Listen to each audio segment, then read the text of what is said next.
Hi, I figured it out. There was no, so when you go to launch it from Zoom, there's like, launch it to, oh, oh, I figured it out.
I don't understand that, but okay. Okay, yeah, I see the slide and, Oh, you're not on.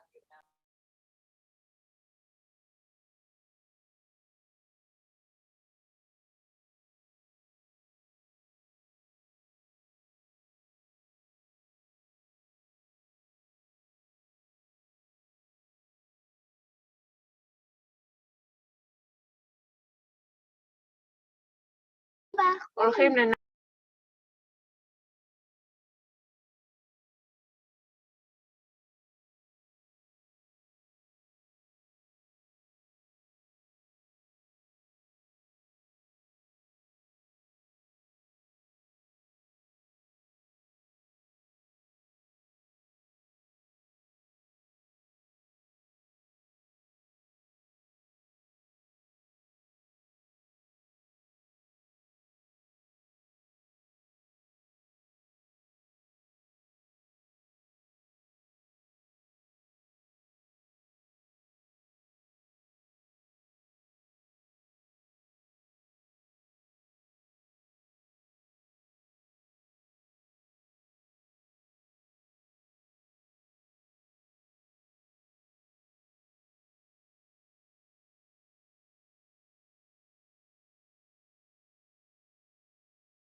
I Did know you who. receive?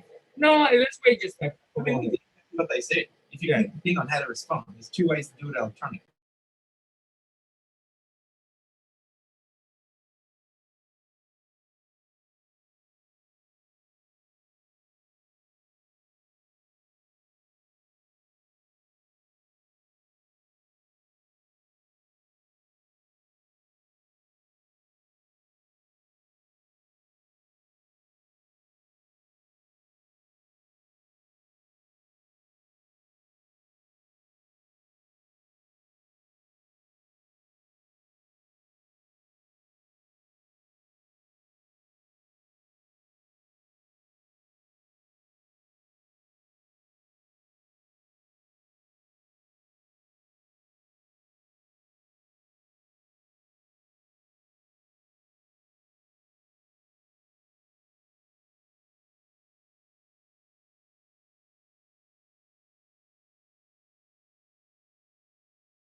So how is she creating this masterpiece?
Hey, good morning.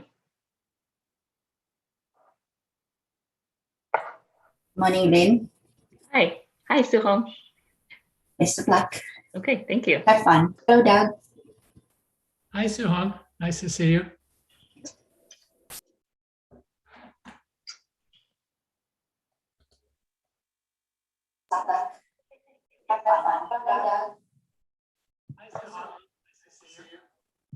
Just so you guys know, I'm going to need to share my screen for the opening.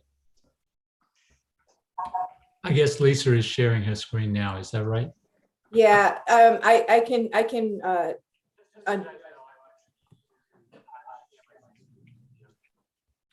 can leave it up for now. It's not a big deal. yeah. I can unshare mine now if you want to put yours up. No, why don't you leave it up there? For the next 5 or 10 minutes is fine. Okay.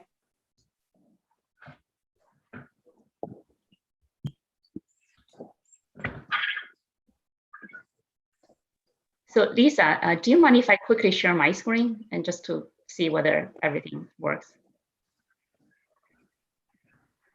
Sure, I'll go ahead and make you a co-host. Okay. Okay, great. Thanks.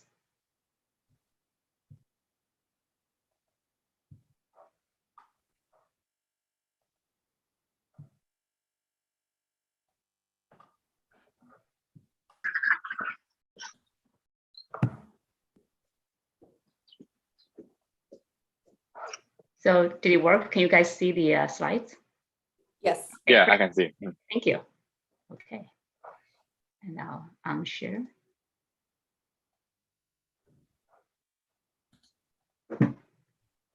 How do I unshare?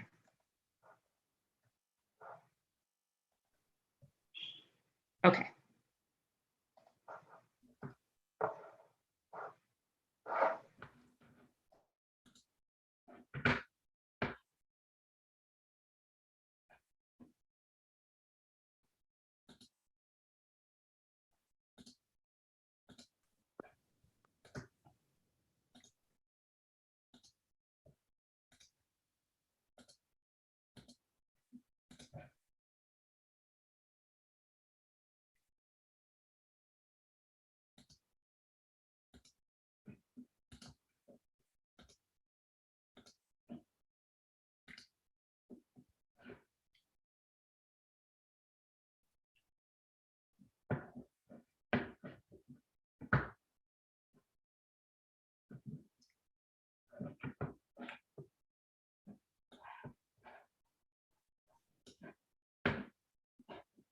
Morning, Lynn. It's good to see you. Hey, good morning, Harash. Great seeing you too. How are you doing? Very Oh, good. Excellent. Yeah.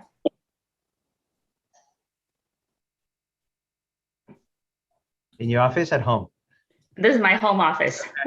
I've been in this office for the last 15 months now. Okay. Yeah.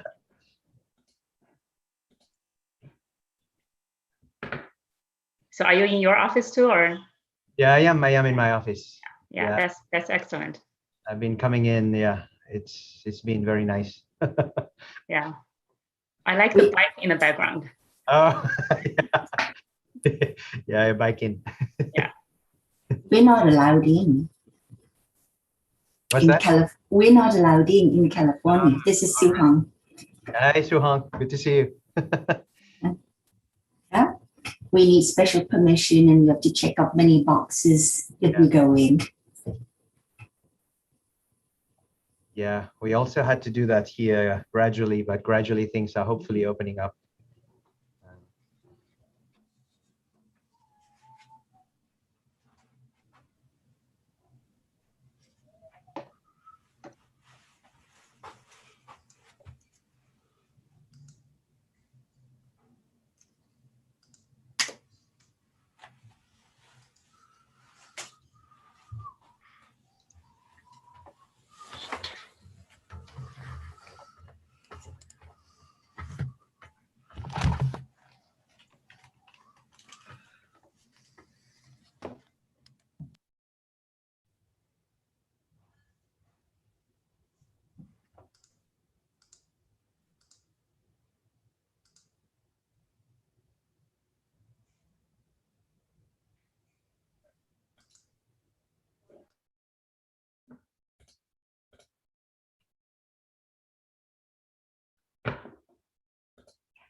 我再去点吧。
Welcome, everyone. We're going to start at 9:50 Central Time, so just give a few more minutes for others to join.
Recording in progress.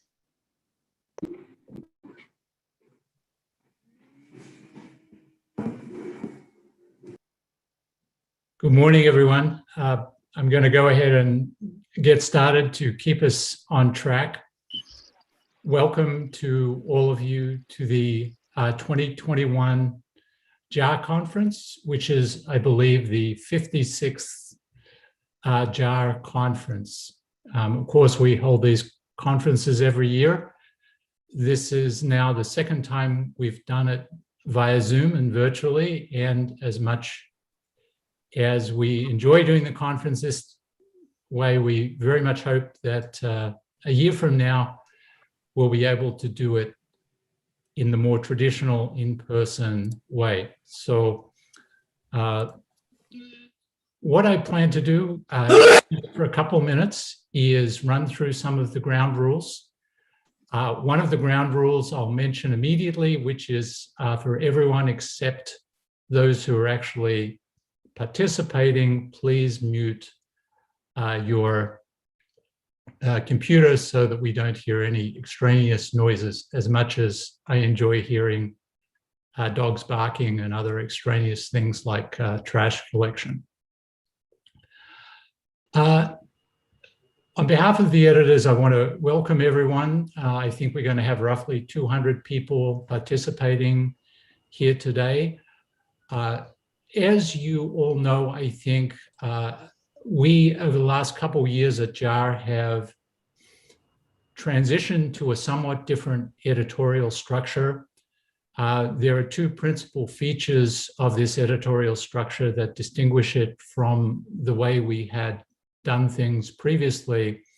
First of all, we now have several external senior editors, meaning external to the University of Chicago. And secondly, we have added a set of associate editors who are now involved in making editorial decisions. And I will say, I think on behalf of the editors, we view both of these changes as being very positive and very successful at this point. What that has meant is that the editorial board that we have had in place for many years really doesn't have a significant role. And as such, we have, as of I think June 30th this year, decided to discontinue the editorial board. And so I'd like to, on behalf of the editors, thank all of the members of the editorial board for their service over the last many years. So with that, let me just talk a little bit about the Zoom protocol that we will use for the conference. And I think many of you will be familiar by now with the way that the Zoom meetings are run as the conference. And so, first of all, as you will have heard already, the conference is being recorded, and in addition, it is being live streamed.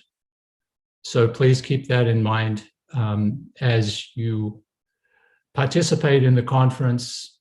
Secondly, with respect to the ground rules for running each of the sessions, as you will have noted, the sessions for each of the papers is 1 hour long. And we plan to give each presenter 5 minutes uninterrupted before questions begin. As I mentioned at the top, please stay muted.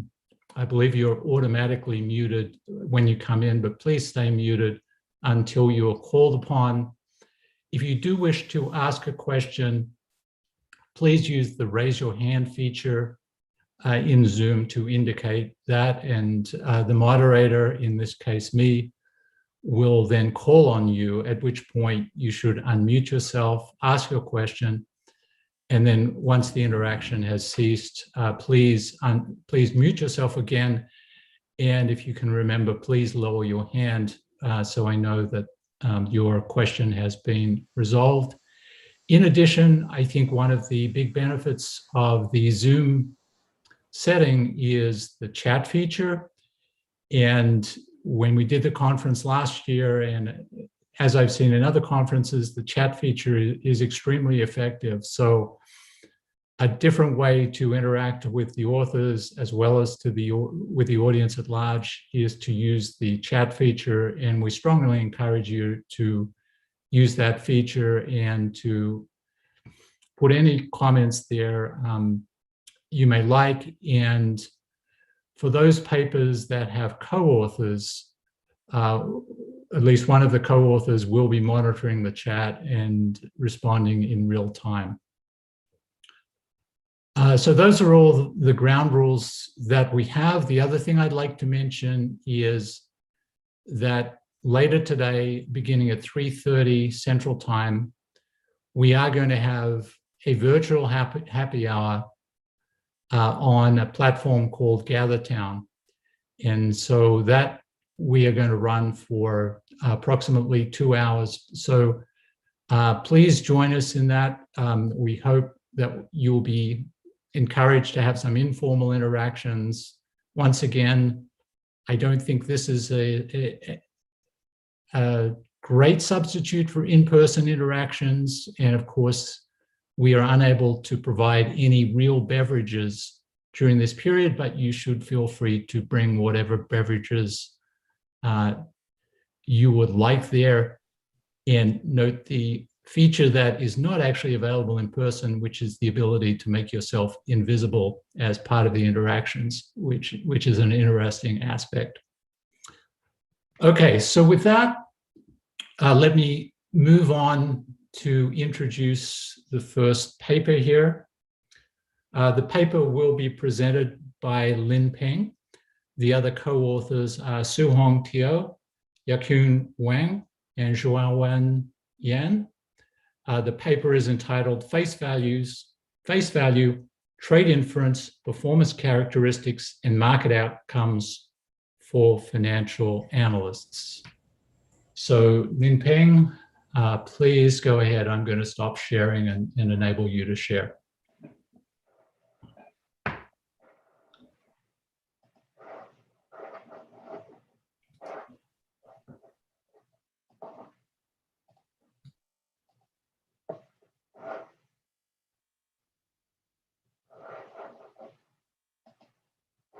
Okay, can you guys see the share screen? Yes. Okay, great. Thank you, Doc, and the JAR editors for this great opportunity to talk about face value. We're also very grateful for the extremely insightful comments from the referee. We worked very hard to address these comments, and we added tons of new results. I'm Lin Peng. I'm actually a finance professor from Peru.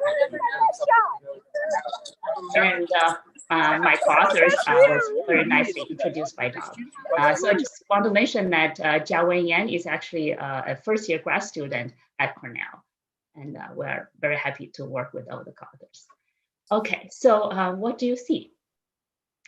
Trustworthiness, attractiveness, or dominance? Now, studies from neuroscience and cognitive psychology tell us that we naturally form impressions of others from seeing their faces. These face impressions are judgments about the character traits about the face owner. They are immediate, compelling, systematic, and consequential. They affect election outcomes, prison sentences, online dating opportunities, wage setting, and CEO selections. Now, in our research, we're curious about whether the impressions from observing analysts' faces are associated with their economic outcomes. And we're particularly interested in the role of face impressions in the analyst domain because they are important intermediation agents of information. They interact with information possessors such as management, suppliers, customers, competitors, or other industry experts. And their clients are important players in the capital markets, such as the buy-side analysts, mutual fund managers, and other investor client groups. So therefore, the social interactions are quite relevant for analyst information access as well as credibility.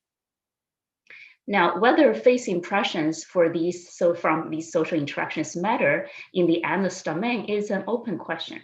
On the one hand, impressions may affect information access and credibility, either because they reflect actual personality characteristics or they are perceptions that influence the nature of the social interactions. Now, the impression effects, if any, may be transient, they may be corrected, or they may be long-lasting. Even if the initial perception is incorrect about the actual personality, they may still last because of the self-fulfilling prophecy effects. To give you an example, imagine Trusty Tom. He only looks very trustworthy, but is neutral in actual trustworthiness. Nevertheless, CEO might be more willing to share information with Trusty Tom, and Tom ends up being more accurate. Now, these feedback effects, therefore, may perpetuate the initial perceptions. On the other hand, face impressions may not matter at all, either because they are uninformative and observers rationally ignore the signal, or impressions could be informative, but people fail to use them. So in this paper, we ask the question whether face impressions are associated with analyst actions. Specifically, we associate face impressions of analysts with their accuracy and other behaviors, as well as their capital market and labor market effects. We also examine how these relations differ across different situational contexts. Now, we use facial recognition software and machine learning model to extract face impressions from the photographs of the profiles of US sell-side analysts. We use a well-established three-factor model of face impressions from social psychology. These models show that the three face factors, trustworthiness, attractiveness, and dominance, they comprehensively capture a large fraction of the variations in more than a dozen important trait impressions. So we're aware of some of the caveats about our study, and I will return to them after I show you the findings. Now, our first key result is that trust and dom matters. So the analysts with high trustworthiness and dominance scores are also more accurate. In terms of economic magnitude, the impression effects are of the same order of magnitude as past experience, which is a key determinant of accuracy shown in previous studies. We also show that price reactions are stronger to the earnings forecast revisions from the high trust and dom analysts by as much as 46 to 76 basis points for 2 standard deviation change in their revisions. And these magnitudes are as strong as lagged accuracy. We discover striking gender differences, where while female analysts tend to be more accurate on average than the male, but the high attract and high dominant females, they have lower accuracy. Even more striking for career outcomes, unlike male analysts who benefit from high dominance, the dominant female analysts get clobbered. The penalty is 4 times the benefit for the male analyst. In additional tests, we dig deeper and consider different situational contexts, other analyst behaviors, and a range of robustness checks. We view our results as contributing to the growing literature in business that studies faces. We're the first to use AI and machine learning techniques to study faces. The three-factor model that we use comprehensively captures face impressions, and papers in social psychology validate that these factors are systematic and credible. And our face factor measures, unlike the human reader scores, are completely replicable. We provide many results that are new to the literature. For example, we're the first to examine capital market implications for face impressions. We also contribute to the emergent field of social economics. We show that face impressions from social interactions are strongly associated with essential economic outcomes. So I'll stop here, and I'm ready for questions if there is any. Yeah. I believe Phil Berger. Yeah, thank you, Doug. Thanks, Lynn. I enjoyed the paper a lot, and I think you did a great job of framing it with these slides. My question is really just, it's a little bit maybe on an opportunity, but also if not an opportunity, given how much you're already doing in the paper, maybe just an interpretation thought. And it's the following. So I like a lot of the framing being about individual interactions in sort of a social context and what have you. I can see where there, you know, the likelihood of us learning to ignore some of these things hardwired evolutionarily into our brains is maybe lower. On the other hand, I guess it strikes me that when you go to things like the capital market reaction and splitting things on institutional ownership, I found it striking that I think you folks are interpreting institutional ownership as, oh, you know, these people would see the face more often. And so, you know, perhaps the impact should be stronger. Whereas my reaction to it was, oh, you know, the institutions could pay you or me or someone in the room to teach them better how to overcome some of these. So I wonder if there's some discussion, at least, that could be put into the paper, if there's not going to be any tests on, you know, when the frictions to sort of learning how to overcome these, if you want to call them biases, would be likely to be higher or lower frictions. And I would think at a market-wide level versus an individual level, for example, that would be one difference in the extent of such frictions. Okay. Okay, thanks a lot, Phil. So should I address questions individually, or should I wait until a bunch of questions and address them together? Well, I think we should just go through a couple questions, and I will moderate in such a way that I don't think we want to be getting to all of the questions in the queue immediately. Yes. All right. But let's take the next one, which was Steve and Katchelmeyer, please. Thanks, Doug. So very interesting paper, but I'm struggling a little bit trying to decide whether the primary motivation is the conceptual question or the more technological measurement issue. I mean, you did mention that you're the first study to use artificial intelligence and machine learning to measure these dimensions.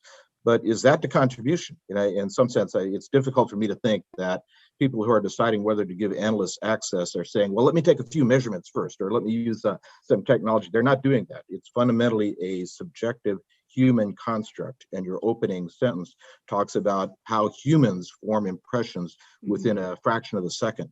And so I'm just struggling, wondering if that's the case, if the construct is fundamentally subjective, if the construct is fundamentally one of human perceptions, why do we need to go to AI and machine learning? Why can't you just get a whole bunch of MTurk volunteers?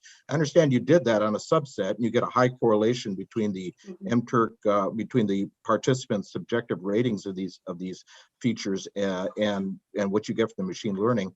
But what's the advantage of the machine learning? What do we gain from that we couldn't get from a more direct measure of the construct of simply asking people what their perceptions are, since that seems to be what's driving the theory? Okay. Great. Okay, so maybe I can first respond to the first two questions before I forgot about them. All right. Okay. Yes. So excellent question. Thank you so much, Phil and Steve. So to Phil's point first, right? So yeah. So I completely agree with you, right? So typically, when we think about market frictions, the frictions tend to have a bigger impact in the stocks with higher retail ownership, and we would expect that the stocks with higher institutional ownership, because institutions, they turn to be more rational, they are sophisticated, and they should learn from the data, right? So the question is, why do we seem to find stronger result of face factors role in the price responsiveness for the high institutional ownership stocks? So I have maybe two answers to this. So the first answer is that so we show that indeed the effects of some face factors are transient. So for example, if you look at the effect of beauty, is indeed transient, is stronger, especially when at the beginning of the relationship, right? So when we have a new analyst who is have a short time, who have only been covering industry for less than 2 years, or when we have a new CEO or CFO, we find the effect of attractiveness to be very, very strong. But the effect dissipates once we look at a more seasoned analyst, or when the CEO is or CFO are established CEO. So it seems to suggest that indeed some of these face impressions are transient. Now, but on the other hand, we also find that the effect of dominance and the trustworthiness seems to be more long-lasting. And I think that perhaps is what's driving the institutional ownership result. So so we think one explanation to that is indeed because of this self-fulfilling prophecy that may hard to correct even in a setting where the people who the analysts are communicating are sophisticated institutional investors. So in the example I gave earlier, right, a firm manager saw the analyst and have the perception that the analyst is trustworthy and also maybe dominant, which is also correlated with competence. So in that case, the analyst will indeed have better information. And so that will further validate the manager's perceptions. So I think these kind of settings could indeed be long-lasting, even in a world where there seems to be relatively objective measures of performance, but even institutional investors might be subject to these effects in this positive feedback effect. Now, obviously, this is incredibly hard to empirically distinguish whether the effects are indeed perception-based because of these positive feedback effects, or because of they actually correspond to the true abilities. So this is a very important question. And for example, the social psychologists, the way they're trying to deal with that is, for example, one of the ongoing research by Alex Todorov, who is actually a professor from University of Chicago. So he just presented his ongoing research last week at Princeton's Behavioral Economics Seminar, where he showed that if you have in the lab experiment, you can play a repeated trust games. So in the initial stage of the trust game, you can introduce some biases. But the game, the experiment shows that even in repeated experiment settings, these initial biases actually can be quite long-lasting. So I don't want to say that we understand all about what's happening and the effect of these positive feedback effects in financial markets, but hopefully this is the beginning of many interesting research that can help us understand more about what's happening. Yeah. So so does that address your question, Bill? Yes, thanks very much. Yeah, thank you. Okay, yeah, thanks. And going to Steve's question, yeah, so that's also an excellent question, right? So your question basically says, well, we use these AI and machine learning techniques. Alternatively, we could just hire a bunch of amateurs and ask people to rate it, right? So what's the new insight we gain from these exercise? So I would argue that the new insights are twofold. The first is on the model itself. So the machine learning model and AI models, they are trained on a very different setting. They are trained on a wide range of different faces using many subjects. So the model allows us to capture the systematic component of the face perceptions that perhaps if you hire individual human scores, the results will be more or less subject to the biases of the particular human raters that we hire. Now, so that's the first thing. But the more important contribution is that so these models, they not only capture a single or a small set of arbitrary trait perceptions, but rather they are a result of effect analysis, so that they expand a wide range of multiple trait impressions.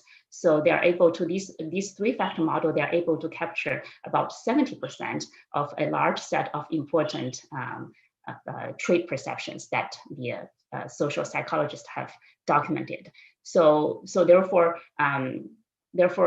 this model takes a holistic view of how people form impressions. So we would argue that it is more comprehensive model compared to human rater model generated face factor scores, which may have omitted variables issues.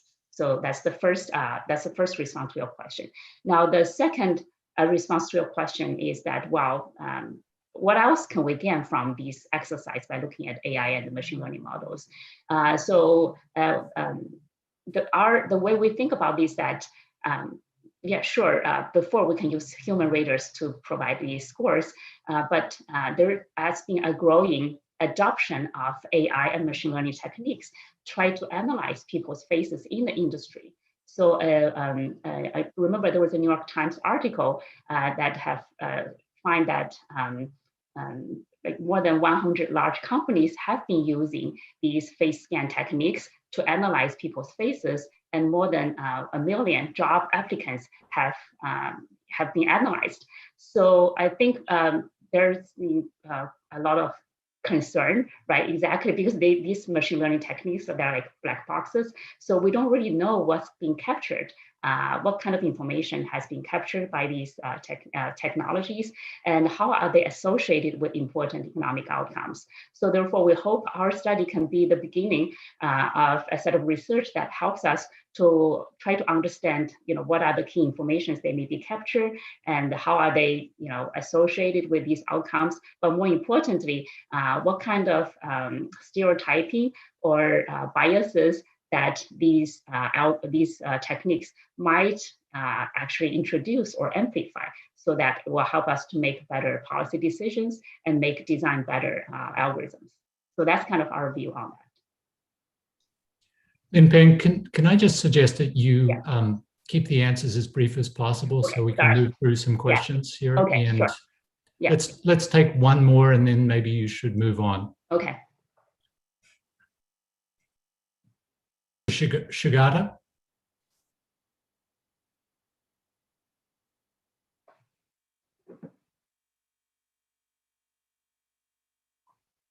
Sorry, I was muted. Thank you, Doug. I have two quick thoughts. The first one is a lot of the channel or a lot of the argument rests on having increased access to management. So conceptually, I find it interesting to know what is the percentage increase in ability relative to the percentage increase in access. And so how much are they capitalizing? Because that seems to be related to ability, right?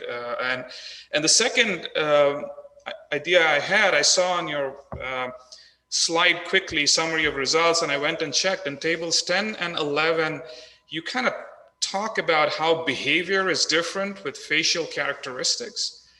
And so that sort of gives me pause. Is it the underlying behavior that's different, or is it the facial characteristics that are inherently different? And I don't know the literature well enough to have a sense for whether behavior affects facial characteristics. But that's a thought I had, is, if dominant analysts ask more questions, is that why they're dominant? I mean, or they write more assertive reports. And so that was sort of, it seems to dilute this idea that you look at a person and that person gets more access to you or not relative to what you're looking at, rather than the person's behavior. Thank you. Okay, so so a very good question, Sugata. And this is also related to my earlier discussion that, again, is very tricky to try to differentiate underlying individual characteristics versus the perceptions. So, well, the first observation you made is that what kind of information access do we have in mind? While clearly information access to management could be a very important part of information access, but actually we think there are many sources where analysts can obtain information from, not just the management, right? So as I mentioned, they could be suppliers, customers, competitors, industry experts, and other people. So, clearly there are some settings where they're more likely to gain private access to management, especially pre-Reg FD, but post-Reg FD, it's likely that the information access to these other important information possessors might also contribute to analyst performance. So that's the first response. The second response is, again, so true, we do identify important and interesting association between the face impressions and those behavior, right? Now, what does that tell us? One thing we like to argue is that maybe I want to just talk about the slides, right? So, so does that mean that face appearances indeed can help us identify the analysts, and we can use this for corporate decisions? And our takeaway is that I think we need to be very cautious about that. So the These factors, they are designed by the social psychologists to capture impressions, not personality traits. And indeed, because of the self-fulfilling prophecies, Todorov has underscored in his book that trying to predict a specific character from a face impression is audacity or even verging on insanity. So now, so one of the possibility that why face impressions are associated with, for example, how likely they're going to be called in the conference call. It could just because, again, dominant Dom or trustworthy, trustworthy Tom, they have a better relationship with the manager, right? Because of the perception effect. So therefore, they are more likely to be called upon during the conference calls. So that's one reason. And the other thing could be that because of the self-fulfilling prophecies, the analyst might act in a way that helps to further establish these self-fulfilling prophecies that gives them unique advantages. So clearly, we don't have like a statistical test that allows us to introduce shocks to faces, but we hope to consider some of these situational settings to shed some insight on what are the whether the factors are likely to be underlying personality traits or likely to be driven by perceptions. So for example, I will talk about shortly, for example, one of the important gender contrasts. So we show that the dominant male are more likely to become all-stars versus the dominant female are significantly less likely to become all-stars, right? So it's very hard to explain such results if dominance captures the underlying ability, because it will be hard to explain why dominance reflects positive ability for male, but negative ability for female. So again, we cannot have a black-white answer, but hopefully through different situational contexts, we can shed some more light on this question. Thank you. Thank you, Lynn. Okay, maybe then we should move through the paper a bit more. Okay, yeah, okay, so I'll quickly talk about data. So this window out of the way. Okay, so we have a rather large sample of US sell-side analysts. They cover many firms for almost 3 decades. We scrape all the user profiles from LinkedIn. LinkedIn is the world's largest social network platform for professional connections. So we pick all the analysts we can on LinkedIn. Many of the analysts have LinkedIn profiles. The sample of ones with pictures are comparable to those without. So this mitigates the concern about sample selection.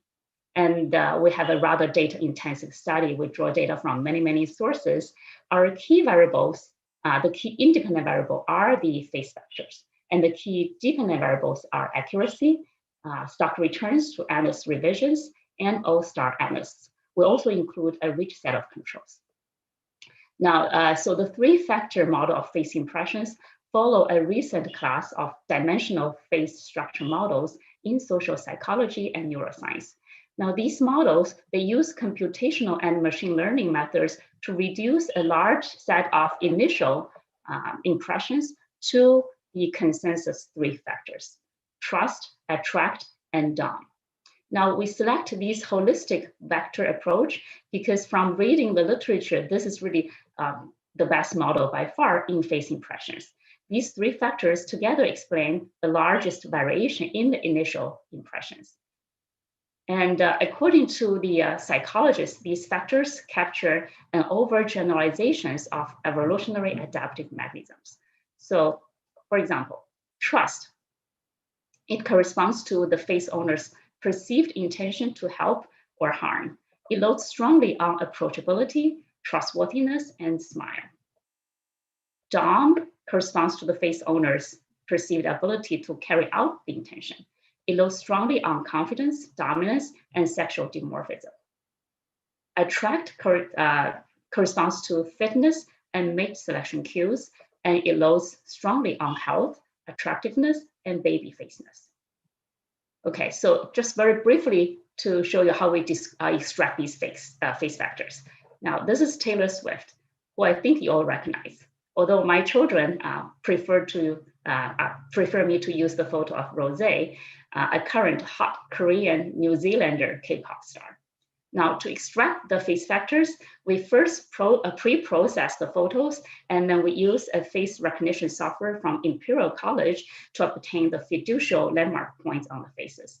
Then we construct the physical features from these landmark points and apply the Vernon et al. Machine learning algorithm. And voila, we obtain the face factors for Taylor Swift. Perhaps not surprisingly, Taylor scored rather high on attractiveness.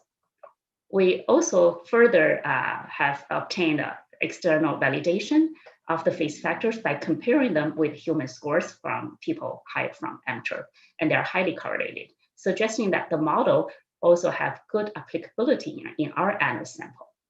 We rank the factors within gender and industry to account for gender-specific perceptions and the selection of certain ANOS into some industries. Now we standardize the factors 201 so that they are comparable across each other. Our results are also robust to alternative measures. Our first set of results are the association between face factors and forecast accuracy. So here is the regression where we regress the accuracy on the face factors. So the key dependent variable accuracy is negative PMA-FE, which is the relative forecast error compared to the firm quarter mean. So this allows us to control for unobservable factors at firm level, at industry level, and over time. Now, so the first 4 columns, we introduce the face factors one at a time. Column 4 also includes FWHR, which is the facial width to height ratio. This is a measure of physical attributes of the face, studies in the prior literature. And this FWHR actually have low correlation with our face factors. The last column includes all the face factors orthogonalized with each other, as well as all the controls. So what do we see? We see that the high trust and dominant ANOS are significantly more accurate. The effects are also economically important. It results in 4 to 8% of the standard deviation, and the effect is actually even greater than that of past experience. Okay. And also very interesting, the female indicator is significantly positive. So this suggests that female ANOS are more accurate on average. This is consistent with the finding of Kumar, and Kumar basically provides a self-selection argument that only the high ability female ANOS will self-select into this traditionally male-dominated profession. The view is also consistent with the survey evidence from Adams et al. And we dive deeper to focus on the female subsample. This is about 12% of the ANOS in our sample, and we repeat the same regressions. The coefficient of attract and dom are negative and significant, whereas trust is insignificant. The pattern is in sharp contrast to the baseline full sample result, where trust and dom are positive and significant. Now, a possible explanation is gender stereotypes. So the traditional gender norm expects women to be kind and nurturing, and studies have shown that women are judged negatively when their looks do not conform to expectations. So information possessors may be less willing to share information with dominant-looking female ANOS. And as for attractiveness, attractive female ANOS may be perceived as either inexperienced or immature, which could interfere with their ability to gather information. Okay, we next look at the capital market implications. So here's a regression. Yes. This might be a good point to take Okay, a couple more questions. Yes. Okay. So let me call on Ed DeHaan. Hey, thanks. I'm going to take us back like a little bit before these slides. But when I read the paper, I thought it was very careful to talk about perceptions and biases, which may be unfounded. But as you were talking and motivating the paper and talking through some of the previous responses, you were using the word ability a lot and sort of trying to differentiate between perceptions and ability. And I think I might be pretty careful about that. I mean, it seems very unlikely to me that the width between somebody's eyes at birth says something about their sort of innate ability to forecast. There's a complex set of societal factors which may give that person, that maybe bias against that person growing up, all through school, through college, and everything else. So I just be really careful, and I don't think I would try to set up the tension as are these people more able or not, or at least be very careful when you use the word able. You don't mean natural born ability. You mean the set of societal factors which has led them to that point. I think the paper does a better job of it, but some of your responses troubled me a little bit. Yes. Okay. Yes. So thank you very much, Ed. So we'll definitely be very careful with the phrasing. We realize that this could be a controversial topic. So yes, indeed. So here we should say that is rather than ability, we should say that whether it corresponds to the underlying character traits, which again could be a result of social interactions. Yeah. Okay. So should I take one more question? Let's go to John Barrios. Okay. Yeah, kind of building on Ed's point, there is a long literature that goes back to the 90s about a beauty premium, right? In terms of people that have aesthetically pleasing features, have higher wages, sorting in different industries. And I noticed in the paper, you cite one of the, I think, what's his name, Hammermesh papers, but he has like 7 or 8 of them that try to get at this notion of beauty and this premium, right? And there's a couple of experiments that try to kind of get at Ed's point of, is this like productivity enhancing? So like looking at kids and the youth, if they're attractive, we end up seeing that they have a higher completion of school, controlling for all else. So there's a large literature there already that I kind of saw missing in the paper. Okay. And then the question becomes like, if there is this beauty premium that we already kind of have documented, what are we gaining from deconstructing it? Because one thing is like, are you just capturing the beauty premium again and now calling it dominance and trust because you did a principal component factor? Or is there something different, right? Because kind of your attractive characteristic measure kind of goes against this literature, because this literature says that it doesn't even matter the social interaction. You still see that beauty tends to be a premium, even in industries where you don't have consumer facing stuff. Right. So you find that opposite with your attractive feature. It would be nice to kind of put that in context, right? And build on that. Yes, John, thank you very much. We'll definitely go back and, review this literature to make sure that we cite them all. But your second point is that is also a very good one, right? So what is, given that there's already a beauty premium literature, so what is the new insight we have in this paper? So again, I would say that because our paper really looks at a comprehensive, the 3 face factors really captures a comprehensive view of how people form perceptions, right? It's not just the beauty, but also dominance and trustworthiness factors are quite important. In particular, so basically using these 3-factor models allows us to figure out the relative importance of beauty relative to all these other factors. And indeed, we find that the results are, really depends on the situational context. So beauty could be important in some settings, but the effect is actually quite transient. But dom and trustworthiness, those 2 dimensions tend to have long-lasting effects. So there's a lot of nuanced results. That's not just whether beauty matters or not, but does it matter compared to other factors, and under what situation, context do those factors matter? But it's still coming from an aesthetics, right? That's my point. Like it's still from the aesthetic feature of the face that you're getting this. We can call it 3 different names, but unless you can kind of tie it into like the mechanism, like, right? And I don't know if the analyst setting is like the best setting to really get at this mechanism of dominance versus trustworthiness, given kind of back to like Phil's points about like the markets, right? And then forecast errors being a low power test potentially. Yeah. So it's a fair point, right? So humans are incredibly complex species, right? So really, we're still trying to understand how we behave and what are the important factors that affects how we make decisions. And this is an active ongoing research area, even by the leading social psychologists, right? So again, I think this is an interesting question, and the analysis domain is a very important domain, right? Because indeed there are all these huge literature that try to understand analyst information access and their outcome measures, right? So, and they play an important role in financial markets. We document striking economic significance of these face factors that's either comparable or even bigger than some of these important factors documented in prior literature. So I would view that this study not only helps us to understand the face impressions, helps the psychologists, but also help us to understand more about the role animals play in financial markets.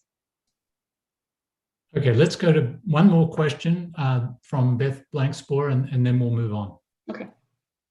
So people have brought up this idea of this is an inherently subjective area where we're trying to get at this construct of how people perceive, and there is a lot of noise in it. You mentioned in your paper that one of your big contributions is bringing in this model. And I think it's really important to again recognize that the construct is human perception, and that you need to really validate this model substantially if you're trying to say that this is the claim. The majority of the literature is still using human raters. And what's interesting is that in the paper, you say that it's highly correlated with a measure using only 10 raters, which is low. Normally, you would be using 25 to 40 raters. So on one hand, you think, oh, it actually, it's just the same as the human raters. It's not actually going to be better. So I mean, I would suggest two things to, aside from acknowledging the fact that this is a noisy area with a lot of subjectivity. So drawing strong conclusions is risky. But first is to validate with more raters. Use more than the 10, use 25 to 40. And then second, think about redoing your results where you're using just the subset of the sample that you actually did use human raters for. Because if you've got 100 firms out of 800 total, that's a substantial portion of your sample, especially if it's randomly drawn. Looking at how the results, how robust they are to just that subsample can provide a little more comfort about how noisy the results are. All right. Okay. Thanks a lot, Beth. So these are great questions. So yes, indeed, the human raters, we argue that human raters have noises, but obviously these model also could have measurement errors. So definitely we can try use more raters to further external validate our scores. But I would like to say that this model has being validated in very different settings by Todorov and other leading scholars in the area. So it's they use more than just 10 or 20 or 15 humans to validate their scores. And so I think that given that this model is validated in a very different setting, but over a range of different phases, and in the Todorov's recent work, they actually use human raters across different cultural background, and they seem to find quite convincing and systematic evidence. And the fact that we're able to validate this model in the animal setting also give us more comfort. But of course, we can always do better and make sure that our results are robust. Thank you. All right. Okay. So should I move on? Sure. Yes. Yeah. All right. Okay. So now turning to the capital market implications. So here's a regression of return responses to the analyst forecast. So the dependent variable is the 2-day abnormal returns, and the key variable of interest is face factors interacted with the revision variable, which captures the influence of face factors on price responsiveness to analyst information. Now, in the full sample, price react much strongly to the forecast from Trusty Tom and Dominant Donald. And given that we control for the skill of the analyst by including the lagged accuracy measure, so therefore these two coefficients likely to capture the direct impact of face factors on price responsiveness. In terms of economic magnitude, an upward revision of 2 standard deviation generates 46 to 76 basis point returns over the 2 days. And the joint effect is comparable to the effect of lagged accuracy. Now for female, the face factors are insignificant. This suggests that investor reaction to revision of female analysts is unrelated to the face factors. Instead, the coefficient of lag accuracy times revision is substantially larger and than its value in the full sample. Now, this suggests that investor responses to female analyst forecasts are highly dependent on their skills. Now we examine career outcomes. We estimate logit regression of face factors on the probability of being selected as an all-star. We show that DOM is significantly positive for male, but for female, it's negative and its absolute value is 4 times the magnitude for male. Now, this contrast is striking in economic magnitude. A dominant male analyst is 18% more likely to be nominated All-Star, whereas a dominant female is 74% less likely. It seems unlikely that the striking gender difference can be explained by DOM being a proxy for the underlying personality characteristics. It's hard to explain why dominance is a positive indicator for ability for male and a negative indicator for female. But it seems more likely that these effects are associated with stereotyping effects of impressions. As I explained earlier, women are punished when their appearances does not conform to gender stereotypes. So these gender differences therefore suggest the possibility of gender bias, even in a profession where performance can be measured relatively objectively. We next explore cross-sectional and time series situational settings where the relative importance of face factors may vary. We first identify studies in which analysts are more likely to have had face-to-face interactions with information possessors. We examine 2 types of events, the analyst investor day and brokerage-sponsored investor conference events. Now we parse the records of these events and collect the names of participating analysts and firms. Analysts are more likely to have face-to-face interactions with firm managers, key operations personnel, customers, suppliers, and industry experts at these events. So if face impressions influence analyst information access, we would expect the effect to be stronger after such in-person meetings. So we indeed find that the coefficient of trust and DOM to be substantially larger within the 180 days after these in-person events. So the results suggest that face impressions formed via social interactions are important for analysts' information access. We next consider cross-sectional heterogeneity by the ex-ante uncertainty about the firm's fundamentals. Now, standard Bayesian learning models imply that information is more valuable in a high uncertainty environment. So we use 2 ex-ante uncertainty measures, the earnings volatility and analyst forecast dispersion. They give us very similar results, so I'll just show you the earnings volatility results. Now, in the low uncertainty case, DOM is significant, but trust is not. However, when uncertainty is high, the coefficient of trust becomes large and significant. Now, a possible explanation is that in a highly uncertain environment, those who have information are more comfortable sharing information with analysts they deem trustworthy and approachable. Maybe next take a couple more questions. Okay. So Rich Frankel, please go ahead. Lynn, thanks for the paper. The analysis is so extensive, it's almost wonderful, and it's very interesting. Thank you. I have maybe more of a philosophical question, and obviously there are a lot of factors that determine how an analyst, how successful they are or how accurate their forecasts are. And then the question is, how important is this variable? And I have a hard time assessing that. I mean, we could look at the coefficients, but even, for example, just to give the dominance variable, the distributions differ significantly between male and female analysts. Look at table 2, the kurtosis, the median is different. If there's some differences if there's some non-linearities in the relation, there could be an effect. Now, I just don't know if coefficient size is the way to go. What about the R squared? The R squared doesn't, if you look at table 2, the R squared doesn't seem to change at all. It's very low. If you look at table 7, the R squared for females is much higher than the population whole. I wonder what's going on there. That might be the most economically significant result in the paper.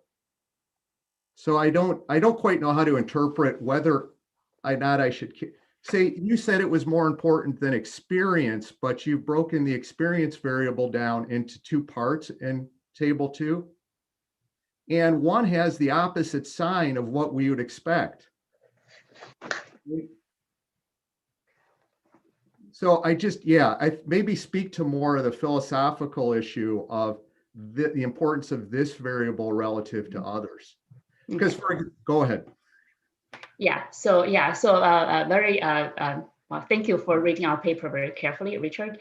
Yeah, so first, the variables, so actually the raw variables we present in the summary stats, they have different distributions. That's why in our analysis, we actually use standardized variables. So these variables are ranked within gender and ranked between 0 and 1. So therefore, any non-standard distribution will not substantially affect our results. And then range them between 0 and 1 also allows us to directly look at the coefficients and easily interpret the importance across these factors. I understand what you're saying there, but if all the females have a certain amount of dominance in a certain range, you're looking at variation within that range, whereas you're in fact looking at, even though you've standardized it, you're looking at variation over a much broader range for the men.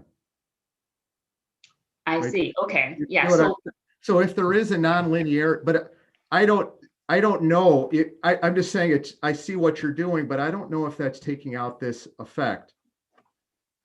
So thank you, Richard. Yeah. So I guess your concern is that the dispersion for some of the factors could be different for a male versus a female. So the lack of significance may not be because there's no underlying effects, but because there's just not enough cross-sectional dispersion for us to have power in estimating these coefficients, right?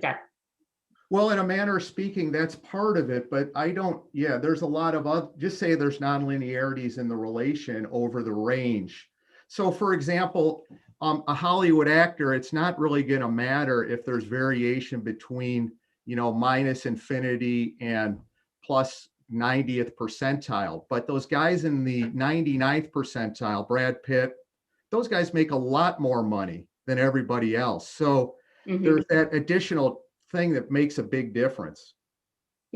So I understand these concerns. So that's why in the paper we actually have robustness check that looks at different way of constructing the phase factors. So the main results are gender adjusted and industry adjusted phase factors standardized between 0 and 1. But we also look at raw factor scores, and that gives us very similar results. We try different way of orthogonalization among the factors, and that gives us quite robust results. So I agree with you that any of them could have measurement errors, but at least from the robustness check we conducted, the result seems to hold pretty well, which suggests that the underlying relationships that we are capturing seems to be quite robust.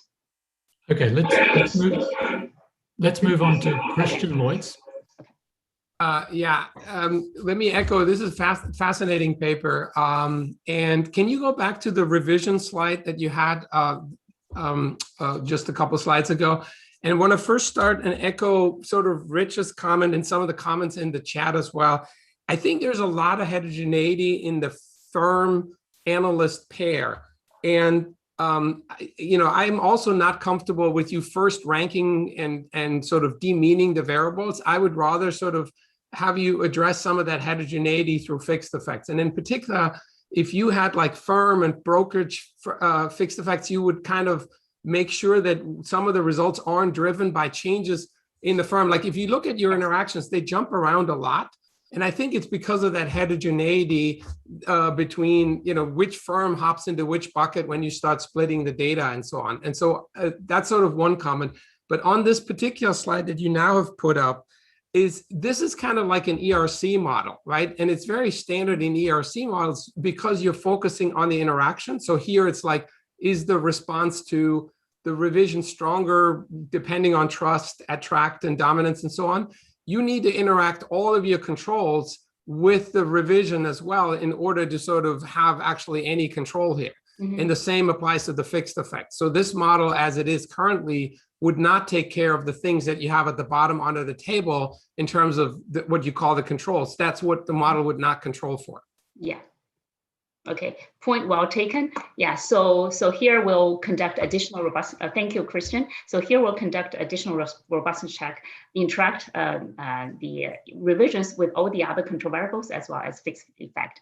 Yeah, So just to point out that our the face factors, they are gender and industry ranked, and as well as the dependent variable, the forecast accuracy measure, is also relative to all the analysts covering the same firm. So I think that accounts for some of these potential omitted variable concerns you have in mind.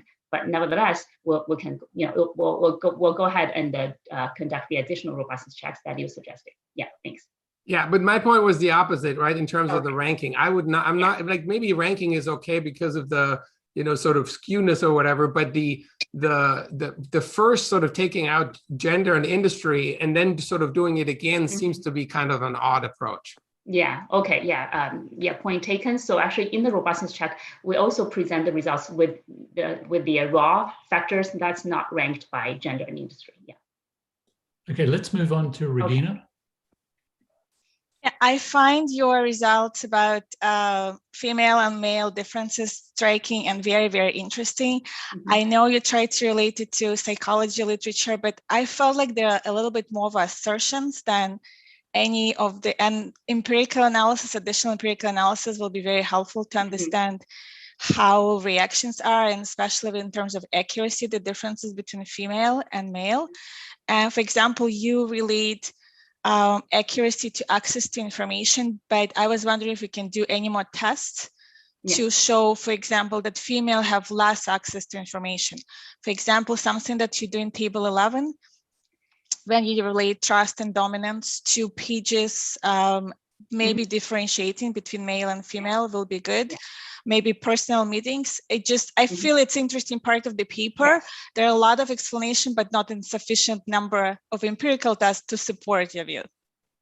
Yeah, thank you, Regina. So indeed, actually, we're also fascinated about our gender results, and we indeed plan to explore more outcome variables associated with the this gender setting, right? So for example, indeed, we actually looked into some of the information access questions where we do show that actually the more attractive female analysts are more likely to attend some of these investor day events or broker sponsored meetings. So and also the more dominant female, they're also more likely to ask questions in the conference calls. So yeah, so I agree that there's a lot of interesting things to look at, and in particular on the gender domain. So the question is whether we can fit all these results in this paper, or perhaps we'll just write them all down and maybe for our next research topic. Thank you. Okay, let's go to Dan Taylor. So I just wanted to sort of echo what's been said, and then in some sense double down on the male versus female differences.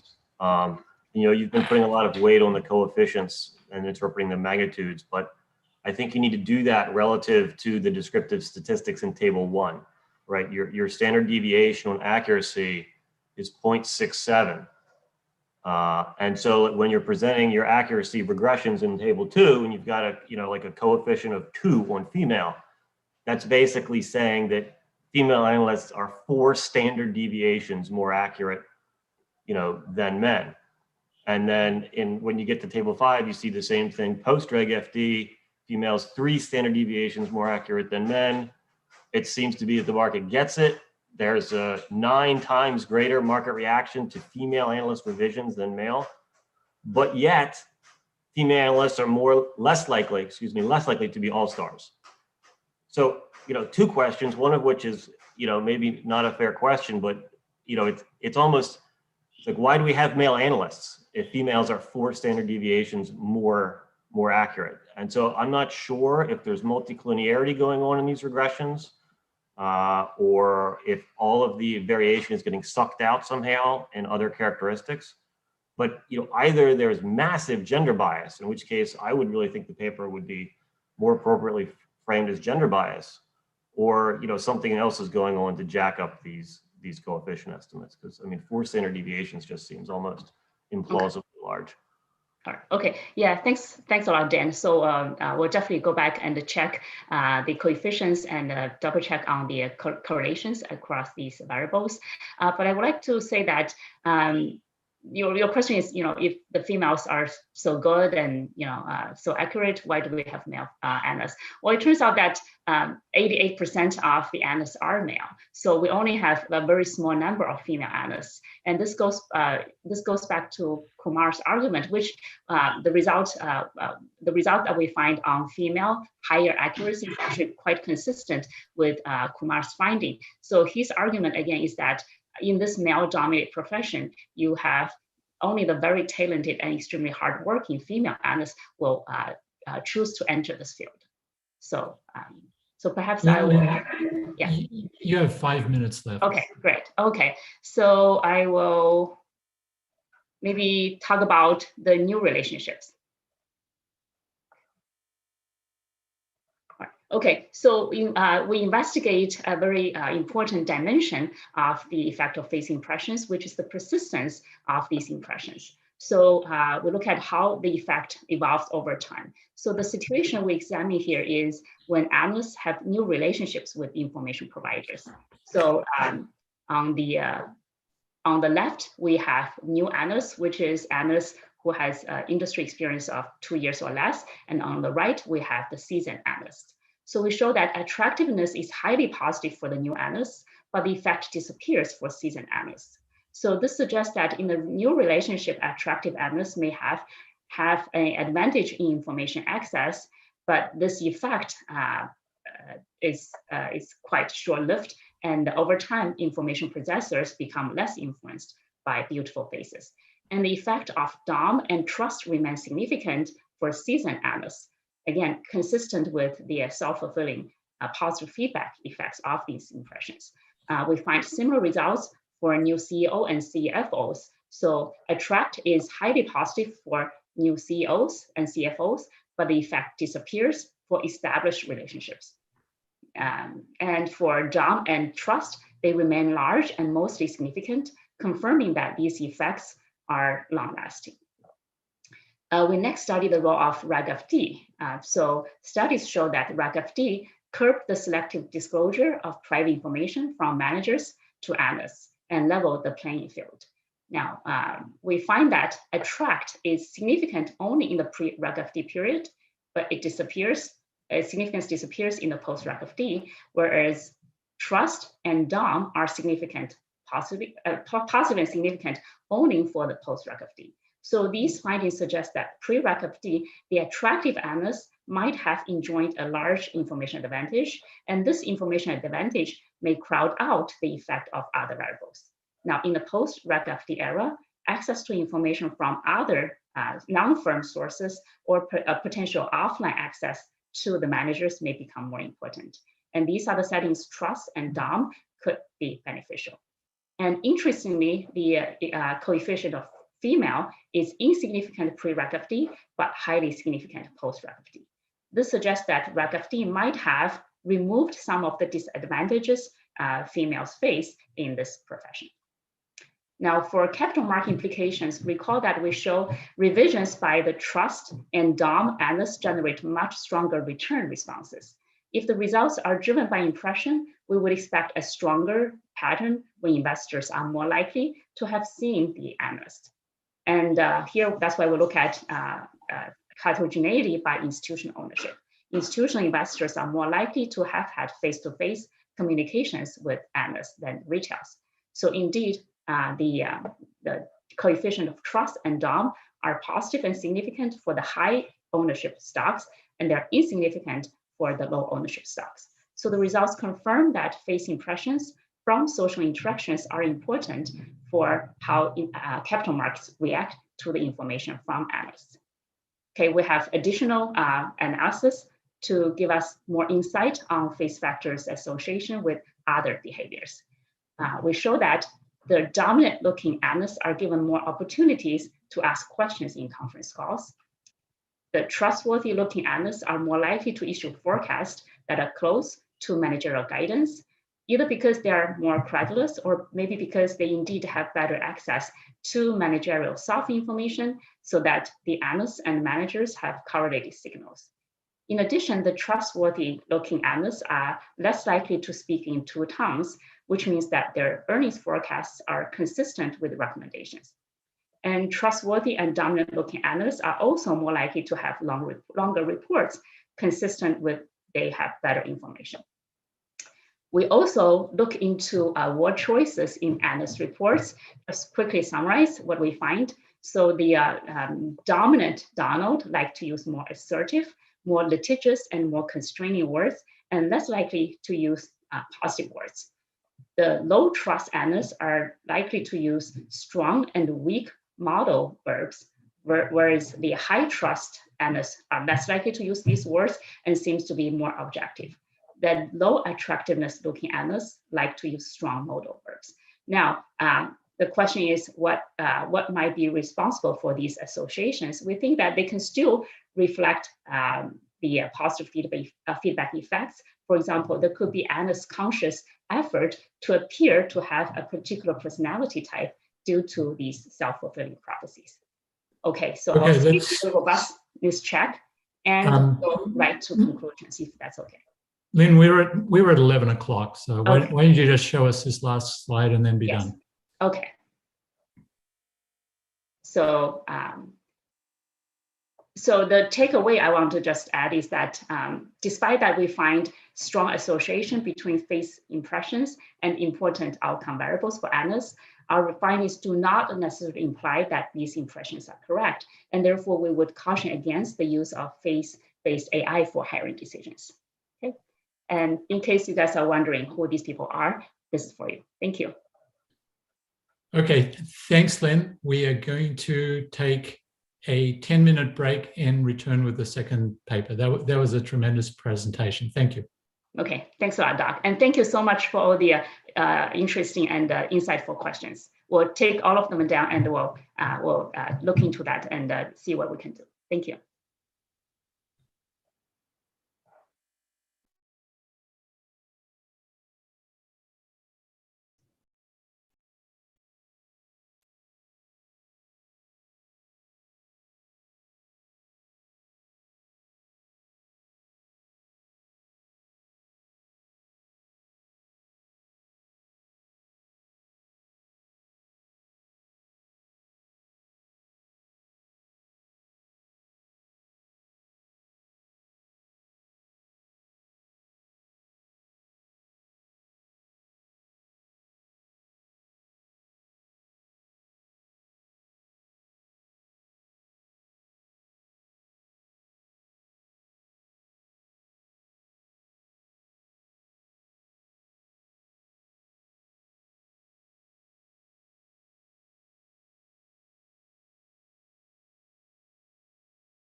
Marty, I think you can try and share your screen to make sure everything is okay.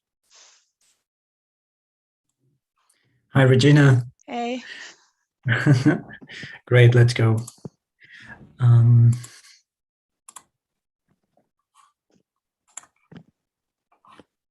perfect. Yes, very good.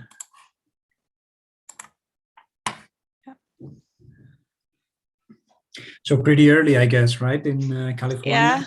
Yeah. Pretty late here. Yeah, but I was lucky we started after my daughter went to school, so Okay. at least this is out of the way. Good. Good luck presenting it. Very interesting paper. Thanks a lot. Well, thanks a lot for the constructive feedback that you've provided together with a reviewer. It's been really helpful. Been really, really helpful.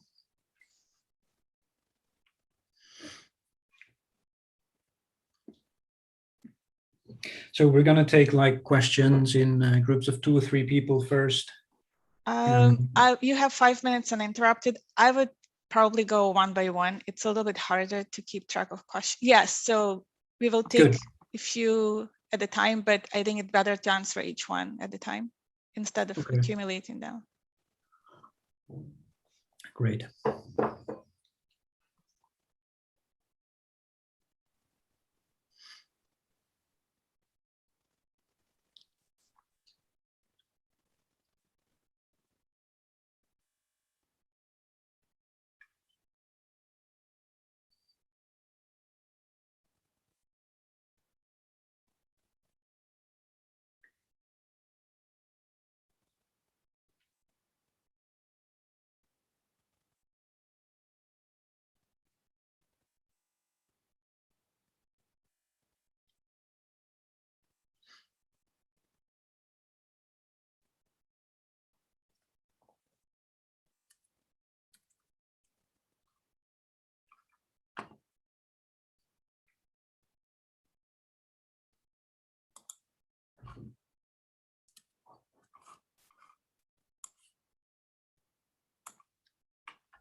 I thank you everyone for attending our second session. Our next paper is Manager's Body Expansiveness, Investor Perception, Firm Forecast Errors and Valuation by Antonia Davila and Marty Gouache. And we are very pleased to have Marty to present this very interesting paper.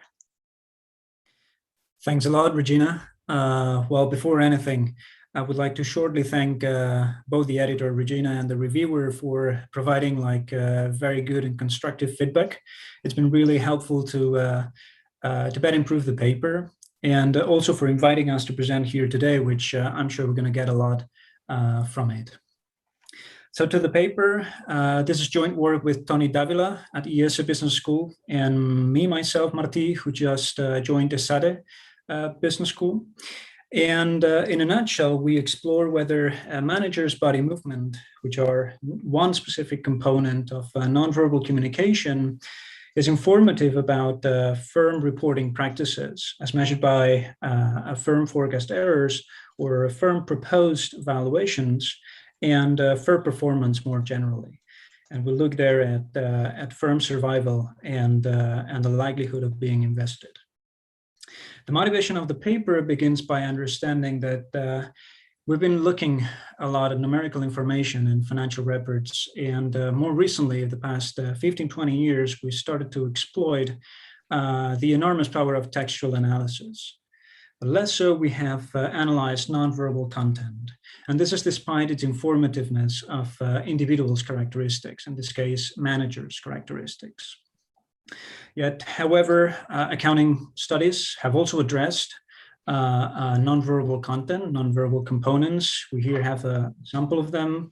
Yi et al., Xie et al. 2020 look at facial behaviors and financial misreporting and audit fee decisions, or Hobson et al., Mayo and Venkatachalam on vocal behavior and financial misreporting and firm performance, respectively. Yet it is no coincidence that we do not have any reference here to provide with body language. Probably the closest ones are Blanquesport et al. Here, but they have a more holistic approach of measuring expressive behavior of managers rather than objectively measure this body language. This little attention on nonverbal components is not only exclusively found in the accounting discipline, but also through an array of other disciplines. Devin et al. 2021 provide this literature review with 65 studies in the past 10 years, and only 2 are related to body language, one of them being the Blanquesport et al., which is mentioned. So our research questions are 2. The first one, we want to relate body movement, managers' body movement, and exclusively we're talking about expansiveness, physical displays with firm reporting. This is the first research question. In particular, we look at firm forecast errors and firm valuations. And the second question is the relation between body movement and firm performance. In this case, we look at ex post survival and the funding success. So our empirical setting is the one of an entrepreneurial pitching event. So there's these entrepreneurs pitching for about 10 minutes uninterrupted to an audience of about 100 to 150 investors in seek of equity injections. And for a number of reasons that we here provide, we believe that this is a nice setting to establish or to tackle the 2 research questions that we propose. It is important to strengthen the relevance of the 2 financial information variables that we study. So early stage investors are subject to severe ex-ante information asymmetries and ex-post agency conflicts. And here financial contracting theories, as summarized in Kaplan and Stromberg 2004, plan 3 actions that early stage investors can take to mitigate such information problems. The first one is acquiring as much information as possible. Second is writing as complete contracts as possible. And the last one is just setting up proper monitoring activities. Our focus in this paper is on the acquisition of ex-ante information. And we say that 2 metrics that are widely used in the early stage investment process is the internal rate of return and the multiple over invested capital. Both metrics using both forecasting and valuation information. Likewise, high valuations and unrealistic forecasts are one of the main sources by which an investor considers a firm or an investment to be rather weak. In terms of the findings, we find that more expansive physical displays are correlated positively with forecast errors and high firm proposed valuations, yet less survival rates and more likelihood of funding success. We find that this new construct of body language or body movement has incremental value to other nonverbal components such as voice tone, facial characteristics, and even to the incorporation of verbal content. And just exploring the mechanism, and this is the last slide before taking questions, we ground our findings on social psychology theory, which suggests that more expansive physical displays are found in more dominant, attractive, and passionate individuals. And it is precisely the qualities associated with these more dominant, attractive, and passionate individuals, such as self-confidence, higher assertiveness, feelings of power, etc., that are driving our results. We provide further support, empirical support for that by running a survey on Turk Prime platform. Now, Regina, I don't know if there are some questions. I said there's one in the chat. Ed, do you want to go forward and ask the question, or? Matthias, go ahead. Okay, really cool paper, Marty. I think this one where you're observing the exact person that you want to see and have the immediate outcome, I like that a lot.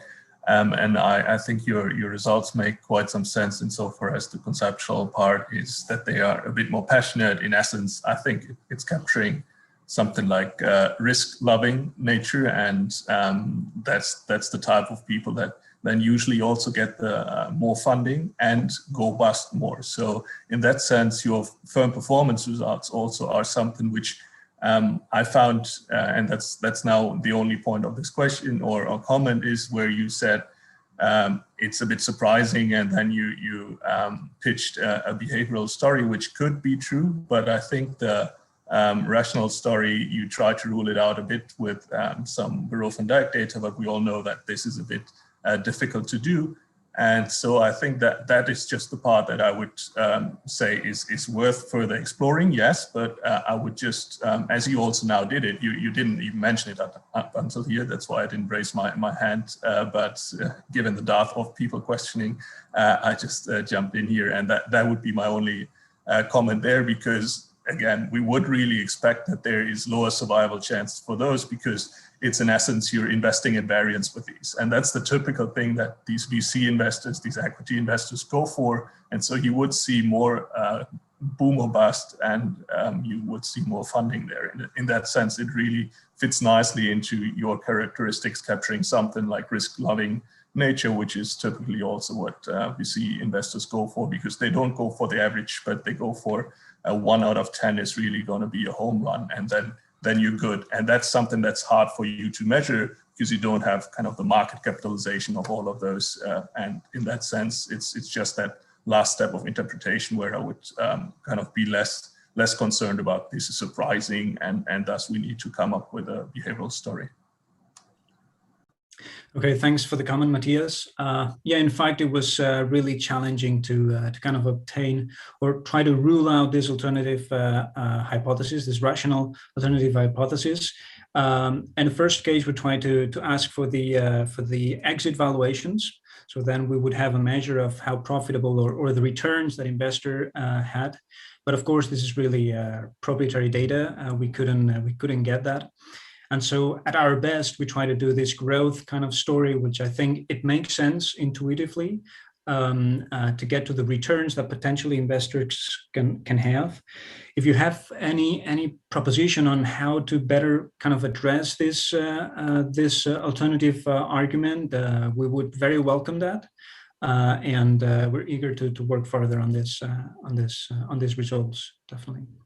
Yeah, maybe just to quickly follow up. I think you're doing a great job given all the data limitations there. I would just not necessarily make it, because it seems like in the abstract as if this is a big point of the paper, while I think what you've presented up until here, the reporting and the performance results, that's what you can nicely show, and that's what makes perfect sense. And then the rest you can openly admit, yeah, though there are those different types of ways to interpret it, and we have some evidence to suggest this, but we can't rule this out perfectly. That to me would be fine. At least I'm definitely not your reviewer or editor, so that's not on me. But to me, I think what you're having on this slide is the core, and which is sufficient, and where you don't get into having to overclaim in any direction. Great. Thanks, Matthias. Just last comment on this one. So our behavioral argumentation was rather on, at the end, it seems that investors are putting more money into entrepreneurs or into managers that produce higher forecast errors, that overvalue more their companies, yet they survive less. And so that was the point where we put on our behavioral mechanism. But it is true, we can reflect on that with Tony and see what we do with that. Thanks. Thank you, Phil Stockham. Marty, I know that you've controlled for the gender issue. To what extent have you controlled for racial or cultural differences? I can easily imagine that expansiveness would be associated with racial differences. And so you might well be picking up those issues. So thanks, Philip. Definitely, we do not have the racial kind of variable in here. I must say, though, that this set of entrepreneurs are pretty much homogeneous from the same cultural background. This is a setting in a bit local business. Well, it's a global business school, but still, like all these people coming here, were pretty much Caucasian. And even though I would say of one country, one European country, if this would be the concerns. There were some internationals, that's true, and maybe we can do something on that, whether people is international or out of the main nationality predominant in our analysis, and see whether there are some differences there. Still, when we start partitioning the sample, unfortunately, we lose a lot of power because we only have 154 entrepreneurs, but we can check that, yeah, definitely. Thanks. Mark? Yeah, so this is more of a philosophical question, I guess. It seemed like in the previous study, you had a literature that was well developed on sort of the laboratory side of things. And you had measures that were sort of better understood. And in this context, it seems like you have sort of an unusual setting where we don't know a lot about the independent variables or the dependent variables. And so I was wondering how you think about this fitting into a lab versus an actual empirical archival kind of setting here. Did you think at all about whether it would be easier to run this in a lab and sort of give tighter confidence around what you're uncovering? Honestly, having field data, we did not think a lot on bringing this study into the lab. We might consider that, but I see that. So some of the control variables probably are not familiar to the accounting discipline, but they're definitely been exploited in entrepreneurship literature quite extensively, if not the entrepreneurial finance stream. So I wouldn't take it to the lab. So are you going more onto the trying to find causation here, sort of, or? Partially causation, and part of it is things like the forecast errors and the firm valuations and those kinds of things. I just had a hard time thinking about, for example, how accurately those would be measured. And it seemed like in something like a lab, you could kind of nail those kinds of things down more precisely. Okay. Well, we'll definitely think of that. We'll definitely think of that. Yeah. All right, let's take one more question from John and then go back to the paper. Very cool stuff. I just wanted to kind of get your sense of, yeah, I know you cite this Ma and Song paper that do a similar approach with the pitch factor that you have in there. And I was kind of taking an interest that you don't find that their pitch factor is significant in your setting. Like, have you tried to think about, cultural difference in Europe? Because they're using a US accelerator to look at videos, right? And then document their pitch factor. You're using like a European setting, right? And thinking about why is it that you in this setting you couldn't kind of like completely validate, or could it be cultural? Could it be coming from? So I think that's a nice opportunity to also kind of expand on that, like given that you're kind of replicating it in a new setting, thinking about the embodiness, but in essence you're kind of looking at their pitch factor as well. And then the second thing is thinking about you know, the correlation between kind of the pitch factor, which is kind of the facial stuff, the cues, and the body expansiveness, right? And to the extent that by putting both of them in a regression, if they're correlated, can we kind of get spurious results, right? And or is it just another kind of summary measure for like an overconfident story, right? Because I think they motivate that you could kind of give this overconfidence, which leads to funding and then higher likelihoods of failure, right? And you could kind of have a similar story if you have another proxy for this kind of overconfidence, which is by how, you know, how close I am or how expansive my body is. Thanks, John. Well, a lot of stuff that you threw in. So we're trying to make an effort actually to make our contribution over and beyond Hu and Ma, which, by the way, it's still a working paper. And definitely you point to this pitch factor. And so they do like a battery of things similar to ours in the sense that they capture facial characteristics. I have to say not body movement. Textual analysis they do, and then the tone of voice, right? And then they take this principal component analysis to build up this pitch factor there. I have to say that so we have some commonalities. What we like is that our ex-post performance measures are very in line with theirs. So we find this behavioral, even though probably Matthias wouldn't like that, but they also find this behavioral context in which they even say that investors mistakenly invest, and quote unquote, on greater pitch factors. And so what we claim is that we have like a different component, and our efforts are going onto this body movement, which is in itself a new nonverbal component. And now I get to your second comment on correlations among different nonverbal components. So one of the queries from the reviewer was that, let's throw in a correlation table here, because if we're bringing up this new component here, it would be nice to see whether it is correlated with other factors or the nonverbal components. If it is, well, then maybe we can just get rid of it, because it's time consuming getting into this Python thing and getting all these physical displays. It's been a pain in the neck, I have to say, but worth it. And so in the correlation table, we show that this component in itself has incremental value over the standard measure of facial width to height ratio, or even the tone of voice as measured by fundamental frequency. So yes, I think there's some correlation with the facial width to height ratio, but they're not that heavy. So we still believe it is interesting, at least to raise this or to make it apparent to the accounting audience. Yeah.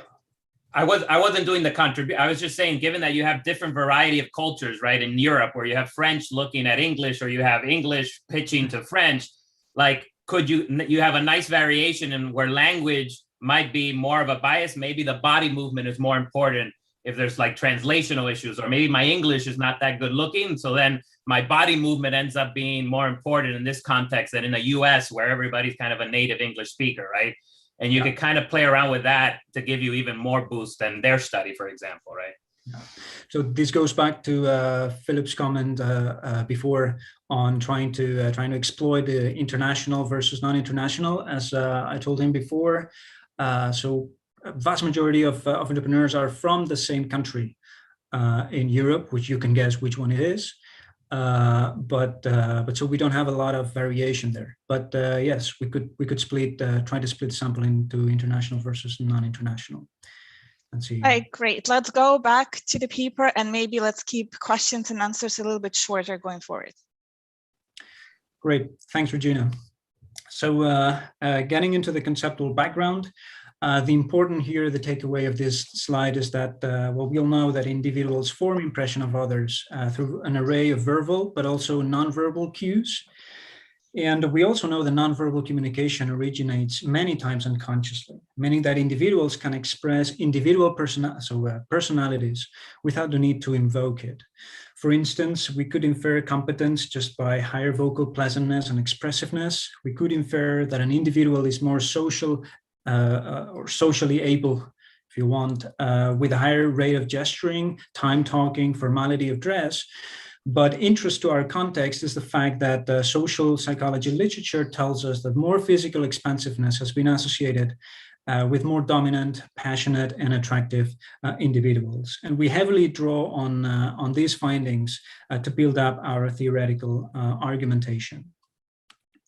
So there are a number of studies that have been analyzing this attractiveness, passionate, and dominance constructs in the environment of in corporate environments. We're not going to go through that, but it is true that attractiveness have been proven to be associated with the likelihood of being invested, of having higher market value of equity, Blankenspor et al., received loans, etc., etc. As we talked before, there is also the existence of a beauty premium, right? Meaning that ex post more attractive individuals do not seem to show better performance than the less attractive. So there's again a series of positive qualities associated with the passionate and dominance that could explain why investors are really betting on them and further engage with the firm. But on the contrary, there's also some negative side of more passionate and dominant people. We're going to get back to this when we get to the results. Furthermore, and just to use them as a control, we also include competence and trustworthiness, since these are two constructs that have been heavily used also in the literature in accounting and finance lately. So just to give you a bit more information about the setting. So this is a setting of investment forums, a series of investment forums between 2012 and 2015. Entrepreneurs are in a room and then investors get in. Before getting in, investors receive a 4-page report, including a variety of information regarding firm demographics, strategic goals, competition, marketing, and distribution. Importantly, they also receive information on the financial projections and the investment proposition. So how much the investors are going to take of the business in exchange of how much money. This is a 4-page report they receive from the entrepreneurs at the beginning of the pitch session. It looks somewhat like that. You have an appendix table with a sample of it. But importantly, the second set of information that the investors receive is the pitch itself. And the pitch is just an entrepreneur explaining the business idea for 10 uninterrupted minutes. And so what we do is just we aggregate all the recordings and we pass them through the OpenPose software, which is an open source code available from the Carnegie Mellon Perceptual Lab. And so from the OpenPose, what we obtain is just the skeletal information about the individual that is speaking. And at the end of the day, what we have is just a series of folders per frame indicating what is the exact coordinate, XY coordinate in this video frame of a specific physical joint. We can talk about hands, we can talk about elbows, we can talk about shoulders, etc. So what we do to get to this expansiveness measure, which is consistent with the theoretical, with the conceptual framework we bring in, we just get the hands, the feet, and the head. And of course, these are very correlated measures. So we take a principal component analysis of that to capture this measure of physical expansiveness. This is just a graph of just for you to illustrate that over time, over the different frames that we obtain, we've got the distance in number of pixels between the hand at time t and the hand at t+1. We also control for additional nonverbal component, and we believe that this is also some of the additions that we bring in the paper. So we also measure fundamental frequency using Praat software. We also measure the facial width to height ratio, and we also take the textual content, so the sentiment analysis, which we kind of claim that this sentiment analysis helps us rule out or helps us a little bit mitigating some immediate variable concerns. Very good. Maybe we can stop for questions. At least one question. Sure. Stephen is waiting for a very long time, and then we'll see. That's okay. I just barely missed the cutoff on the last round of questions. But if I may, please, I'm going to return briefly to Matthias Brewer's question, because I think that is pivotal to the contribution of this study. You know, is it a behavioral explanation where investors are foolishly falling for these expansionist cues to their own peril because they're investing in firms that fail? Or is it a rational risk trade-off story where investors are quite intentionally and rationally deriving the information content from the cues and investing in projects that have a high expected value, even if a majority of them fail? So one thought on this, Marty, is there any potential at all from looking at that from the angle of the sophistication of the investors? And the reason I ask, I'm thinking about my own work in a CAR conference paper with Matt Baugh and Nick Hallman, and thank you for citing it, by the way. But you know, we basically find that auditors' appearances matter in auditor selection for less sophisticated audit committees without much expertise. And it doesn't matter much when the audit committee knows what they're doing, when they have financial and accounting backgrounds. And so by similar reasoning, if it's a behavioral story, you would expect gullible, relatively inexperienced, non-professional investors to fall for it. On the other hand, if it's a rational information content story, then you would expect even sophisticated investors to quite rationally drive these cues and invest knowing exactly what they're doing. So is there any variance in investor sophistication here that would enable you to get at Matthias's question through that angle? So thanks for pointing like one factor we could take into consideration. We definitely know the name of the investors, but I have to say that they are pretty homogeneous in the profiles. There's one thing we could potentially do, and I was thinking that most of the audience is venture capitalists, which you could say they're pretty sophisticated. Some of the audience are business angels. We may get something from it. So trying to differentiate who is investing in a company, in a given company or not, whether the investor base is more business angel vis-a-vis venture capitalist. However, I don't know if we have like full data on that. So probably we only have like 2 or 3 investors per firm. This we have to confirm with the providers of the data and see whether we can get down this path. Ultimately, though, I think, and just to respond to the comment Matthias and you are raising, so wouldn't it be the case that if investors would be following a rational behavior and just betting on the home runs, that we could obtain like some significant results in our growth regressions, saying that, well, they're actually doing it well, that our growth regressions are showing that in fact, those entrepreneurs in which investors have relied more are showing greater potential growth and consequently greater valuations in following rounds and consequently greater returns for the investors. So, well, this is, I guess, something that we still kind of work on. But I agree with you, by the way. I think what you're saying makes perfect sense. And don't get me wrong, I buy the behavioral story. That's okay. I think things are more superficial. I think these things are more superficial than substantive, and that's what I'm inferring from what I know about the area from psychology. I'm just saying it's possible to further buttress that story. Maybe, I don't know, you might not have the variance in the data, but to look at it from the angle of naive versus more sophisticated investors, analogous to what Bao Hallman and I try to do with sophisticated and unsophisticated audit committees. Okay. Thanks, Stephen. Thank you, Rodrigo. Hi, Marty. Very interesting paper. Like the same theme. I mean, I think this is the crux of the paper: is whether you'll have this causal effect or you whether have this correlation, right? Like, is this a rational behavior as you pose? So this is more of a suggestion, perhaps for a separate study, because I might not be fair to ask on this one. But ideally, what you would have is to be able to control for the project, right? You'd like to have the people selling the same business, but different people with different expensiveness, and you're not going to have that here. But we all teach financial accounting in the classroom, right? So that's the same product that is being taught by different people with different expensiveness. So these days, with all this class being video recorded, can you run this algorithm into classes? And I mean, it's a different output, and of course, but that's the same product with different people. It comes with a different set of problems, but it controls one, which is no difference in the business model. So just want to throw this out there. Thanks, Rodrigo. So here, so I guess we get back to Mark Lang's point, like slightly on running an experiment. Probably the ideal setting here would be like to keep this a firm constant, and then giving like a set of participants more actors, let's put it this way, with more expansive displays and less expansive displays, and see whether there's something out there.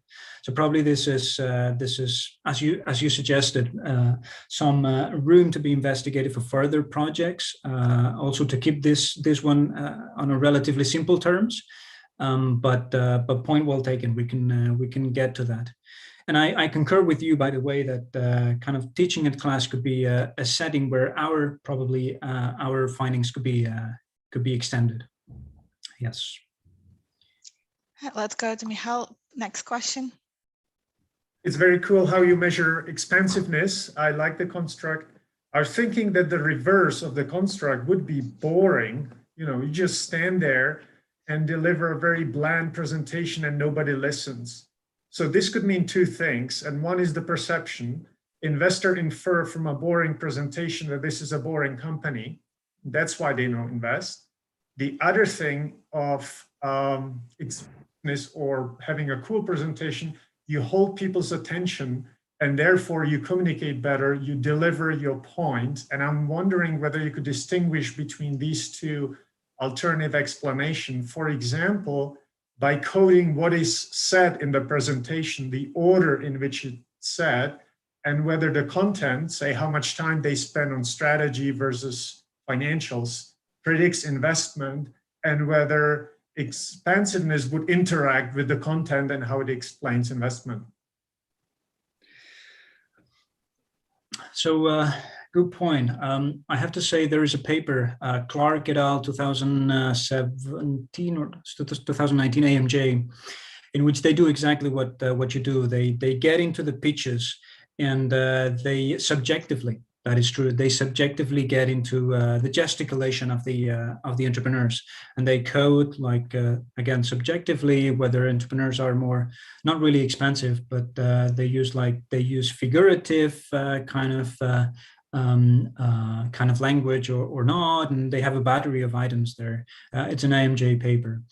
With 154, I guess it will be tricky. It is true that in our favor, it is to say that most of these presentations follow the exact same structure, which is they start like with a little bit of a product, right? They present the product, they get into the market, present the competition, they later get into the team, and they typically end the presentations with the financials, projections, and the valuation information before closing.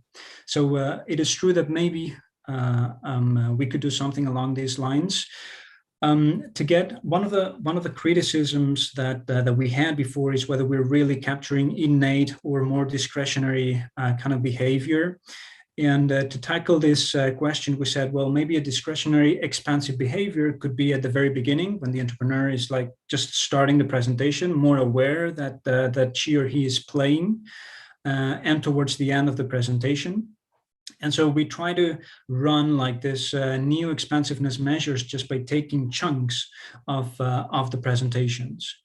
Of course, this does not fully address your comment, but well, we could do something. It's really challenging, I would say, with 154. So this AMJ paper, we're working on 17 projects, which was relatively more feasible.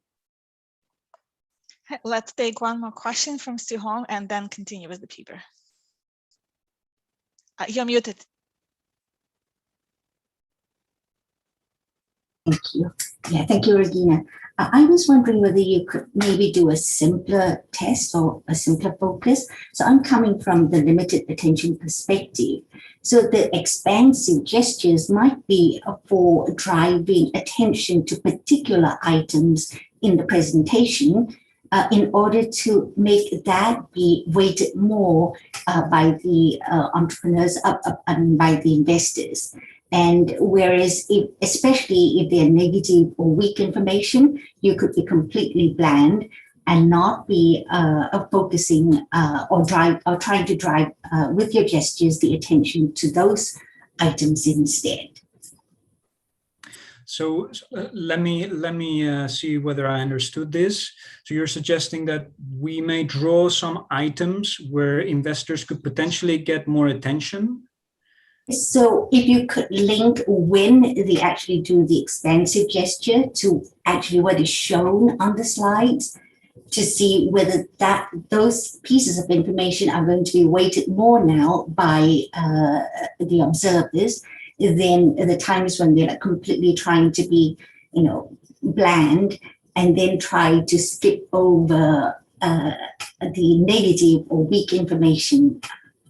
I thought that might be easier to do.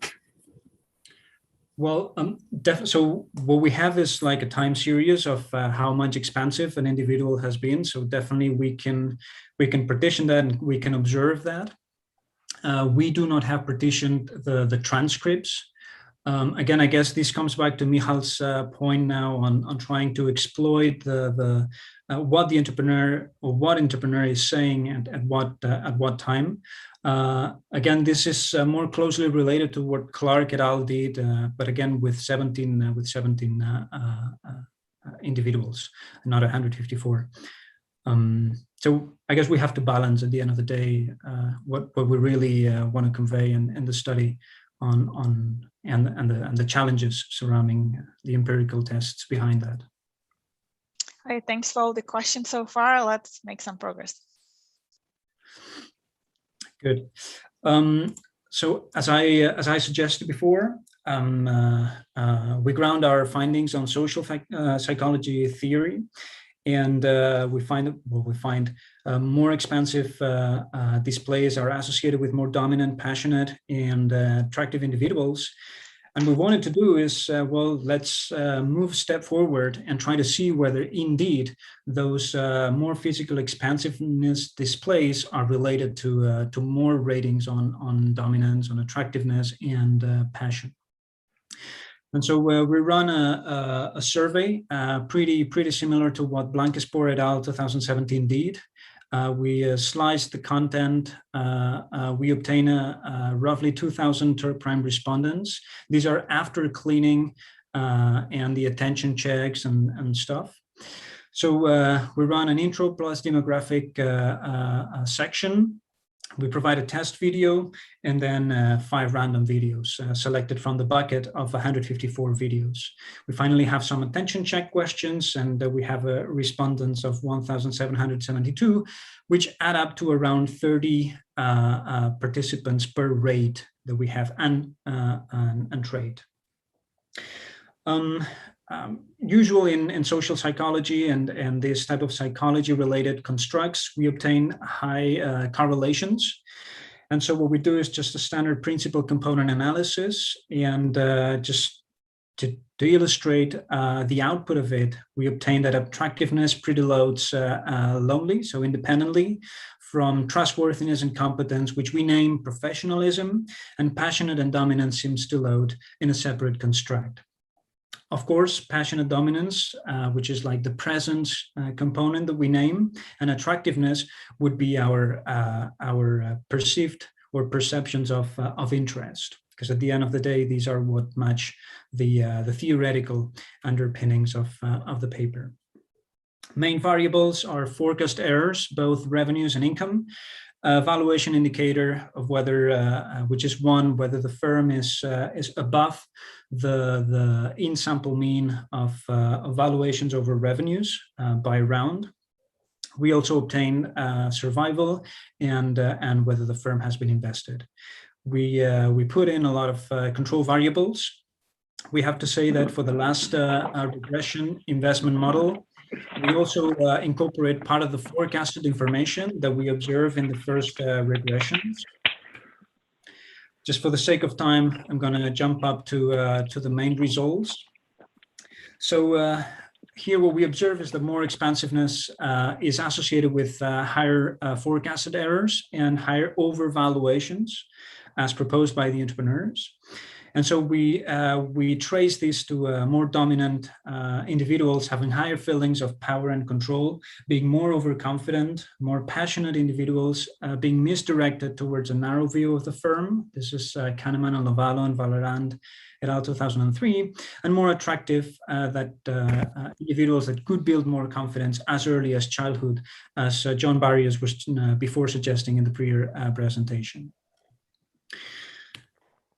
So as for survival, we attribute probably now the negative perspective on the more dominant and passionate. So more dominant have on one side higher tolerance to risk, and they're more overconfident, yet they're more prone to decisions that can lead to monetary losses. And this partly explains why we observe this negative association with survival, right? Also, we here confirm or provide some evidence of the beauty premium by which more attractive individuals do not really show greater levels of survival. And finally, we just say that the investors still bet on these horses. And we say that this is because more dominant and passionate and attractive individuals are associated with more positive qualities that at the end of the day is what attract them to put money on those more presence-driven startups. Just to support our mechanism that we propose here, these are the correlations of presence and attractiveness. As you can see, these are the ones that are loading into the 5 different models we put here. So essentially providing more evidence about the theoretical argumentation that we are proposing in the study. All right, maybe we can stop here for a few minutes, Phil. Yes. Yeah, thanks, Regina. So just, I don't want to beat up on this too much because I agree with Matthias's basic take that it's fine just to sort of say you can't fully dismiss this alternative of risk taking. But I guess I would ask you this. Instead of just looking at sales growth or percentage absolute over a couple of years, you have the round of investment by a fairly uniform set of players, the VCs. I would have thought just the investment round is a very good proxy for whether they're looking to take a lot of risk or not. Earlier they're taking more risk, later, so can't you do a little more to try to dismiss this alternative sort of risk-taking, seeking the home run? Am I really seeking home runs if it's like a D round of venture capital investment? Good point. So I guess we could definitely exploit. There's a lot of things playing around though when you think about rounds, financing rounds. So at the very beginning, you've got a lot of uncertainty. So and it's not that much by the end of that. So exploiting this story would still bring in new arguments that could be confounding this alternative that we're trying to rule out, right? But it is true that we could see what data speaks about this different financing rounds. Another thing we could try to do, maybe, I don't know if that's feasible or not, try to see whether there has been some follow-ons after these and see just plug in some 1-0 variables of whether these returns have been materialized at the end. This would come at the cost of going into Google and search manually for each of them, because the investment network from which we get the data do not have this data, as much as they don't have data on exits if they occur. But point well taken overall about this. Probably playing it down, this alternative argumentation that we're making here with just this regression, and acknowledge a bit more the limitations that we have given the data. Great, thank you. I saw Thomas was hand up before. If not, we can continue. Hi. Thomas, do you want to go on? I just quickly wanted to reiterate just one point that I mentioned kind of in the chat that, could also kind of try to help disentangle the rational from the behavioral story. It seems to me that it's mostly kind of a measurement issue, right, in terms of what you can observe about the investors. And, depending on the type of investor, a survey could really go a long way. It obviously is always, takes resources and everything, but kind of with a survey, you could get at the investment style, right, of the investors. you could kind of elicit their sophistication, right, their investment profile, and then basically have direct measures that you could directly construct for your later tests to then kind of disentangle that. And potentially you could then use the data even for future projects, right? So just a thought.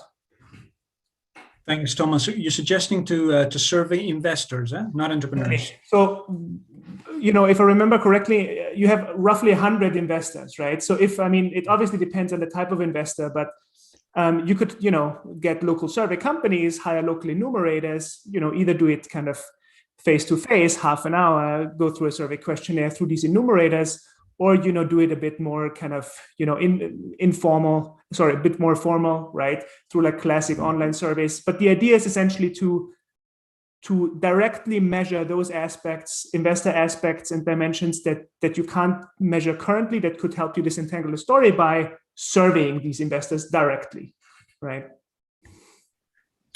That could be well, certainly a way to address this comment further, this issue further. So what we did is actually interview the entrepreneurs, the other side, because we wanted to understand how they prepare for these presentations. We want to understand whether they truly believed or not what the forecast they were producing. We wanted to further understand the setting in the head of the entrepreneurs that ultimately are the ones reporting this financial information that we're interested in. But yeah, definitely this could be an avenue to explore, serving investors. But do you have the same 100 investors all the time? They vary, right? They can vary from meeting to meeting, right? They vary. So some might be pretty sticky over the 4 years, but definitely they vary. This business school has a business angel school and venture capital school where they form high wealth individuals that then later enter into the investor community. So there's some dynamics there going on. Some people leaving, some people coming in. Mm-hmm. Some might be sticky. I have to say that it is true that, and I actually know a couple of 3 of them that have been there for 3 or 4 years for sure during our sample period. Yeah. Thank you, Beth. I find myself wanting to understand the distribution of the expansiveness variable a little bit more, or rather, is there potential for a nonlinear effect? Right. Right now, this is very much about kind of the at least how I interpreted reading it. It's very much the positive, the high extreme. Could there be thresholds or levels? And part of this is, I think earlier, it was maybe Mark that mentioned that the opposite of this is boring. So the ideal might be something in the middle. Is there a way to think about a potential nonlinear relationship? There could definitely be some outliers here, to the extent that, I mean, if you have an Italian in the room, for example, then they highly likely be more expansive than a non-Italian.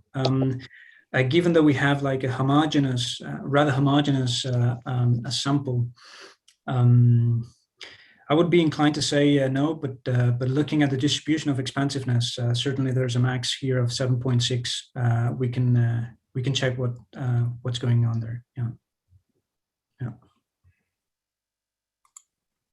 All right, let's continue. Good. So there were other arguments. How much time do I have left? You have 12 minutes. Okay, good.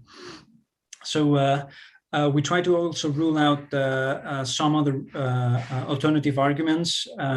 It was raised the issue of potential reverse causality, meaning that entrepreneurs which are having like more optimistic forecasts are now there going on the pitch and behave more expansively. And also we've received some comments on discretional displays that allowed us to do some more empirical work on that.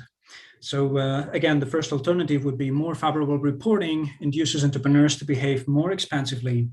And alternative 2 would be that we do not capture an innate nonverbal component, but rather a rehearsed manifestation of body language. So we will never rule out this, and we acknowledge this limitation, but we take 3 approaches. First, we just rely on the literature that suggests that really nonverbal communication originates unconsciously. And we also take a qualitative approach. So we run 10 semi-structured interviews on entrepreneurs to further understand about the preparation process of the business, of the financial information, and above all about the preparation time or the preparation process of the pitch itself. And most of them recall that they kind of talk to friends, talk to some family or whoever to get some feedback on the pitch, but most of the feedback we received was more on the content and the flow of the presentation, and not that much on the tone of voice or on the gesticulation, which are the components we were interested in. So none of them actually mentioned that they received feedback on that, giving us like some idea that probably this innate nonverbal component might be there in the pitch. We also take a quantitative approach and try to slice the pitch, the 10-minute speech on different sites. So we've got the 40-80%, we take the 0 from 80%, 20-80, so different portions of the pitch to see, to rule out the idea that probably at the beginning of the pitch, they might be more expansive if they rehearsed so. And the same thing towards the end of the presentation. None of these analysis suggests that entrepreneurs are really using a discretional component there as for body language. So we further analyze some cross-section, and we find that the effect of this expansive display are mitigated with governance. So when a corporation or when a startup brings in some corporate mechanisms, let's talk about the board of directors in place, about reporting frequency, et cetera, we see how the personal characteristics, so this dominance effect, this attractiveness and passionate effects are really mitigated, meaning that when there is a serious mechanism behind the preparation of this financial information, et cetera, the personal characteristics associated with entrepreneurs are not that or are not having that effect on the outcome variables of interest. So as for concluding remarks, I would say that body language and perceptions of others are informative of financial reporting and performance outcomes. We are one of the first, if not the first, to study body language, and which has been an overlooked nonverbal component. This is important to the extent that with the correlation table that we throw in, we show that it is merit. It has some merit to measure this body movement, even though we realize that it's very difficult. This OpenPose software is not that direct as it might seem from the beginning. So you have to do a lot of adjustments at the beginning to really capture the entrepreneur. But we raise now a new nonverbal component that was certainly overlooked by prior literature. Well, so yeah, Regina. So I know we have a very active chat, but if anybody wants to ask more questions, we have another 7 minutes, Phil. Yeah.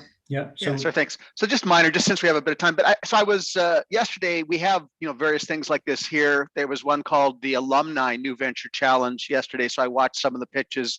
I had some students involved, and of course it's all on Zoom. And so I guess this isn't really a question for what you've done, but what I noticed in the Zoom ones, some people, it was only their head that you could see while they were presenting. Other people, they just had their cameras positioned such that you could see their whole body. So, I mean, would you expect that that would then make a big difference to the success they have in those types of pitches? This could happen. Actually, there's this Hu and Ma paper in which they analyze entrepreneurs pitching their business. I think it's a 1-minute pitch to the Y Combinator, which is one of the most famous accelerators in the world, I would say, especially in the US. And so they have like roughly 1,000 pitches, I believe. They find that like more positive features of the pitch factor itself triggers investors to actually invest more on those companies. So I would say that there might be some more positive features if you present like more on the body, with the body, or just with the face. Investors at the end of the day might get some more information. One other point that I wanted to make here is that So with these speeches, the ones we have, the ones we analyze, it's really homogeneous, meaning that it's not always on the same room, but we're always capturing the full body, the entire body of the entrepreneur. Otherwise, we could not measure the feet movement or sometimes the hand movement if you're back on the lantern, right? So this is one of the qualities of this setting that allowed us to produce all this work that we've done. I have to say that at the beginning of this project, one of the idea we had is to pass this open source code through earnings announcement conference calls. There's some video earnings announcements. So for example, Netflix is videotaping conference calls. Caterpillar is videotaping conference calls. So we see that there's kind of there might be a way to bring this open post thing into the more generalizable, if you want, public capital market setting.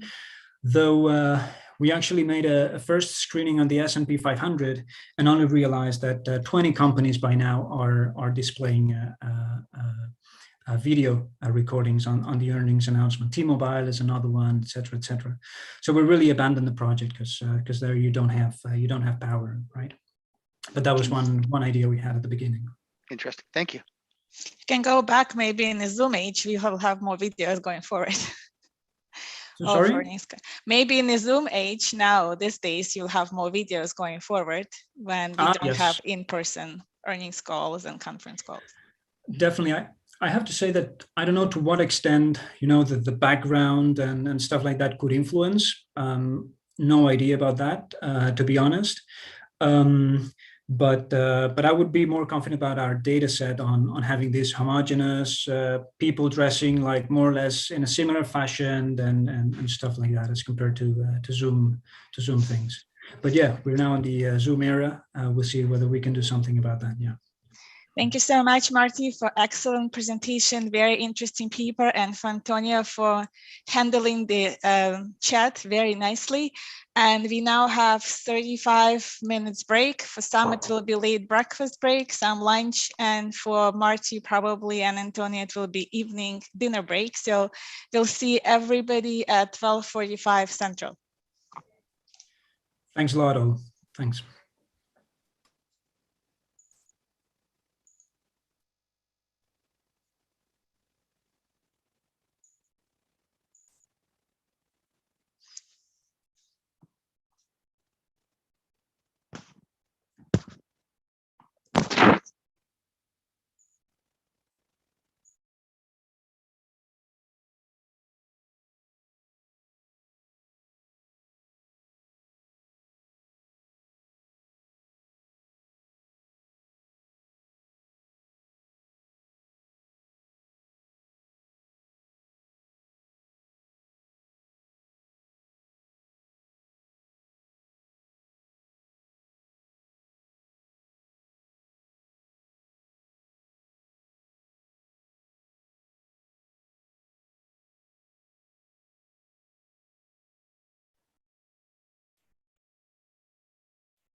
In progress.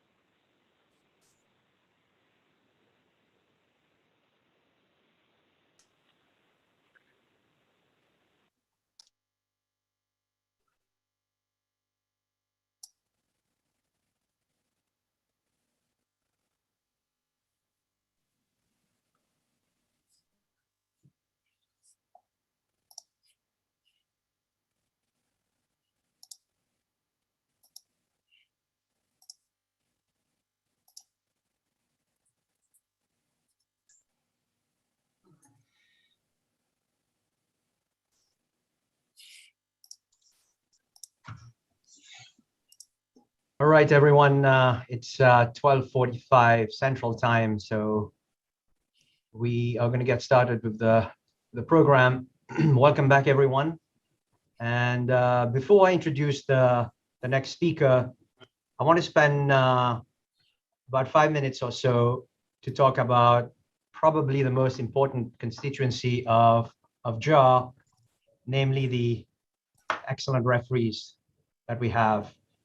Now, given that JAR accepts papers from all research methods, every year we rely on a very broad cross-section of over 100 referees. On behalf of the editors, I would like to take this opportunity to thank all the exceptional referees for all their work and dedication and service to the journal. Now, to draw attention to this crucial constituency, you may recall, and that started that a few years ago now, the editors face the daunting task every year of recognizing at least one referee for his or her contribution to the journal in consistently providing the journal with timely, constructive, and insightful reports. Now, I can tell you guys, this is not an easy feat. Choosing from our broad set of excellent referees is truly challenging, and this year was no exception. For this year, we ended up choosing 3 referees for the outstanding service and contribution to the journal. And interestingly, all these referees come from different research methods. So without further ado, I'll announce that now. So this year's Referee of the Year awards goes to, if you could do some drum rolls for me, that would be very helpful. Here we go.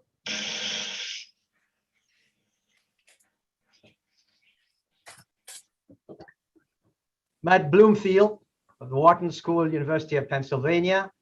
Matt, I have to apologize. I have a lot of pictures of you with trumpets, so this is the one I used. Congratulations, Matt. If you could raise your hand virtually so everyone can see you. Congratulations, Matt. Chandra Kanodia of the Carlson School of Management at the University of Minnesota. I didn't have any trumpet pictures or anything for you or anything else. Congratulations, Chandra. And last but not least, Christina Renkamp of the Johnson School at Cornell University. Congratulations, Christina. We are grateful to all 3 of you for your work for JAR. And of course, we thank everyone, all our reviewers, for their thoughtful and constructive comments for JAR. Again, congratulations, and we'll celebrate later on during gather time. All right, I'll stop sharing my my screen now and move on to the next paper. So I'm pleased to introduce Bin Lee. Bin, if you could share your screen, please. Okay.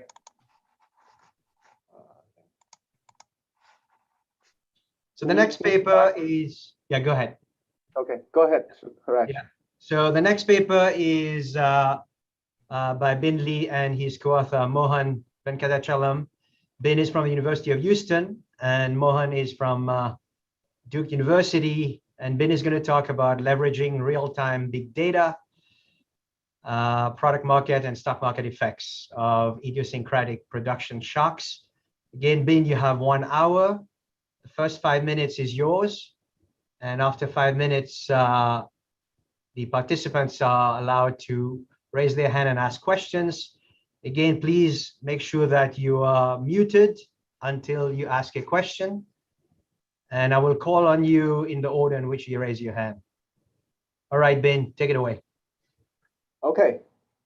First of all, I want to thank the conference organizers for giving us this opportunity to present the paper here. And thanks, Harash, for the introduction. Good afternoon, everyone. My name is Ben, and this paper is co-authored with Mohan from Duke.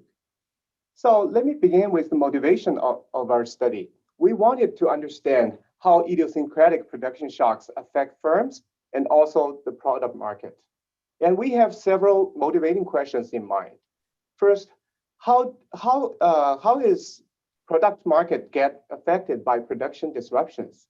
Second, if there's any effect, right, how do the product market effect translate to financial outcomes and stock performance? Finally, what are the channels through which investors can get timely and useful information about production disruptions?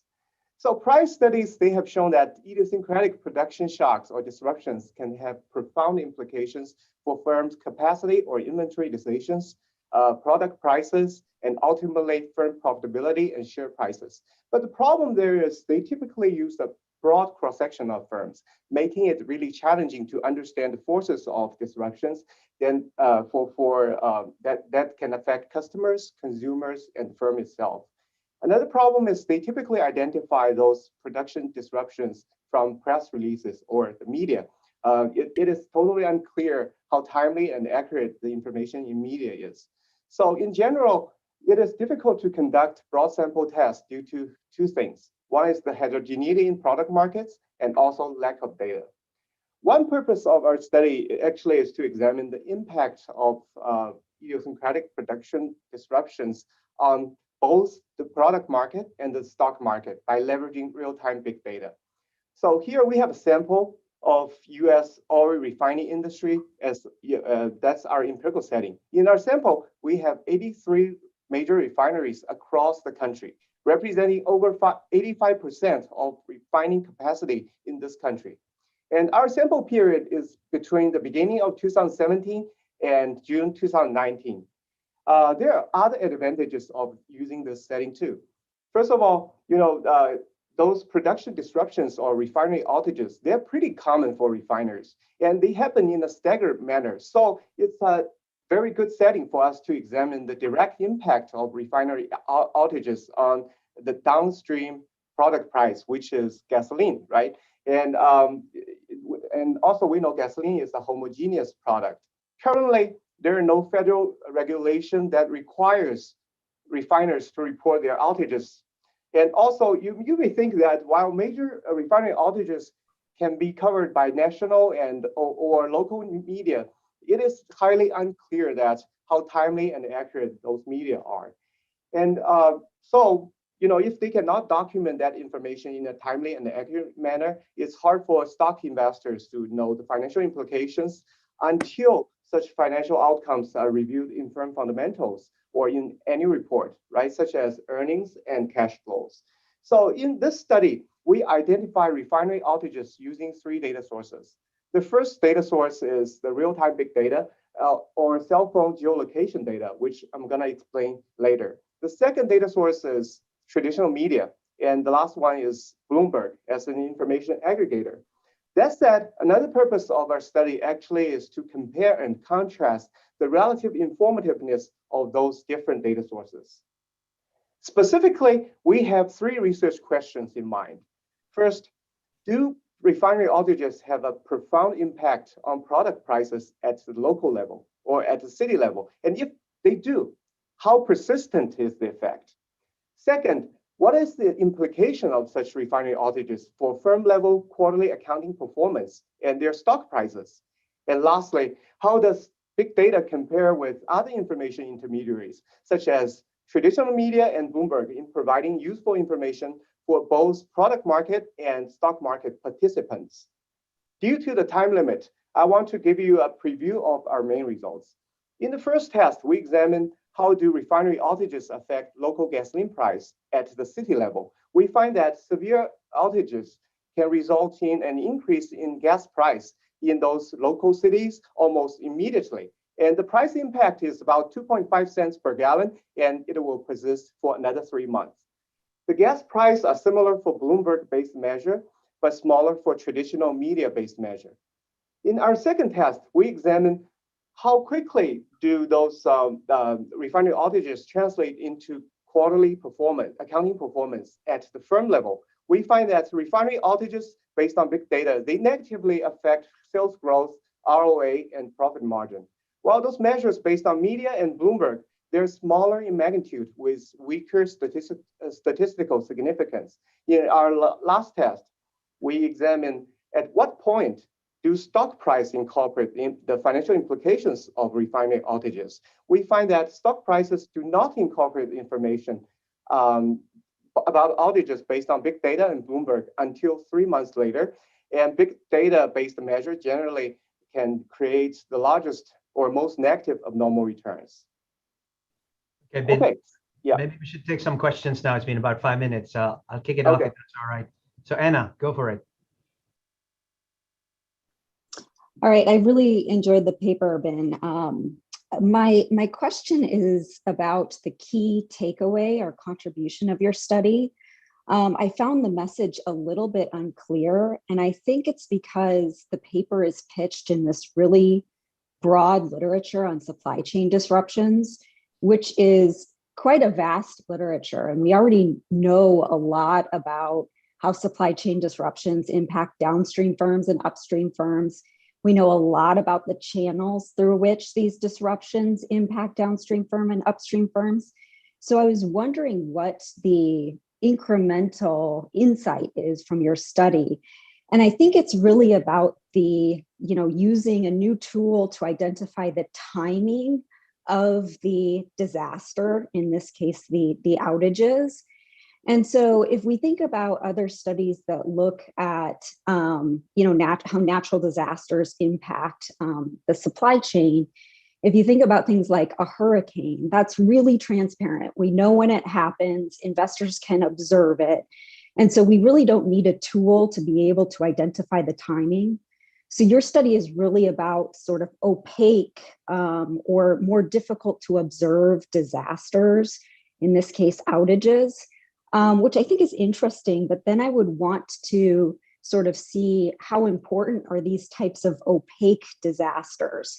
Important in terms of how frequent are they, and then economically, how important are they? So, what is the macro level effects of these, more opaque types of disasters where we would need to have a tool where we would be able to identify in a timely manner when the disaster started? Okay, thank you, Anna. This is an excellent question. Actually, you asked 2 questions. The first question is, what is our contribution to the literature? The second question is about the economic significance, if I understand you correctly.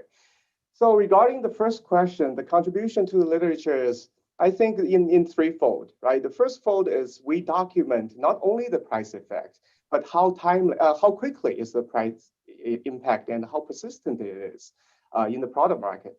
And also we document the channels through which the product market effect can be translated to financial outcomes and stock valuation. That's the second contribution. The third way is you can view our paper compares and contrasts the information big data with other benchmarks, other information intermediaries, such as traditional media and Bloomberg as an information aggregator.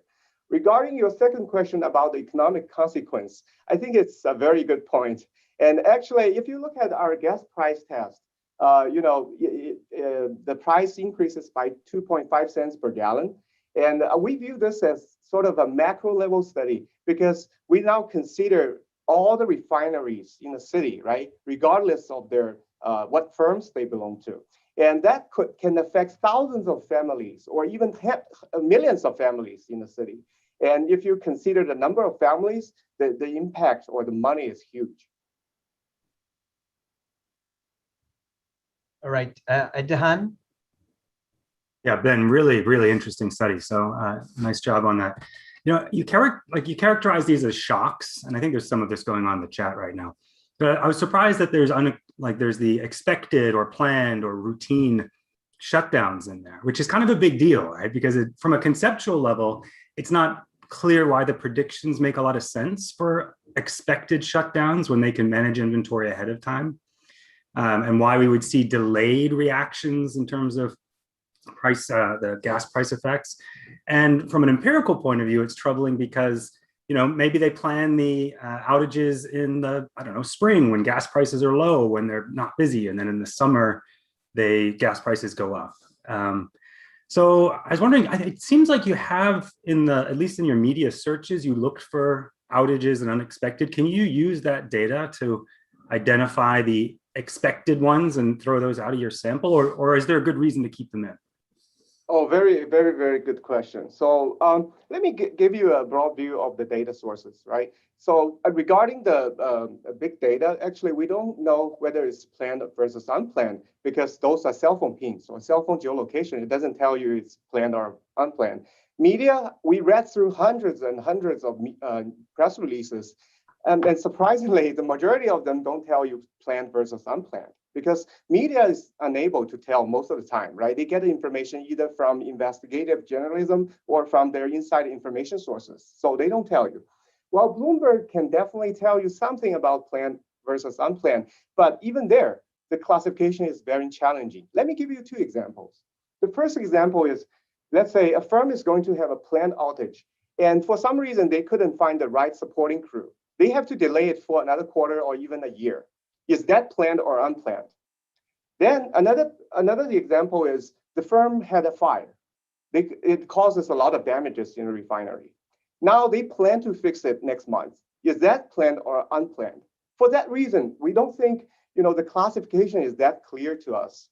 Even though your point is well taken, right? We understand they're planned versus unplanned. It'd be nice that we can know the truth. But at this stage, unfortunately, we don't know that information. Yeah, I guess I'll move on, let you move on. But in that regard, like maybe two comments. One is I would maybe provide a lot more descriptive information on how long these outages last. Do they cluster in time? Are they the same time each year? Maybe you can go post. And then second, maybe you could narrow in on ones are unplanned. So there's a data set I was just looking now of fires at refineries. So that's unplanned. So maybe you can run your analyses on those and we're sort of at least benchmark whether you're kind of getting similar stuff. Okay, thank you very much. Christian Lloyd. Yes. So my question is a bit related to what Anna was asking in the beginning. I understand the first two questions and what Anna is raising, to what extent sort of there's potentially incremental contribution relative to what we know about these supply chain disruptions. And so there, the purpose is to study the outage with regard to either impact in the product markets or the capital markets. But the info tests is what I struggle the most with. And what I find challenging here is that you kind of dig into how and when the markets respond, and then you compare this across different sources. But so let's say you have data that market participants don't have, right? Then we wouldn't expect the market to really respond to that if it's sort of not publicly available. And then you could ask the question, well, how much overlap there is with other sources, and maybe some of it comes out through other sources. But then I think what you would study is like how many of the outages that you identify show up in the media, and then we would sort of maybe learn something about what gets picked up in the media and it doesn't. But I struggle a little bit what sort of, if this is really not known by most people or the data are not available to investors, what we learn from the market test. What I thought was the most intriguing part is actually what you did with the 8K stuff. Right? To me, that's actually a very central accounting question. It's actually very relevant also to the debate on materiality in the ESG space, is this question, to what extent are firms actually withholding information that could potentially move the prices, right? So your first set of tests established this matters, this is somehow material, but then you would sort of look like, to what extent do firms talk about this? When do they talk about this? And are they timely in their reporting? In that case, we learned something about the accounting, but that doesn't seem to be a research question that you have sort of on the agenda. And I was just sort of wondering whether you could clarify a bit more your research question along those lines.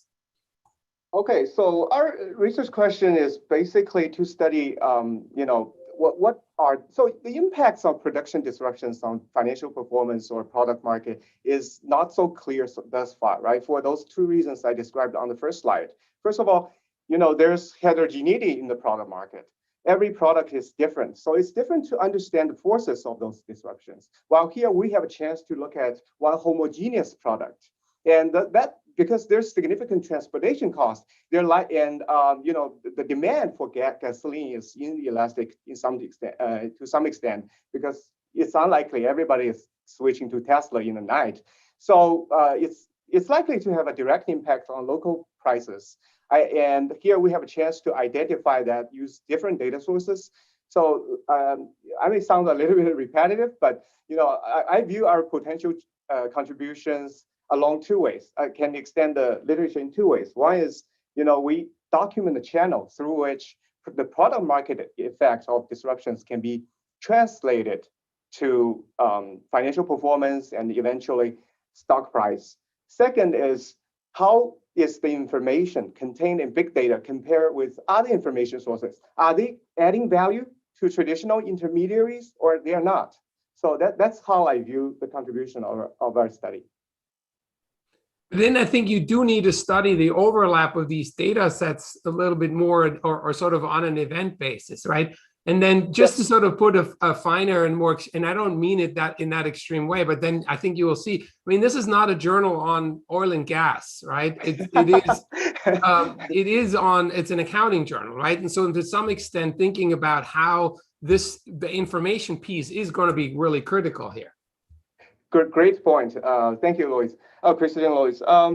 So maybe I will go to the data where I can give you some examples and let me explain the data. But now just a short answer, right? Big data is real time. We can obtain that on daily basis, while media often is backfilled. And from our correspondence with Bloomberg, the information aggregator, it's also backfilled. So in Exante, we cannot use the information in media and Bloomberg. Let me give you just a short example, right? Let's think about a hurricane is coming to the Gulf, Houston. And from my reading of the news articles, they typically at the beginning of the hurricane, they will say, you know what, there's a hurricane coming. So there might be some refineries going to shut down. And during the hurricane, they will keep updating the dates. Probably they will say, now, so we have several shut down. Even after the end of the hurricane, we don't know what are the damages caused in each specific refinery. So they may have to find a crew to fix those problems. And the media cannot update until the end of the refinery, if we're lucky to find the data. Okay, I'll explain that more when I talk about data. Okay, let's go to Andrew Sutherland. Hey, Ben, so interesting paper. I had a similar reaction to Ed, and I think I have an idea maybe to help get at it. It seems like a lot of the planned maintenance is going to be routine. It's going to be kind of predictable in the data in terms of the hours of the day that the crew is on site doing it, the size of the crew, certain months of the year. So I was wondering if you could use the ping data to kind of even do just a crude split on what is planned versus unplanned, and that would sharpen a lot of the tests and get at some of these questions that are going on in the chat. That's a great point, and Andrew, we can definitely do that. And but unfortunately, our sample period is kind of short. But although we can do some checks on seasonality or other regular maintenance. All right, Mark Lang.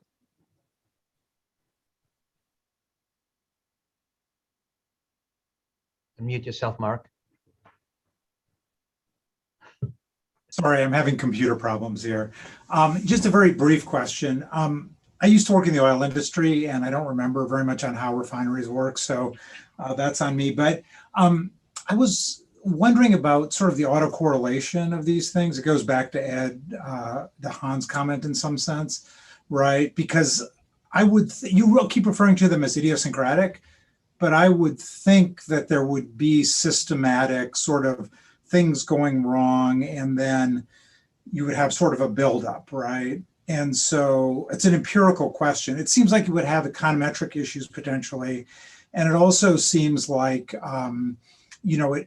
it might help explain some of the lag structure here. right? Because, for example, these people are coming on site and it takes a really long time for bad stuff to happen, say in returns. And it seems like you'd want to sort of know that time series structure. Okay, so that's a good point. We can definitely examine the time series correlations, but I want to probably, if I may, delay that a little bit to the later slide when I talk about our empirical execution of the design. You know, we use Farmer-Macbeth. That's why we use Farmer-Macbeth, right? And we view each day as an independent observation to address the serial correlations, because now we are having a prediction model for the future. But I want to delay that a little bit when I talk about the empirical design part. Thank you. Yeah. All right. We'll take one more question, Jim Omarshan, and then John and Rich will come to you later. Go for it, Jim. So I'm wondering about the actual construction of the ping variable. You don't expose much on how that is. You speak a little bit about it's some unexpected people being there and perhaps lower people who normally are on site. Can you describe that a little bit more and then maybe explain, is it theoretical based as in, or is it a black box to you, or it's just a 0-1 that you get? Is it something where they have thought through how many people would be a good threshold, or is it something that is trained? And if so, is it trained on planned outages based on some of your other data sets, or is it trained on something else? Excellent point. So you are like several slides ahead of me. I have a special slide designed to answer that question. I'll probably answer it there. All right, let's move on a bit, Ben, and then we'll take more questions. So in general, you know, there are 3 streams of literature that relates to our study. The first stream examines the impact of production disruptions on firms' financial performance, and the second stream of literature examines the impact of refinery outages on wholesale gas prices. But our paper is different from theirs in a few senses, right? I mean, we look at the immediate impact of refinery outages and how persistent it is. Another important point is they only look at wholesale gas prices. They never examine firm accounting performance or stock performance, and they don't compare big data with other things. And also, their data of refinery outages on a less frequent basis, on monthly basis, so it's difficult to understand the timing of the reaction. The last stream of literature is basically the big data, growing body of big data that tries to draw economic insights from those big data. And our paper generally is different from this literature in the sense that we're looking at the channels, right, through which product market can be translated into financial outcomes or stock valuation. And also we compare big data with other information intermediaries. Okay, now this is a slide for me to address Jim's question. So now let me elaborate on how this big data work, right? We obtain refinery outage data from a company, a geospatial analytics company called Orbital Insight, which collects data from a variety of sources, such as satellite images used by previous big data papers, and transponder, vessel transponder information, GPS, or cell phone pings. And we know that other papers have also used this data source, particularly satellite images for other settings. So our refinery data, they are based on high frequency geolocation data or cell phone pings, which tells you the latitude and the longitude of a mobile device at a point in time. And the firm collects data from more than 800 million devices worldwide. So how do cell phone pings really tell us something about refinery outages? Please allow me to explain here. The firm first, they will draw a polygon boundary around each refinery, and then it takes continuous snapshots of those cell phone pings within the boundary. And it also collects data on the amount of time each cell phone appears at the refinery. Then it converts the raw data of cell phone pings into time series of unique devices counts and dwell time at the refinery. So, and lastly, it will isolate cell phones that have not been at the refinery historically, or at least recently. That means those cell phone pins represent abnormal foot traffic, right? They're not from the regular workforce on the refinery. So by doing so, the firm can identify normal versus abnormal staffing levels based on those unusual spikes in the number of unique cell phone pins at the refinery. Did I answer your question, Jim? Well, so is it the presence of people who normally are not there that is an outage, or is it the absence of people who are normally supposed to be there, or some combination of the two? It's supposed to be the people who are normally not there. At least recently not appeared at the refinery. So maintenance crews coming on site is what it's supposed to be. Yeah, that's right. That's one way you can think about the cell phone pins. Okay.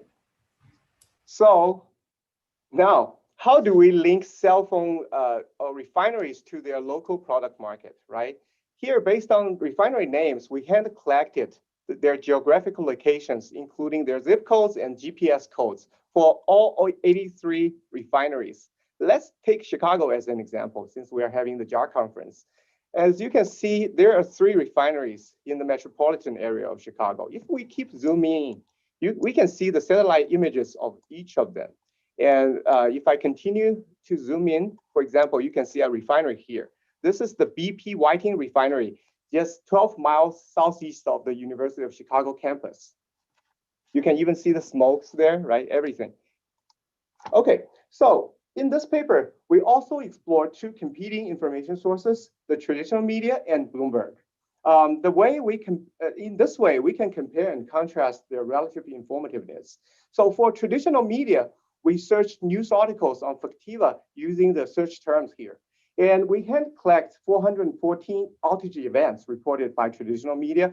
And interestingly, only 10% of those media coverages are ahead of the outage. So maybe that speaks to the planned versus unplanned turnarounds, or they call it turnarounds, but actually those are outages. Our next data source is Bloomberg, the IEFO module. As I said, this is an information aggregator, and Bloomberg claims that they collect the information from a wide variety of sources, including traditional media. So you would expect that Bloomberg data is going to subsume media, right? And we will take a look at the empirical results later. While Bloomberg, from our correspondence with Bloomberg's supporting staff, they don't specify the input dates of each media, but they tell us that they collect the information and input the information as and when the information becomes available. So that implies that Bloomberg outage information is likely backfilled. And we also backfill the media information for the reasons I discussed before, because at the beginning of an outage, usually the outage window is unknown. All right, Ben, let's take a few questions. I know John Barrett's hand is getting tired. John, go for it. Thanks for digital hands. I'm not that tired. So, I have, a 2-part question. One on kind of, not to beleaguer the point, but like the contribution here kind of versus kind of like the old school Bartik paper, not Barakat, the QJE one that you cite, right? About how idiosyncratic shocks to the supplier network. There they show kind of performance effects as well, right? Like ROA goes down, sales growth goes down. So we kind of already have some of that with the financial statements angle too, right? So I kind of felt a little, they're using natural disasters, right? And then they're looking at supplier chains and idiosyncratic shock propagations to production networks, right? So like that, I think you might want to kind of tone down how much we don't know about performance versus these idiosyncratic shocks. And then secondly, more on the empirics, like these 3 variables, do you standardize them? How do we think about kind of variation with the cell phone ping construction outage versus like a Bloomberg that might be more binary and like what's being reported, 0-1, for example, versus 50, or what thresholds Bloomberg might talk things about. And then finally, like, at least visually, it would be nice to kind of get an event study design here to look at when these outages start, so you can kind of compare the performance of these controlled and treated refineries, around the quarters of these obstructions, right? So that we can kind of but I want it on their Y outcomes, right? So we want to Okay. compare like a diff and diff, which is kind of what you're trying to get at here, right? Excellent point. So let me use this example for one refinery. That's the BP Whiting refinery, which I just showed you the satellite image, right? So here I want to give you an example about how the data looks like. Let me use the point so you can see that laser point. Okay, so the solid line on the top shows refinery outages identified by cell phone pings. The dotted line in the middle shows refinery outages identified by traditional media. And the dashed line in the bottom shows those identified by Bloomberg. And obviously, oh, by the way, we also report the first media coverage date for the media reported outage events using an arrow here, okay? So you can get a rough sense about how timely or how quickly they are. From a visual examination of the figure, it is clear that there are some similarities and there are more differences. So we want to make 3 observations from this figure. First of all, if you take a look at those 2 big outage events, right? In September and October 2018, and also in April and May 2019, they are covered by all 3 data sources. Second, although Bloomberg claimed that they use a wide variety of information sources, but there are several events covered by media, but never mentioned in Bloomberg. Third, and more importantly, I want to point out that those outage windows, they do not always align with each other across the data sources. Another problem is we never know the truth because the firm doesn't report it, either mandatorily or voluntarily. So even in exposed, we don't know the truth. Here, overall, those data sources contain correlated information about refinery outages, but they're not correlated, perfectly correlated to completely subsume each other. I guess that's our point. All right, Rich Frankel. Ben, thanks. This is very interesting. You probably know of a paper on price discovery associated with the Challenger disaster, where when the space shuttle blew up, they looked at the price of the 4 contractors and saw that on that day, Morton Thiokol stock dropped more than the other contractors. And I thought that maybe this gets back to what Christian was saying. I thought this was going to be more of how is information disseminated? And then how long does it take to get into an 8K or a financial report? But we don't, what you're saying is we don't really have an event. It would be nice, even, I know I would have expected, for example, for you to have stock price reactions around these events.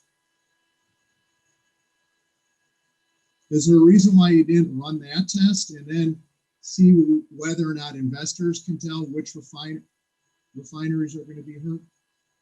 Okay, so actually this sample, another advantage of using this sample is we can really look into details about each information channels, right? We examined the mandatory reporting channel, it's non-existing. We looked at the voluntary disclosure channel, it's non-existing. Then we are able to look at traditional media versus another information provider, Bloomberg. They're supposed to, because it's their bread and butter, right? They're supposed to provide valuable information, or at least those major refinery outages for investors, if they believe it's important for investors to know. But we believe that they don't report all outage events, and the media is not very timely and accurate in covering those events. So we are basically experimenting or considering another channel, big data as another channel, whether big data can be used as a tool to provide some valuable information on a timely basis.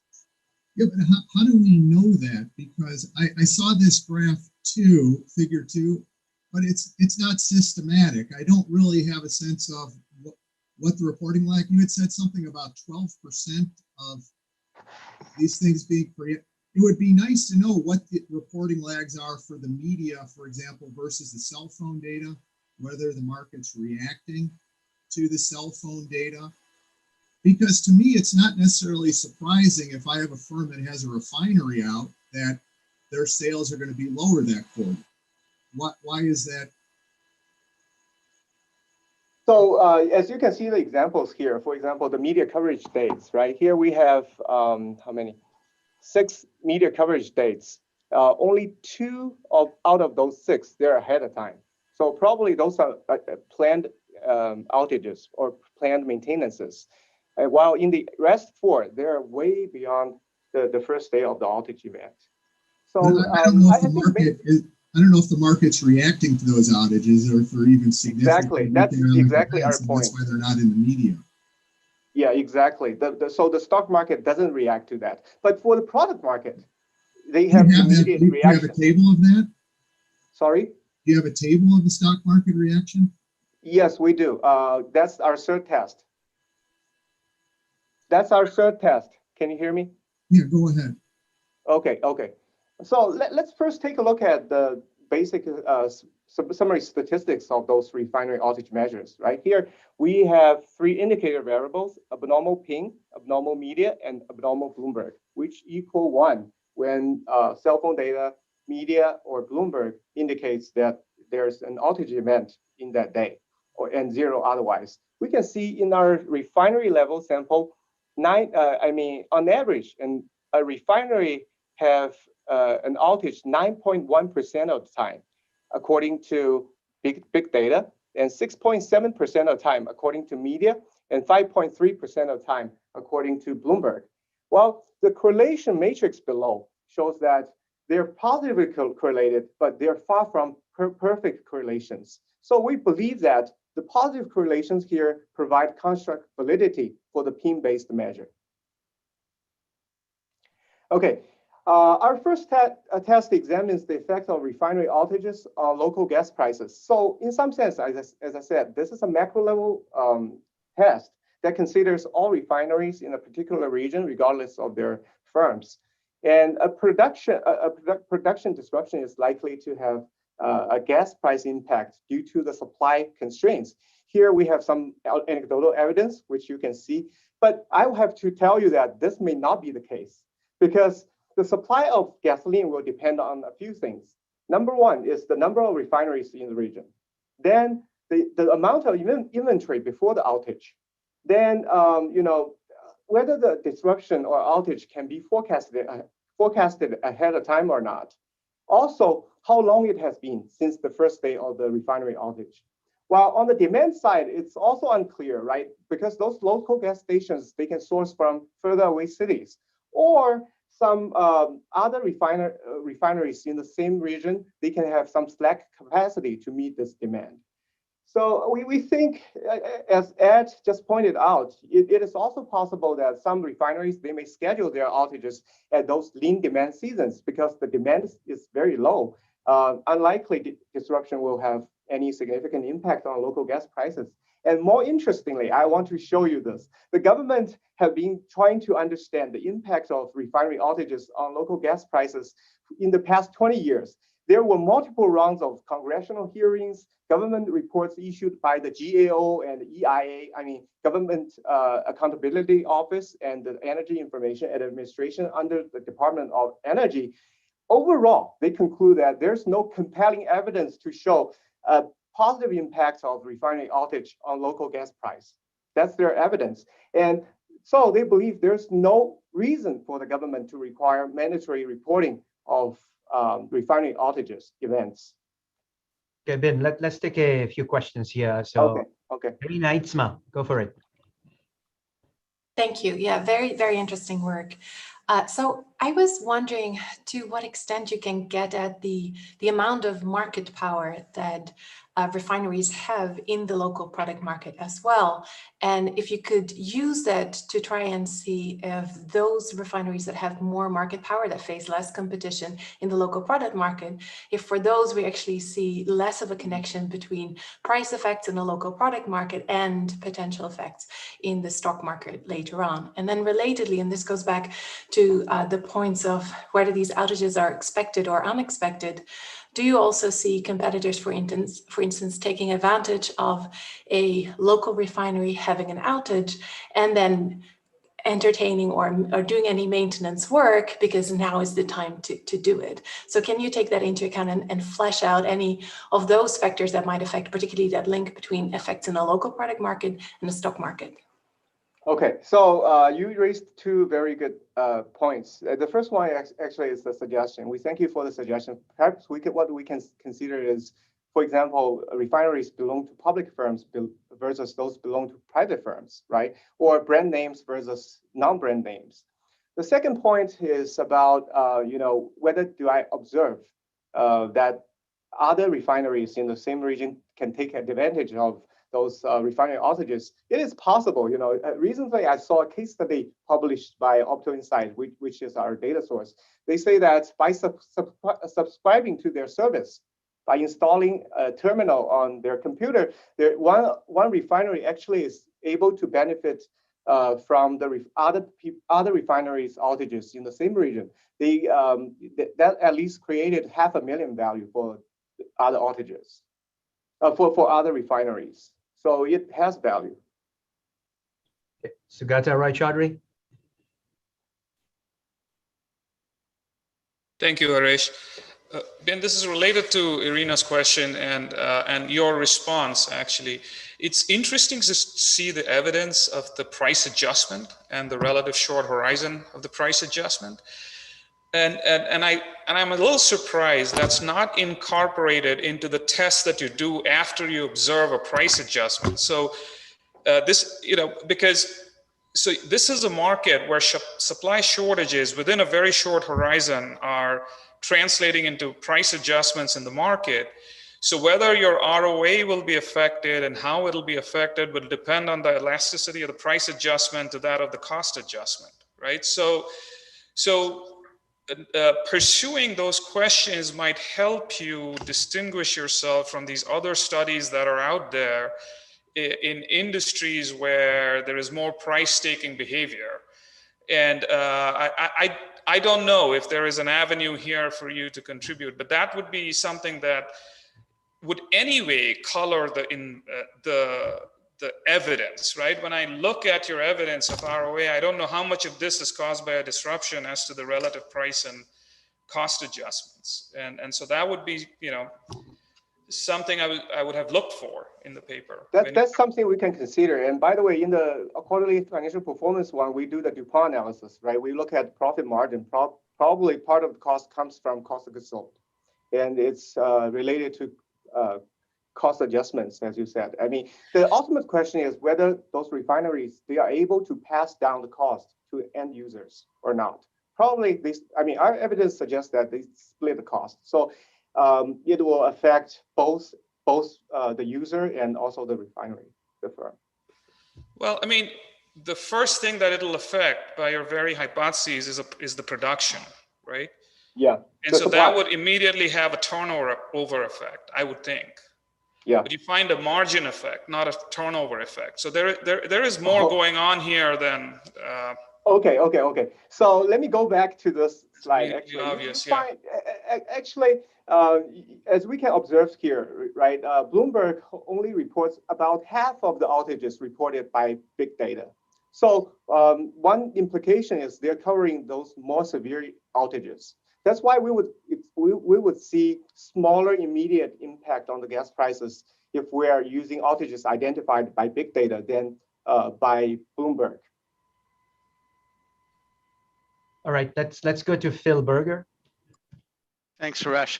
Just a quick one. So I think this could help for some of the other comments, but I have a bit of a different purpose in mind. To me, the accounting audience is mainly interested in the information competition between the big data and you're currently looking at alternatives from media like Bloomberg. But I wonder, like, if you looked at sell side analysts and you looked at the text of their reports or you looked at their models, I guess I'd be interested in what, if anything, do they disseminate or perhaps even originate with regard to information on these outages, and how do they incorporate that into their models in terms of what, are they expecting it to affect turnover, whatever? I mean, they're experts in this. They should spend a lot of time thinking of it. So would it be worthwhile basically to look at anything in sell side analyst reports with regard to some of these companies that are having the planned or the unplanned outages?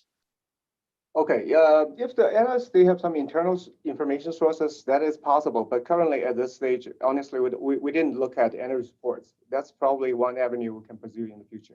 Thank you. Thank you. Thanks. Okay, you can keep going, Ben.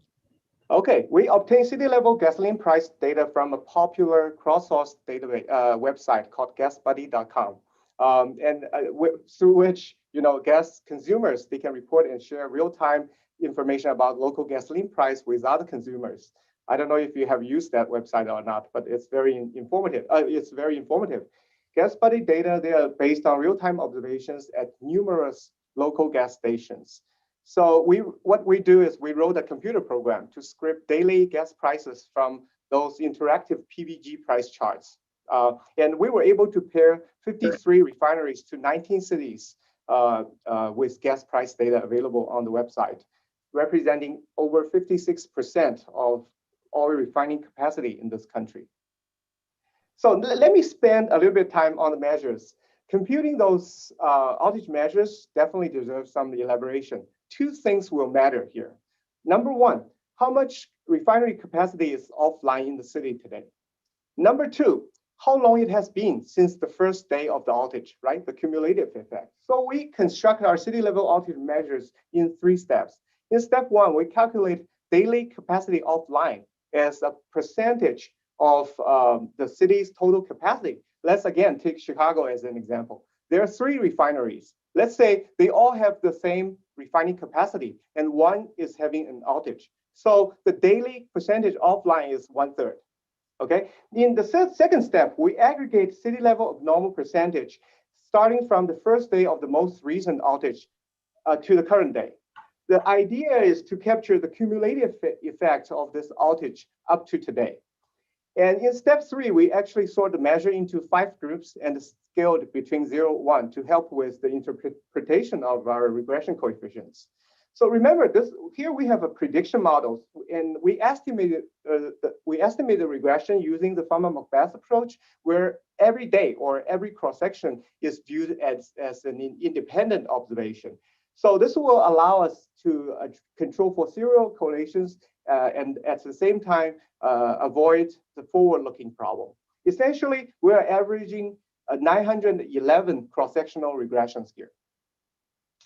In this table, we report the impact of refinery outages on local gas prices 1 day ahead, 1 day ahead, 1 week ahead, 1 month ahead, and in each of the next 4 months. As you can see here, again, the coefficients are from Farmer-McBath estimations. So as you can see here, in the day after a severe outage, gas price in the city will increase by 0.6 cents per gallon. Although the effect seems economically small at the beginning, it keeps on increasing in the next 3 months. And it tapers off at the end of the 3rd month. So how big is the economic impact, right? If we assume that an average household consumes 1,200 gallons of gasoline per year. So this effect can be translated to a $7.5 increase in their quarterly gas consumption per household per outage. It may seem small for the audience here today, but remember, we have thousands of low-income families in the city, and it matters to millions of people. However, when we switch to the media-based measure, the positive impact does not show up until 1 month later, and it will continue for about 4 months before it's declining. Then we use the Bloomberg-based measure. The gas impact is higher early on. This may not be very surprising because, as I said, Bloomberg-based measure, they only identify half of the refinery outages as identified by big data. So also the persistence of the price effect is kind of similar to the big data. When we include all 3 together in regressions, we find that both Bloomberg-based measure and the PIN-based measure, they seem to dominate in terms of providing incremental information for gas prices, while media is not really providing much. That's sort of expected because Bloomberg also takes information from media. However, I have to emphasize that it is difficult to evaluate such a horse race because the event dates are backfilled in Bloomberg and also in media, and we don't know the input dates. Okay, our second test examines how refinery outages affect accounting performance at the firm level. The difference now is now we aggregate across refineries within a firm. Those refineries could locate in different locations, different cities, and we aggregate all outage events within a quarter weighted by their respective capacity. I have to say, it is ex ante very unclear that whether refinery outages will lead to bad accounting performance or not, because as shown in the previous test, the outage will increase gas price, right? So the firm may have higher sales unless their sales volume decline, or the cost of the disruption outweighs the benefits from gas price increases. So in the first test, we check actually sales growth. Again, we construct 3 measures of firm quarter level outage measures based on cell phone pings, traditional media, and Bloomberg. And we take the firm level capacity offline due to refineries and divide it by the total capacity. Here, we are able to find 15 public firms matched with 63 refineries, representing 76% of US refining capacity. Here we don't, and also here we don't use the Farmer-McBeth approach because here we only have 10 quarters of the data. And here, our results shows that severe outages can cause a significant decline in quarterly sales. Actually, if the amount of capacity offline is based on cell phone pings is among the top quartile, quarterly sales will decline by 23%. But the effect is much smaller for the media-based measure and also Bloomberg-based measure. When we look at ROA, the pin-based measure actually reduces after severe outages identified by the pin-based measure. Their ROA will decrease by 1.8%. And a DuPont decomposition tells us that this decline in ROA is driven by both profit margin and lower asset turnover. Okay. Ben, let's take a couple of questions here, if you don't mind now. Okay. So Darshan Jayaraman, go for it.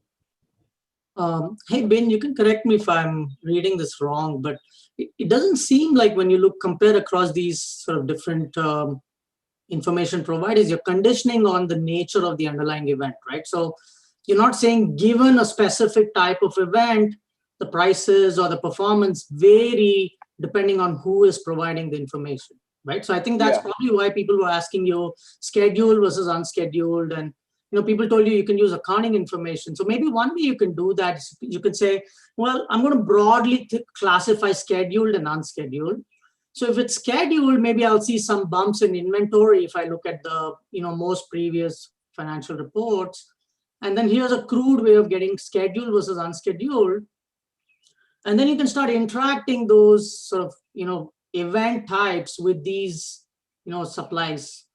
And then you can say conditional on it being a specific type of disaster or an event, the nature of who's providing the information has some sort of real effects, right? So then you're not just saying product market outcomes affect, sales, or you're saying conditional on a specific type of event, the information aggregator has some sort of marginal differences in terms of how performance is affected, right? So that probably gets you a little bit more differentiation. It gets you a little bit of using accounting, but for that you'll have to do a little bit more to hold the underlying event constant.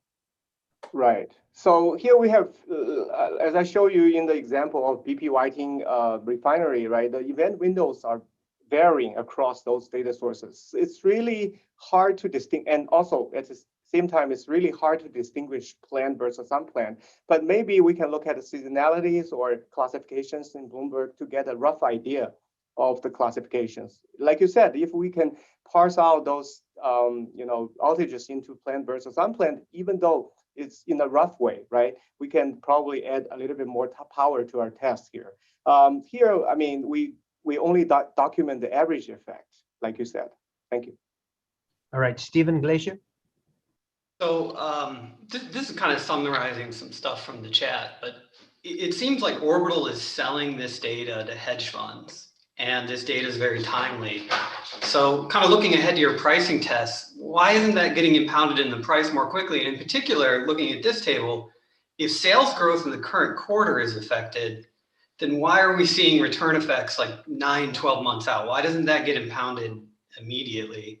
And then maybe related to that point, it's just, are we really sure that firms' risk factor exposures are kind of fixed around these events? You know, it could be that when the refinery shut down, they can come in and do a bunch of needed repairs, and now the firm's much less risky as a result. So just kind of those two things. Why isn't it getting priced more quickly, and our risk factor exposure is kind of fixed?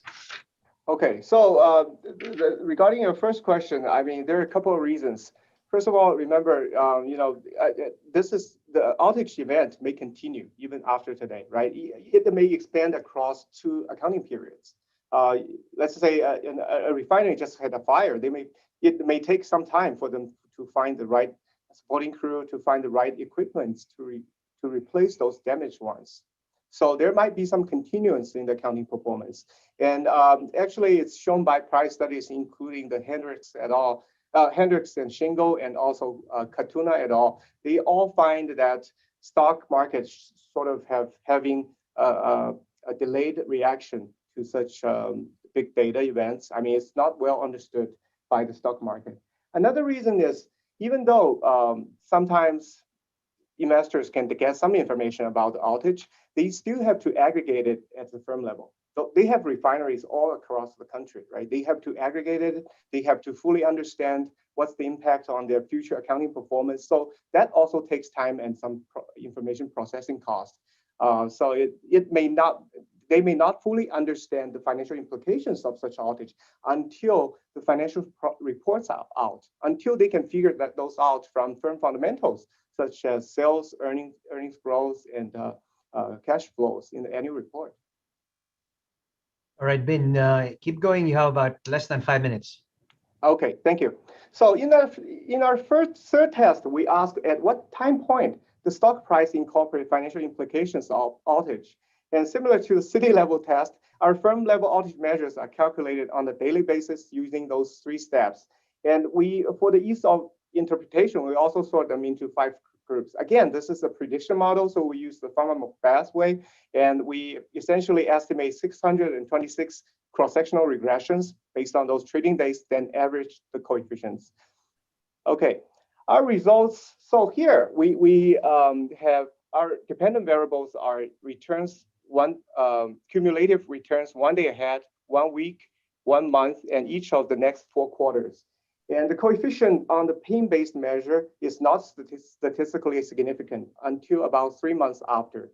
The buy and hold return of a firm affected by severe outages is initially negative 2.1% at the 3rd month level window, and then it keeps on increasing until the 9th month. So the 9th month return is negative 9%. Then it starts reversing in the 12th month. So given that our sample firms on average have market cap of $55 billion, the 9 months return can be translated into a loss of about $5 billion in market cap. When we use the media-based measure, the results doesn't show up until the 9th month, and the magnitude of the coefficient is much, much smaller. It's only about half.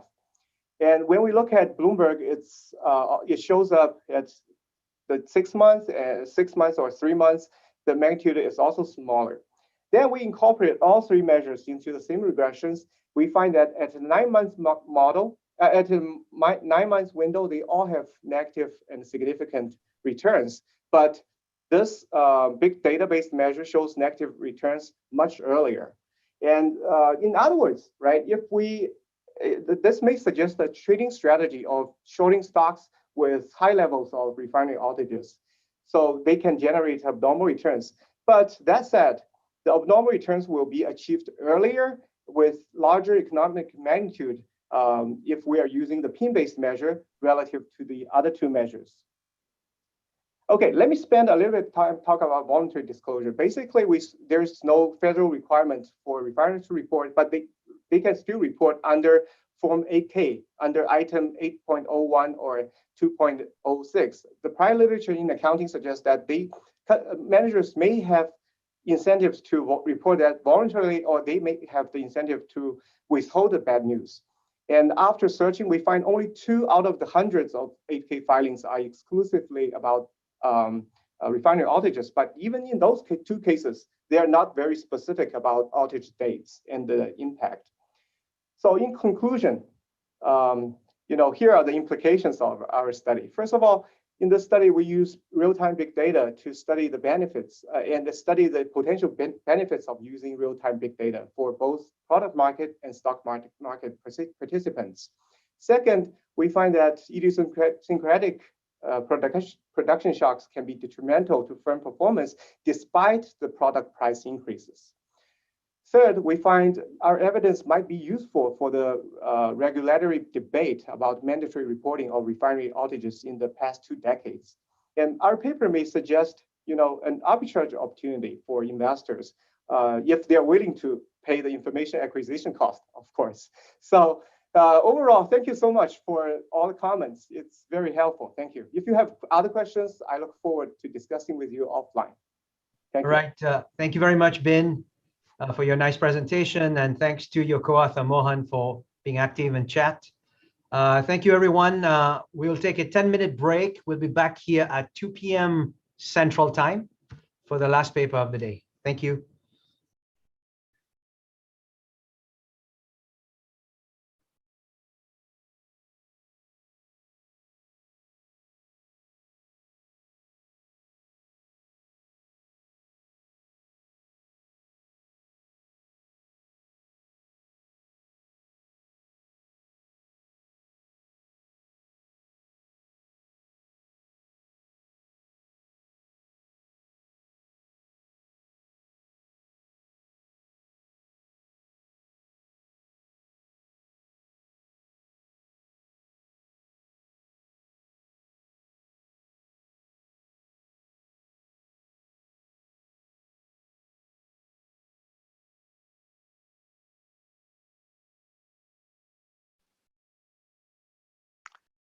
Hey, Kevin, it's Phil. Are you all set for what you're going to need to do for your presentation?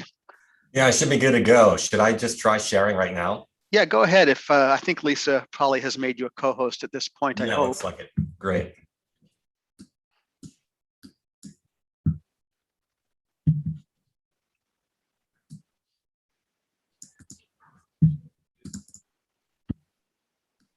Should be good now.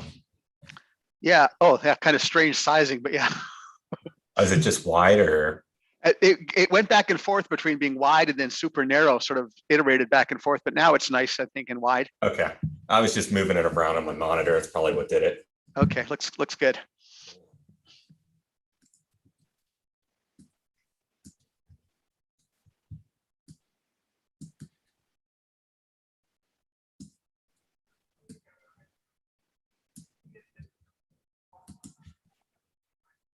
Yeah, so I'll give people like 7 minutes or so to get back, and then I'll just quickly introduce you. And I guess Eric is going to monitor the chat on behalf of both of you. Okay. That sounds good. Great.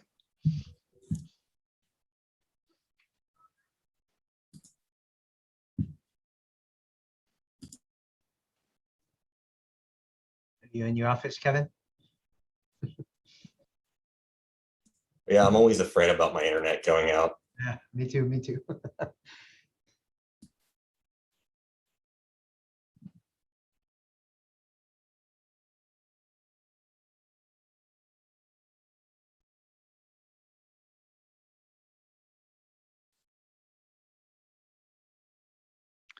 Is coronavirus basically wiped out in the Palo Alto area? I've heard that in San Francisco, it's almost non-existent these days. Yeah, it seems pretty good. We're finally relaxing. We used to have a thing where all the faculty had to get tested every week, even if you had the vaccine. And I've had the vaccine for a while because I've been teaching. Yeah. But yeah, we're relaxing that a bit now. Okay, well, that's good.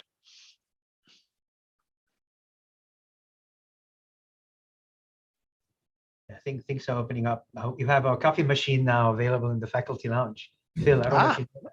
Yeah. I'm not much of a coffee drinker, but that's good to know. I've only been in a couple of times actually. I was going to comment, Haresh, you actually have a good opportunity since you like to sort of be standing when you are teaching and stuff. I mean, you could do the body expansiveness, I think, a little bit more than most of us actually. Yeah, that's right. I think I'm on Zoom. It doesn't make any difference, I think. But in the classroom, I think it might. I actually walk around all the time. Yeah, it's hard. It's hard to get those dynamics when you're doing it in Zoom. Yeah. So my teaching virtual was a disaster last year. It's much harder to get the students to participate, I think, at least to the same extent as in the physical classroom. Yeah. Yeah. That's right. Yeah. Hopefully it won't be that way in the fall. Let's see. We'll be live. Let's hope. I think we'll be in person. Yeah. Are you planning to bring everything back? That's the tentative plan. They haven't really finalized it, but I think they're hoping that, of course here, I guess it's like you guys, fall quarter, doesn't start till late September. So I think they're thinking by then it should be pretty good. Yeah. Let's hope so. Yeah. I haven't heard anything here, but I think some universities, at least in this broad area, are requiring all their students to be vaccinated if they want to be able to be students who come to in-person classes. Wow. Yeah, we're not doing that. Just faculty and staff have to be vaccinated. Okay. Yeah, I think University of Chicago is still debating that. Oh, really? Okay. It's still on their mind whether or not to go with that. Yeah. But we'll see. The undergrads will be. Oh, okay. Interesting. And not faculty at this point. We can't even know which faculty are vaccinated. Oh, that's interesting. Privacy issues, I guess. Yes, Yeah. that's. It seemed, and this isn't the right thing to say, but it was fun. Like during the year, right? The big infection clusters among students, it was twice with MBA students. And so then finally in the spring, it was the undergrads who had it. And I was like, okay, it's not only the MBA students who are irresponsible. So that was slightly comforting in a way. Yeah. That's right. Yes. Unfortunately, there was a picture on social media from spring break with a bunch of our MBA students, I think in Mexico somewhere, with no masks on some kind of boat with a bunch of booze. So let's say that did not go down especially well with the central administration. Right. Remember, we're live on YouTube. Yeah, it's okay. This is I public. understand. This is public knowledge. Yes. It's public knowledge for those who wish to seek the information, I think. Yeah.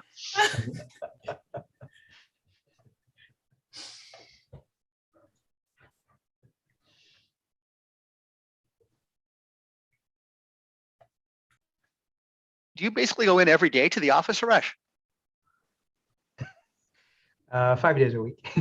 Well, that's pretty much every. Yeah. Wow. Yeah, I do. I can't work from home, so it's just easier to be here. Yeah, well, that's good. Yeah, and an internet connection, and yeah, it's the beauty of living in Hyde Park. That's true. It's a pretty quick commute. Yeah. Yeah. That's the reason I don't want to move out of Hyde Park.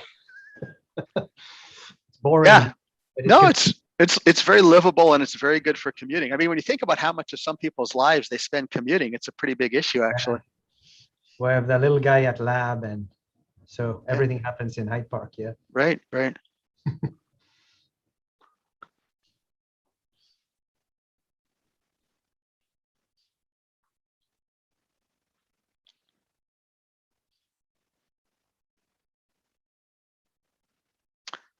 For those of you who've begun to wander back, I think we've got another 1.5 to 2 minutes before we'll start our 2 o'clock Chicago time session.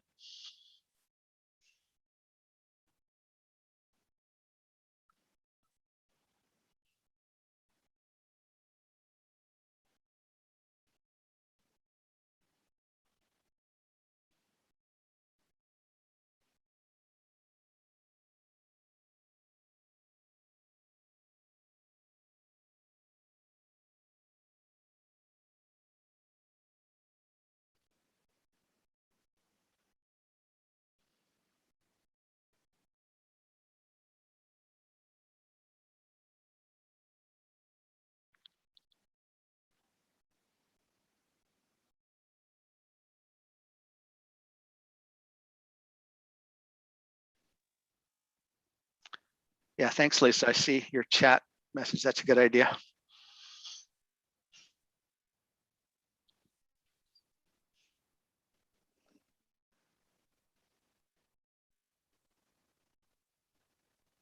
Okay, folks, I've now got 1:59 and a half. So let me just take up my introduction time without eating into the presentation of the authors. So it's a great pleasure now to move to our last session of the day. Thanks everyone very much, by the way, for your very engaged participation so far, and please continue that. So remember, we're going to give the author 5 minutes uninterrupted, and you should then, only unmute yourself when you have been recognized by me to ask a question. Very pleased to introduce Kevin Smith from Stanford to present co-authored work with Eric So on measuring risk information. Eric will be monitoring and hopefully, as he has a chance to, responding to any messages in chat. But after Kevin has had the first 5 minutes, you're free to raise your hand, and then I will manage recognizing people to ask questions to Kevin. So Kevin, the floor is yours. You've got an hour. Please take it away. All right, thanks, Phil. I want to start out just by thanking the editors for inviting the paper, thanking our reviewer, and thanking Phil as well for his editorial work on the paper. It's motivated by the fact that we know information is arriving in the market in the form of discrete anticipated events like earnings announcements, conference calls, investor meetings, etc. And these events contain two distinct types of information. First, mean information, which I mean information on expected future cash flows.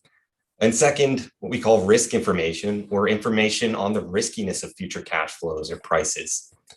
These sources of information are pervasive in the accounting statements. We know the income statements giving information on the level of future cash flows by the level of earnings.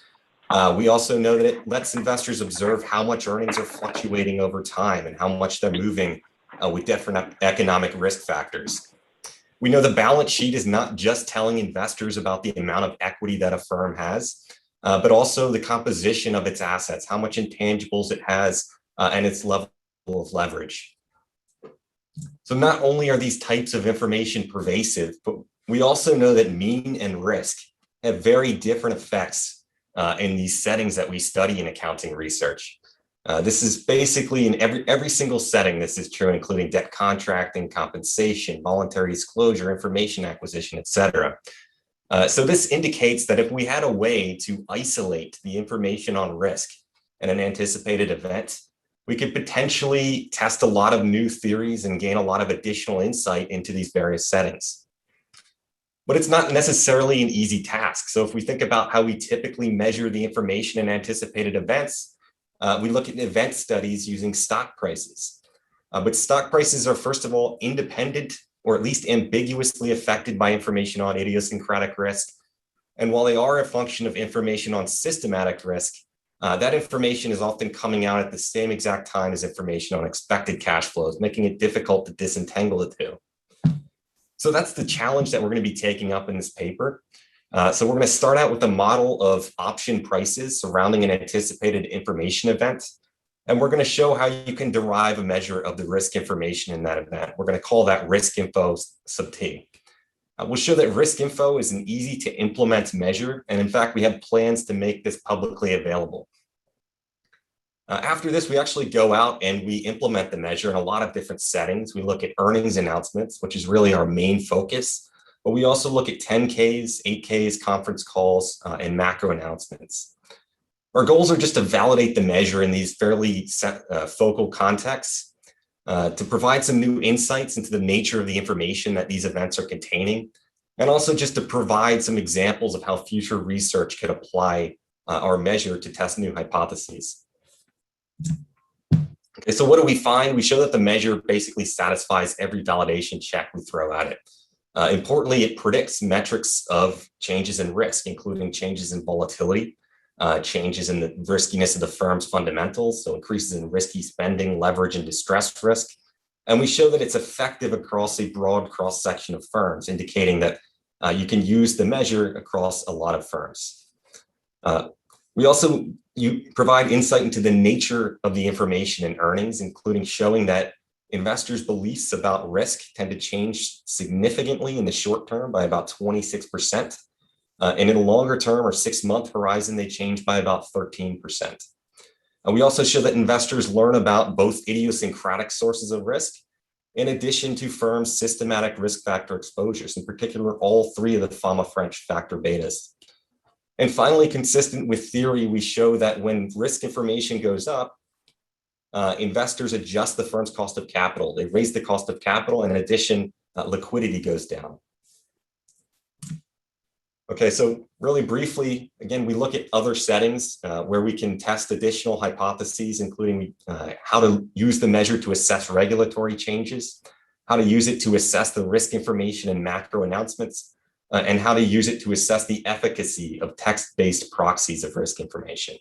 But we see a lot of potential future applications, including applications to financial statement analysis, where you can look at what components of the financial statements contain risk information, compensation design and debt contracting, where you can think about how risk information enables actors to monitor the risk-taking decisions of the firm, et cetera. So with that, I'm ready to take some questions. Yeah, that's perfect. Actually, I was just going to say that, Kevin. That's perfect timing with the overview. So let me go to several of the questions. Let's start with Valeri. Nice paper. I enjoyed reading it. My question is you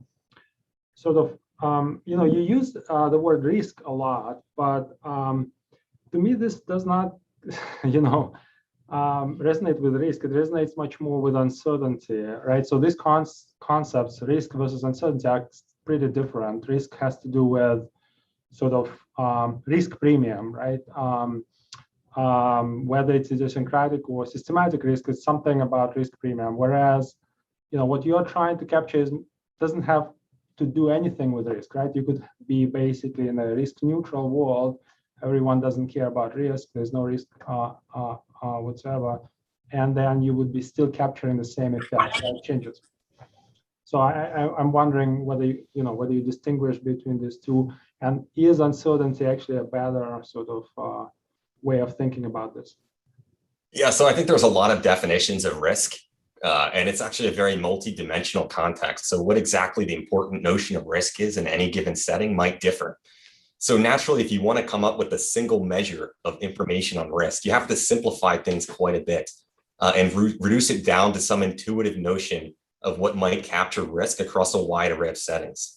So the way that we'll be doing that is by looking at stock price volatility, which is fairly commonly used in the literature as a metric of risk, but it's certainly not capturing all dimensions of risk. It's just one that we see as intuitive and sort of the first order effect when you're thinking about risk.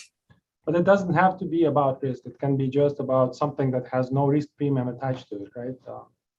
Yeah, so it could be idiosyncratic risk. It could be systematic risk. We're trying idiosyncratic risk has still some risk premium, right? I mean, there's a certainty equivalent that you're going to kind of require for it. So there will be a risk component there. Sure. But, there can be just uncertainty that has no risk. But I mean, yeah, so whether it has a risk premium effect or not, that's not something that's going to actually influence our measures. So we're just trying to get at the total volatility, which you might ask, do you only care about settings where there's a risk premium? A lot of our models tell us in a lot of different settings outside of just the portfolio choice context, even idiosyncratic risk is really important to decision makers, including, say, making coverage decisions and other decisions. Idiosyncratic risk can play a significant role, even though it may or may not be priced. Yeah, I mean, to me, it seems like you are talking about uncertainty rather than risk, but I take your point.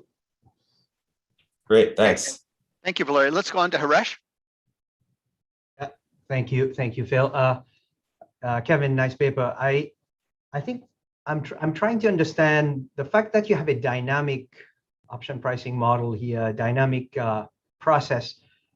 The challenge here is the following: isn't the firm always making investment decisions? Its investment opportunity set is changing over time, so that distribution has to be necessarily endogenous and changing over time.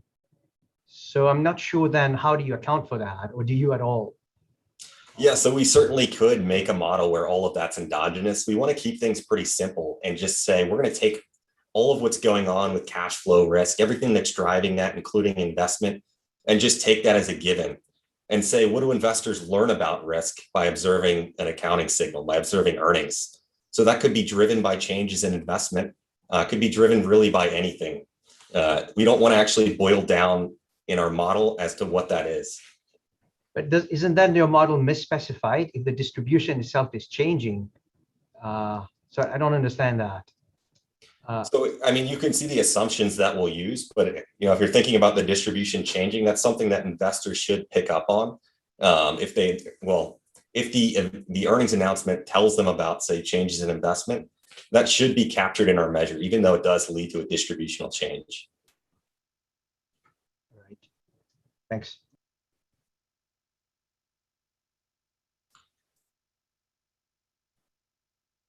Matthias? Thanks, Kevin. So unsurprisingly, a really cool paper. I just wanted to make a brief comment which maybe helps to increase the impact of the paper even more, because I see these two literatures kind of being relatively separate now. So you do a lot on this work in terms of risk information now, where there's lots of new stuff coming out, which is very central to accounting. And then my colleague, actually, Stephen Penman, does a lot now currently in trying to also better link accounting to a risk. So how that accounting information then particularly can communicate some kind of risk. And so one, he's going to have a Foundations and Trends monograph coming out, accounting for risk, which will be quite highly related, and more of his recent work, I think, nicely fits to that. And so if you can find a way to at least kind of bring that in and give that out to the, make it clear that these things are, which are two developments which come from different ends of the literature, but go in the same direction. And I think they're both very promising. And so helping, you would be helping tremendously by bringing in a new measure which really isolates those two things, because currently it's very hard to really get at what is risk versus the cash flow updating, etc. And so with that, potentially some of the work that that Stephen is now pushing for may be even easier to implement and can kind of be married there. So just something to bring those two together and show the potential for the community even more to go. Yeah, that's great. That's certainly something we should look at and cite in the paper and discuss. It's sort of, I think it's kind of one of the applications for our paper, which is to look into a lot of the things that Steve Penman has looked at and associate them with what investors are actually learning from these announcements about risk. That's sort of the key contribution, I believe, about our framework, is that we're able to take this event study approach that lets you actually get at what investors have learned about risk from the event, where some of these prior things that have looked at risk information have looked at broader time series where you can associate accounting numbers with changes in risk, but can't necessarily attribute a causal relationship between those numbers and investors' perceptions of risk. That's great. Sorry, I lost my connection for a second, but I'm glad Matthias jumped in, which was great. Let me just go to one more question, and I'll get Kevin to move ahead before we take more. So Rodrigo, I think I had you next. Hey, Kevin. So one disadvantage of doing this live versus chat is that your question gets asked in the chat. So I'm going to repeat Frank Zhang's question here and just elaborate that on a little bit. So you motivate the paper from looking at changing return, changing prices. But if I'm looking at the risk change, I wouldn't look at changing prices. I would look at changing volatility or changing implied volatility. And in the paper, you explained that that's not enough. But I think you guys need to do a better job in giving the intuition why that is not enough, right? It's not immediately obvious. After reading, I'm still struggling with it. And then the second part of my comment is that you have a solution within firms that have options, but can you think of a metric or a way to deal with this for firms that don't have, right? Because then you can increase the application of a measure much more. So that's another kind of follow-up to the same point. Yeah, great, thanks. Just starting out with your first question about volatility, you're probably right, we need to make this more clear, but basically the problem is that you again can't attribute causality to changes in volatility surrounding the information event. For instance, it could just be that the riskiness of the firm is trending upwards. And so you'll see an increase in volatility, but you can't attribute that to investors having learned something from the event. So it's really that we're getting at this event study approach that lets you actually link our measure to what investors have learned, where you can't do that with these longer horizon tests, similar to the analogies you see in the ERC literature with short versus long horizon ERCs. Regarding your second point, it would probably be outside the scope of our work to figure out how to come up with a non-option price-based metric. We really are focusing on option prices, but I want to mention that the applicability of our measure is pretty wide, especially in recent time periods. So it's pretty similar to the coverage you would get if you were looking at analyst coverage data. And in the most recent years, you have something like 2,000 firms that you can apply the metric to, just because you see a lot of option trade these days. Okay, so let me just push forward a little bit here. So in the paper, we have this full-fledged model that sort of shows exactly the assumptions you need to derive our measure, demonstrates exactly what it's robust to, and it's fairly detailed. Because I am really limited on time today, I just want to focus on the overall framework that we're using, the intuition for the challenges we're dealing with, and how we deal with those challenges. So we're starting out with a model where investors are trading in stock and options surrounding an information event. That event is going to come out on a date we call tau sub b. Around that event, the firm's price is going to be moving around. It's going to be fluctuating according to a stochastic process that I have shown here. And importantly, it's going to be subject to a number of risk factors, these DW sub t's, and the firm's exposures to those risk factors, which we call sigma sub t's. These are going to be unknown to investors. So this is reflecting the fact that investors have uncertainty about the firm's future risk. This is how we're capturing this formally.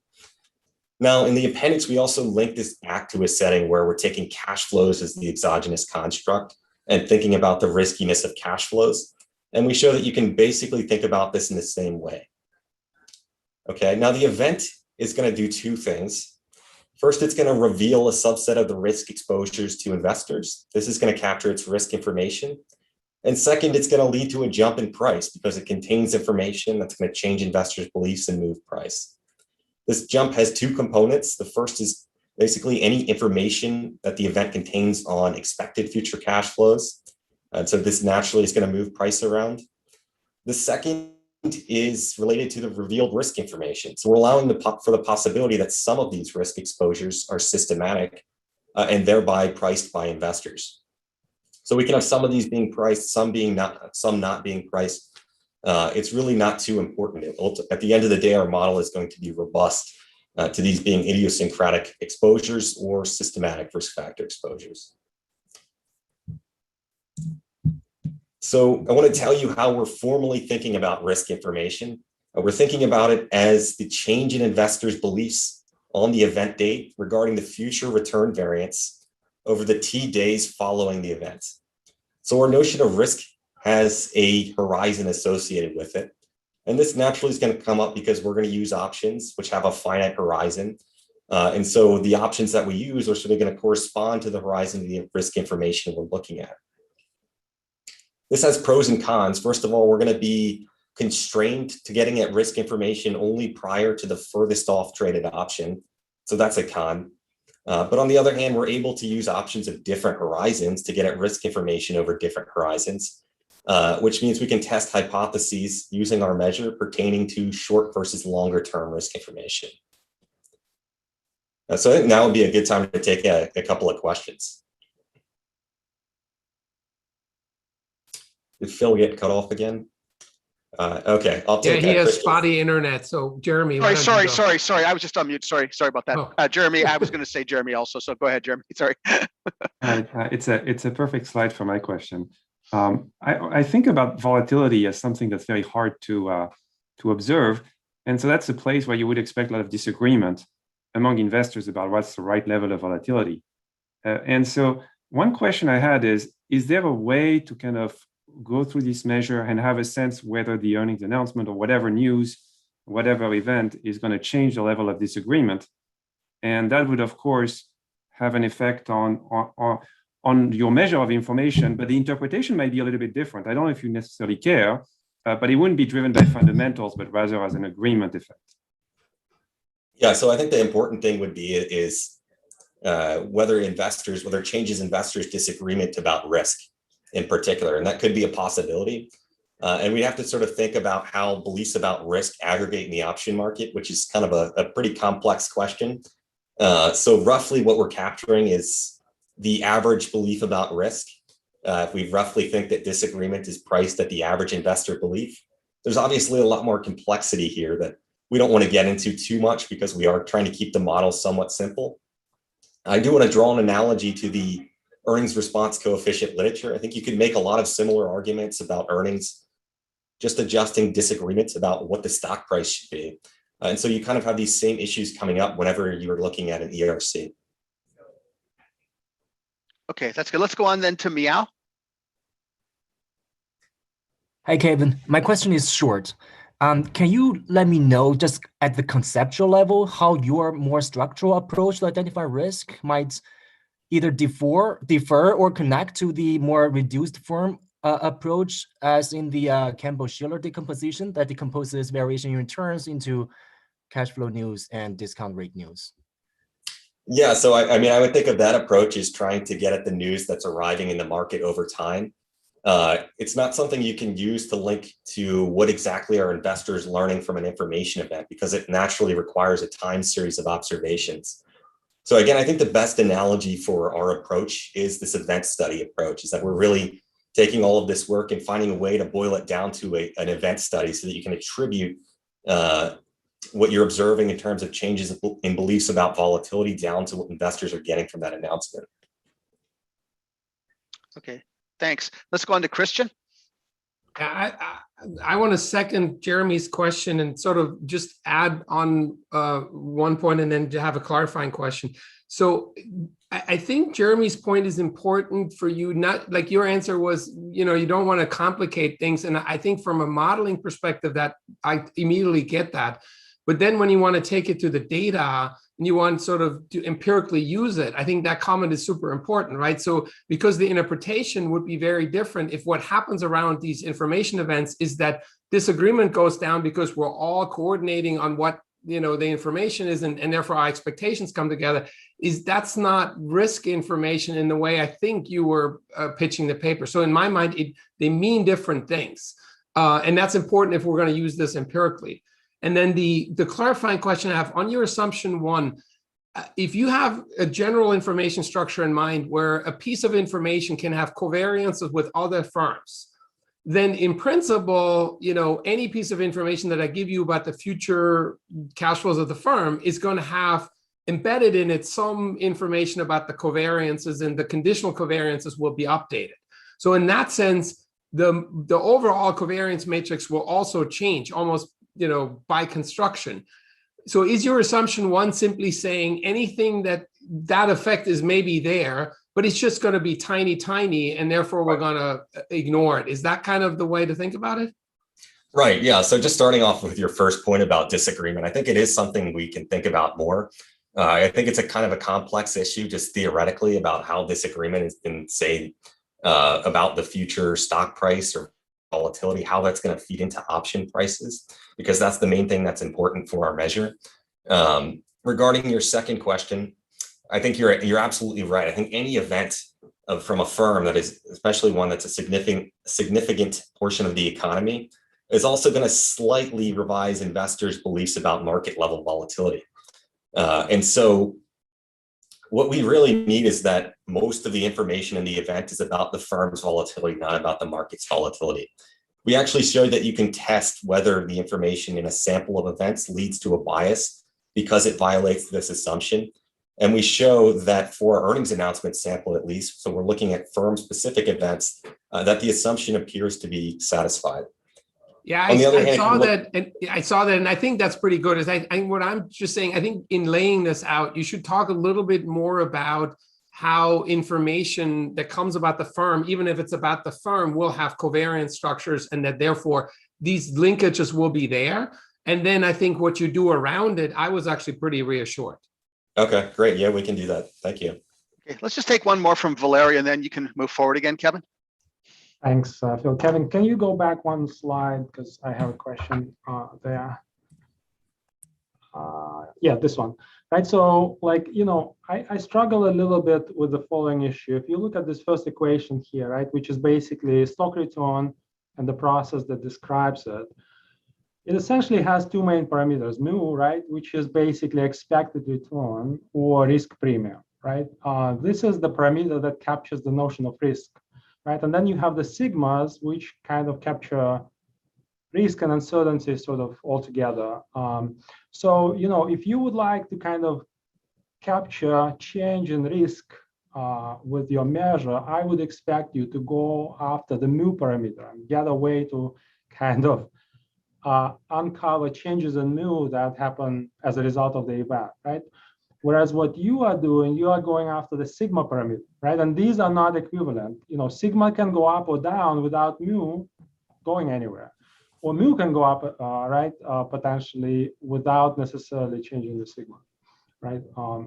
And I know that they are in equilibrium, not independent from each other, but yet they are not equivalent. So that's basically where the risk issue is coming.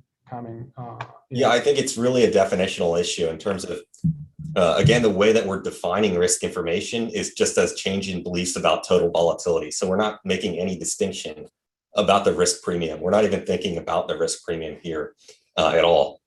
And so the risk premium is not changing. You would still call it an increase in risk or something. Yes, according to our definition, we can try and be more cautious about the wording if it doesn't mesh with. But you know, this, I mean, actually, you know, it would be interesting to think about. I don't know whether, you know, your identification somehow could get at that, but, you know, just getting at the mu, right? Whenever mu changes, the expected return, because that would be kind of a lot more interesting. Well, I guess, you know, at least in its own right, a very interesting thing to think about, right? Because this is basically about changes in the systematic risk, I guess. Yeah. But Larry, it kind of jives also with their assumption one, right? So if the premium, if there's really no change about the market level sort of risk premium here, then it kind of makes sense that maybe to look at the mu as separate from the sigmas, right? You know, I want to be cautious because we can actually allow for there to be information about just the market price. We just can't have there being information about market level volatility, which is just a subtle distinction. I do think it's interesting to just try and isolate systematic or price risk information, or even taking this further and getting sort of a causal change in the cost of capital as created by the information event. But you would have to take a different approach than we've done to do that, because we'll see option prices are affected by total volatility, not just systematic volatility. And thus, you're not going to be able to use them directly to get at just cost of capital or return changes. Though it's possible that there is some other structural method that you could come up with that we haven't done that might let you do that. So that might be an interesting avenue for future work. Right. Okay, that's good. Let's let you move forward, Kevin. You're getting close to the halfway mark through the time of the presentation. Okay, great. Yeah. So, you know, if you're thinking about how would you actually get at risk information, the first place that you might think to look is just the change in the implied variance surrounding the events, as this is going to capture the change in investors' perceptions about return volatility. So it's intuitive, but it turns out there's a subtle issue, rather important issue, I should say, if you were to just take the change in the implied variance around the event and try and use that to isolate risk information. And to show you this issue, I want to think about a benchmark where the firm's risk is known rather than unknown. So this was first examined many years ago by Patel and Wilson, a paper probably a lot of you are familiar with. And they showed that if you look at the option implied variance around an event, you see that it goes up leading up to the event date, and then it just drops back down to its original level. So this is occurring because events, they create volatility, they move prices, and prior to the event, options are going to be subject to that heightened period of volatility, which is going to cause their volatility to rise. After the events have passed, that heightened period of volatility is over with, and so the variance goes back down to that typical level. So this immediately sort of demonstrates the issue with using the change in the implied variance. We're in a setting where there cannot be any risk information because risk is known. And yet we still see there is a change in that implied variance, a negative change, in fact, a predictable change, which indicates that if you were to use it directly, you would have a downward biased measure of risk information. So at a high level, what we're going to be doing is showing how to take that change in the implied variance and adjust it for this predictable change that was documented by Patel and Wilson. And we'll show that when you do that, what you're left over with is risk information precisely as we defined it. Now, as an aside, I want to mention that this benchmark of Patel and Wilson can be rejected empirically very easily. And I think some of the authors, some authors in the audience have demonstrated this. So specifically, this model predicts that the change in the implied variance is always negative. It's always going down, and it's always equal to the size of the original run-up. So it's predictable. Both of these facts are violated in data. We often see the implied variance going up. We also find that it's only 50% correlated with that original run-up. And we'll show that in our model, we can accommodate both these facts just by allowing for the event to revise beliefs about risk. So what we do next is we look at the case where the event does contain risk information, and we again look at the change in the implied variance. And we show it has two components here. The first component is the expected amount of volatility on the event date. This is that Patel and Wilson effect. When there's a lot of volatility on the event date, you're going to see a big initial run up and a big drop down. So you'll see a big mechanical drop in the implied variance. The second component we show is just risk information as exactly as we've defined it. We also show that you can reduce this Patel and Wilson effect and show that it's actually equal to the expectation, the ex ante expectation of the change in the implied variance. So we immediately see how we can get to risk information. All we have to do is take the actual change in the implied variance and adjust it for its ex ante expectation. So there's one final step here. We need a way to actually measure that ex ante expectation or that Patel and Wilson effect. And we show that under a pretty natural condition, you can also use option prices to measure for that. And the measure we come up with for this expected change, we call ANVAR. So it's equal to the difference in the change, I should say it's equal to the difference prior to the event in the implied variance from a short-term option and the implied variance from a longer-term option. Okay, so the intuition here is if the event is expected to create a lot of volatility, you're going to see the implied variance from a short-term option go up relative to the implied variance from a long-term option because the event reflects a greater component of a short-term option's life. Therefore, when you take this difference, you're kind of just left over with the expected amounts of return variation. Okay, so in summary, what we're doing with our measure is we're taking the change in the implied variance and we're subtracting off this thing we call ANVAR that's capturing the expected change and that's based upon the difference between the variance of a short and long-term option. So if there's no questions, I'm just going to jump into our actual empirical implementation. So again, I'm going to be focusing on our application to earnings announcements.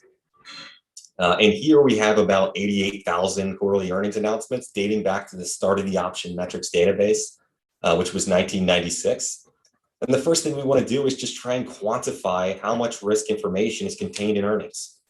So we do this at both the 1-month horizon corresponding to 30-day options. And we also look at the 6-month horizon corresponding to 6-month options. So we calculate the absolute value of our measure, which is just capturing how much our beliefs about risk fluctuating as a result of these events. And we compare that to the typical level of the variance for the firm. So you're going to get the amount that investors' beliefs about risk are varying as a fraction of the typical level of risk in that firm. And we show that's about 26% in the short horizon and about 13% as you go out to the 6-month horizon. So this suggests that there's a lot more information in earnings concerning shorter term risks. Now, we also want to actually put this in perspective. So what does 26% actually mean? What does 13% mean? To do this, we're going to basically create pseudo announcement dates by just randomly offsetting the actual announcement date and then recalculating our metric of risk information. So this is going to give us sort of how much are investors learning about risk on your typical day. So this is kind of a benchmark for quantifying or putting in perspective how much information comes out in earnings on risk. And we show it's about 5 times. Okay, so it's significant, but not exactly extreme, sort of similar to what we found when looking at ERCs and price volatility surrounding earnings relative to other days.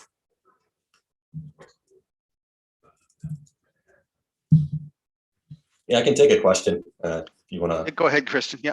Just a small one. So I don't know whether you're familiar with the Saver-Wilson stuff, but they have this, sort of notion that it differs quite a bit over the earnings season to how much we learn and how much we learn sort of at the macro level or about systematic components versus idiosyncratic components. So at the moment, this is sort of all a grand average, but I think it might be interesting to sort of maybe look through their lens and see what heterogeneity there is within the sample in that regard. Sort of like, do we learn differentially for early on? Like, I think from an earnings announcement season perspective, do we learn sort of different early in the season versus later in the season? Or, maybe by what firms are reporting are these sort of, the bellwether idea. And I don't know whether those notions are more about the returns or the level or versus is this about risk information, but I think it might be interesting to think about this. Yeah, I think that's interesting. I think it's something that should be pretty easy to look at, but it would be nice if we could see that the same sort of differences you see in ERCs or price responses over the earnings season also translates into risk information. It might give us some sense that the amount of information coming out about just the price and the amount of information coming out about volatility are correlated. Yeah, I think that would be cool. Let's take another couple of questions that have come up. Rodrigo, why don't you go ahead? Hey, Kevin, this might reflect me not understanding the prior slide, but can you go back there 1 second? Sure, just the past Yeah, one. when you said about 5 times larger, right? So if I understand this correctly, is the amount of risk information conveyed in the earnings announcement relative to non-earnings announcement dates. And I don't know if that you can exploit that from the data that you have, but how would that answer be with respect to cash flow? In the sense of, is earnings conveying mainly cash flow versus or relative to risk, right? The information conveyed in earnings, how much is that risk versus cash flow, as opposed to how much is risk in earnings announcement relative to non-earnings announcement dates? Yeah, so this test does not let us distinguish, say, how much news is coming out about expected cash flows versus volatility. I'd have to think about how you would actually do that because they're in different units, right? I guess you could think about percentage variation in people's beliefs about risk versus expected cash flows. But that's also difficult because people just might face more or less uncertainty about risk versus expected cash flows. That's something that the finance literature has shown us at the macro level. I'm a little bit less sure what holds at the firm level, but it's something we could think about. I'm not sure whether that would suit our current paper because it sounds like sort of a full-scale analysis that might require more modeling, but it's definitely an interesting idea. Great. And one more from Stephen. Hi, Kevin. I just want to quickly agree with everyone else. It seems like a really important paper. Just when you look at this kind of figure, this amount of information coming out in earnings announcement, how does that compare to something like a 10K or a conference call? And why did you guys sort of decide to look at earnings announcements and maybe not focus more on those other events? Yeah, so we looked at the 10K at some point and compared it to earnings and found that there is some risk information in 10K, but it tends to be smaller than earnings, which is very consistent with what we've seen in terms of stock price movements. The reason we looked at earnings is because they are sort of the focal thing that we typically analyze in the accounting literature. That's the primary reason that we focused on it. Was it surprising to you that there's not more risk information in something like a financial statement relative to like EPS is going to be $3? Well, oftentimes the earnings announcement will also have the sort of preliminary financial statement. So we have evidence that is really where investors are getting a lot of the risk information. It's certainly not just the earnings number. It's still a little bit surprising because of the amount of attention that regulators have put on including textual-based risk disclosures in the 10K. So our evidence kind of suggests that investors are actually getting a lot more risk information from the actual accounting numbers than they are from some of this qualitative information we're seeing at the start of the 10K. Okay, great. You've got about 22 minutes left, Kevin. So why don't you go ahead and push a little bit forward with the empirical findings? Yeah, great. I should have plenty of time here, but so the next thing we want to move on to is just validation tests. We want to show that our measure satisfies the properties that you would expect for a metric of risk information. The most important one being that you'd expect it to actually predict changes in risk. So we look at this in two ways. We're looking at changes in risk as captured by stock price volatility. And we'll also in a moment be looking at changes in the actual underlying fundamental risks of the firm. Okay, so when we're looking at stock price volatility, we find rather potent predictive power of our measure for volatility, both in univariates and when we control for standard accounting-based metrics of risk, including the earnings surprise, as I just mentioned. So this indicates that not all of the risk information in earnings can be captured by simple things like just the earnings number or say changes in the book to market ratio. We then break this down based upon the liquidity of the option market, the amount of activity in particular, so just the amount of trading volume in the firms, We look at 3 terciles, so sort of high, medium, and low trading volume. And we show that across all terciles, you also get this potent predictive power for volatility. Our goal here is just to show that our measure seems to be broadly applicable across the broad cross-section of firms that we're looking at. And now something that was really surprising to me at first, we also break down volatility into its idiosyncratic components and volatility that's created by the firm's Fama French exposures. We're specifically looking at the squared Fama French exposures because these are what's driving stock return volatility. And we show that our measure can predict all of these. So it seems like investors are getting a diverse array of information on risk that's allowing them to get a sense of how the firm is going to covary with different risk factors. Okay, so moving on to our connection to the actual changes in the firm's economics, we want to get a sense of what are the underlying changes in the firm that investors are learning about by observing earnings. And we focus on a few things. We look at the change in R&D spending, which we're just thinking about as a risky investment. We look at the change in leverage, and we look at the change in distress risk. And for all of these, we find that our measure is able to predict these changes moving forward. So this is to the next quarter, indicating that investors are able to infer these changes by looking at today's earnings.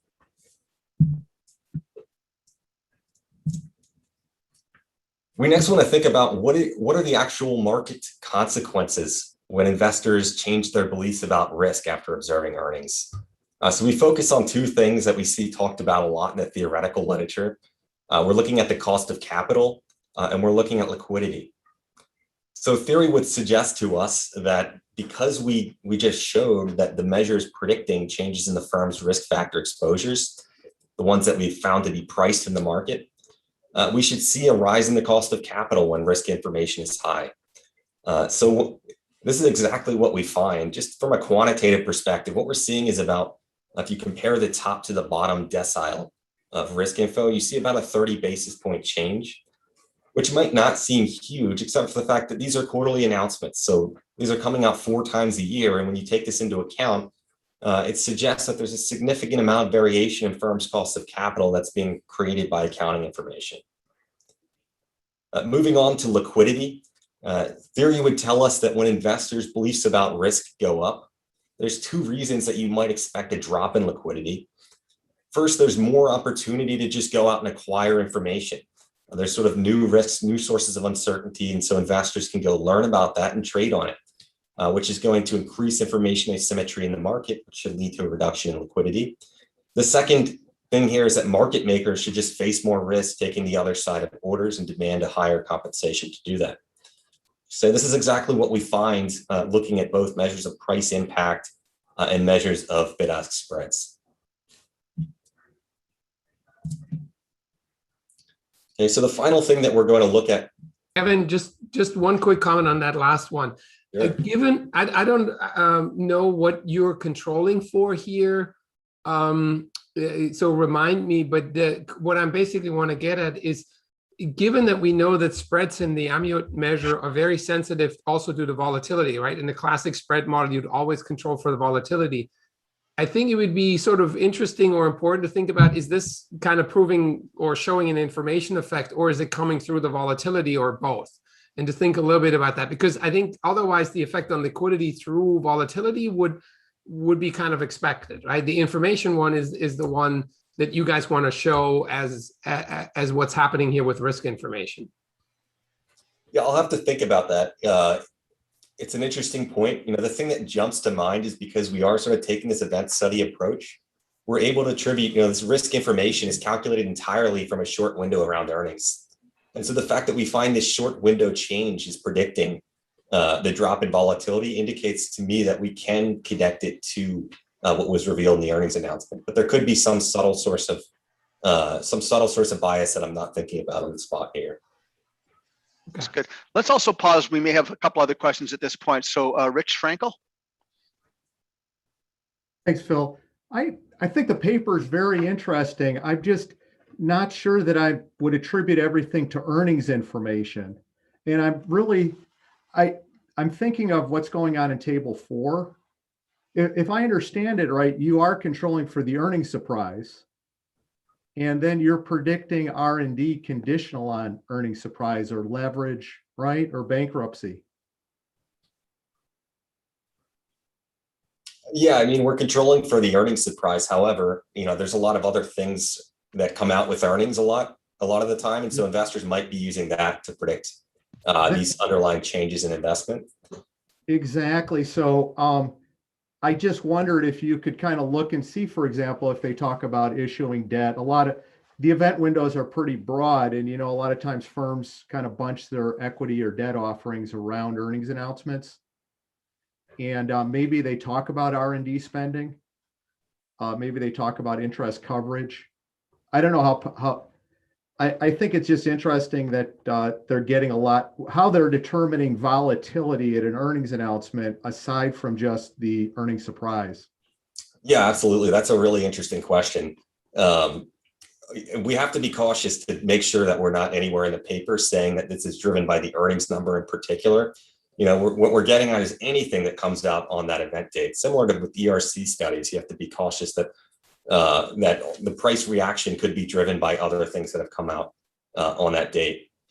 But it is interesting. I think, it'd be an interesting avenue for future work to try and figure out what exactly are the numbers, the specific numbers in the accounting statements that are being used to change beliefs about risk. What are the things that investors are using to figure out these changes in R&D? This is kind of the kind of thing that we're hoping that our measure is going to enable future work to do.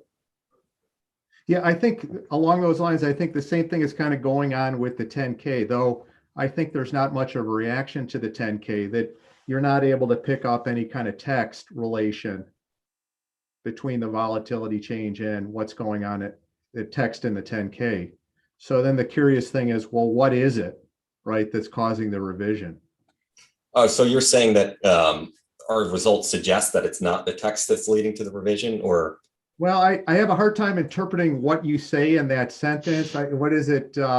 It's got to be it's at the bottom of that paragraph. I can't, I don't have the exact section at my fingertips, but I think that's essentially the way I interpret what you're saying, is that it's not correlated with, for example, the risk, the risk dictionary measure of risk. Yeah, I think that makes sense. So it suggests that it's something else in the 10K. Either that, or we are just looking at a fairly simple metric of textual information on risk. It could be that that metric is not fully able to capture what investors are actually gleaning from the text about risk. Right. It says these findings suggest risk-based word proxies are more likely to reflect managers' acknowledgement, blah, blah, blah, whereas the risk measure captures a novel information investors glean. Yeah. So what is that? It just kind of left unspecified. Yeah. So we could definitely think about doing a little bit more on that as well, to try and isolate whether there's something else we can attribute that risk information to around 10Ks. It's a good point. Okay, thanks, Rich. That seems to clear the hands for the time being, Kevin. So I think you can go ahead. Okay, great. So there's one final test that I want to talk about from our earnings announcement sample. And that is, what we try and do is we actually try and show that all this work we've done in developing a model and figuring out how to control for this Patel and Wilson effect, that actually has a practical impact if you were to go apply this measure to test hypotheses. So to do this, we have to rely on theory. Specifically, we have to think about a couple settings where there's a really compelling theoretical reason that we should expect a particular relationship between a variable and a metric of risk information. Then we want to show that you find that relationship when using our measure, but you don't find that relationship if you were to just use the change in the implied variance without adjusting it. And so the first one we look at is analyst coverage. Measured prior to the information event. So the idea is that no variable measured prior to an information event should predict risk information, because by definition, information cannot be predictable or it wouldn't be news. So we should expect no relationship between analyst coverage and a metric of risk information. This is what we find. On the other hand, when using the change in the implied variance, we find a negative relationship. And we can explain that as follows. We know that when there's more analyst coverage, there tends to be a greater reaction to earnings because analysts are sort of helping investors to digest that information. And so you see more volatility when there's more analyst coverage. Now we know when there's more volatility around an announcement, that's going to lead to a greater Patel and Wilson effect, a greater systematic drop in that implied variance. So that's exactly what we see. We see that the metric of expected volatility in the announcement date is positively correlated with coverage. And that's what's leading to this negative relationship with the implied variance. We then look at the analysts, the earnings surprise based upon analyst forecasts. And the logic here is that when we see bad news, that's naturally going to raise equity risk according to the black leverage effect. The firm's getting closer to bankruptcy. Equity is a call option. And so we should see that bad news raises perceptions of risk. We indeed find this, and we find it quite strongly when using our measure. But when we look at the change in the implied variance, we find no relationship with the earnings surprise. So the way we're interpreting this is just that this additional source of noise, this Patel and Wilson effect that's stuck in that change in the implied variance, is reducing its statistical power and thus creating a type 2 error. So it looks like I'm going to have some time to discuss our extensions. So I'm going to jump ahead and tell you about our application, first of all, to 8Ks. And our goal here is to just give some potential guidance for how you might apply the measure to assess a change in regulation. So we look at a regulation released in 2004 that required firms to start issuing material contracts or a broader range of material contracts in 8Ks. And we look at how this changed the information that came out in earnings announcements about risk. And we find that firms that originally, we use a difference in difference design and show that sort of firms that were more impacted by this regulation, after the announcement, there's less risk information coming out in their earnings. So this indicates to us that 8Ks are pulling forward risk information in time. So they're moving information that previously would have come out in earnings announcements ahead of time, and thereby reducing the risk information that comes out in earnings. Yeah, I can take a couple questions. I think Zach is up. I think Rich, your hand might just be up from before, but Zach, why don't you go ahead? Yeah, I did just, oh, okay. Can you hear me fine? I'm sorry. Yeah. No, we can hear. Okay.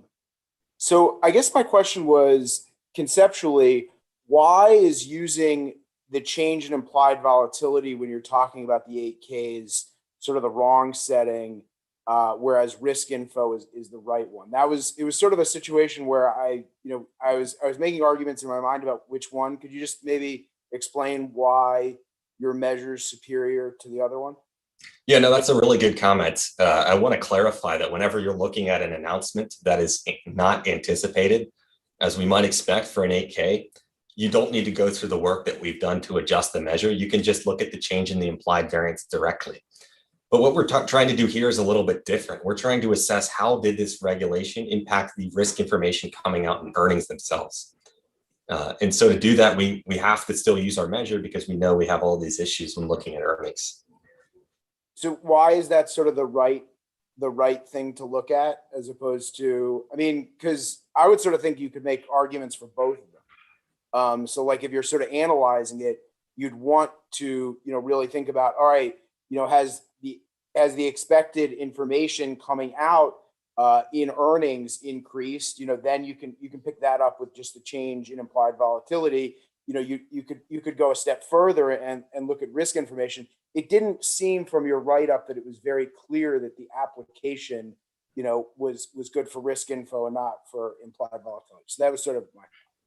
Yeah, that's a fair point. I think we're not doing a comprehensive analysis of this regulation. So, something else that could be happening that we're trying to distinguish is if you were just looking at 8Ks, you found they contained risk information. It could be that that's information coming from somewhere else that wouldn't have come out in earnings, but would have come out at some other point. If you wanted to do a comprehensive analysis and understand those sorts of issues, you would probably want to look at both the change in implied volatility around 8Ks and link that with the measure that we're calculating around earnings. Our ultimate goal here is not necessarily to really analyze this policy in depth. We just want to show some of the ways that it can be used. Yeah, I think actually, it seems like you have, sort of extra time, but I think, going into that and illustrating that there are differences in the interpretation and that both of them are useful actually could, perhaps help address, some of these earlier questions, that were sort of conceptual about risk. And sort of, because I think your analyst example where you sort of thought through these things and was very good. I think, doing, similar type of work with the applications would also be helpful to a reader. All right, I'll stop. Yeah, it's an interesting point. We can definitely think about that. We do want to be somewhat cautious about, putting too much of an emphasis on these final tests, because we do see our paper not so much as analyzing these different settings. We mostly just want to focus on deriving the measure and validating it in these different contexts. But certainly, if we wanted to do a more thorough analysis, I think that would be a great way to go. Okay, so let me just tell you a little bit about the other two settings that we look at here. One is to look at the 10K. I think we've discussed this a little bit, but what we try and do is we try and show how our measure might be used to assess textual-based proxies of risk.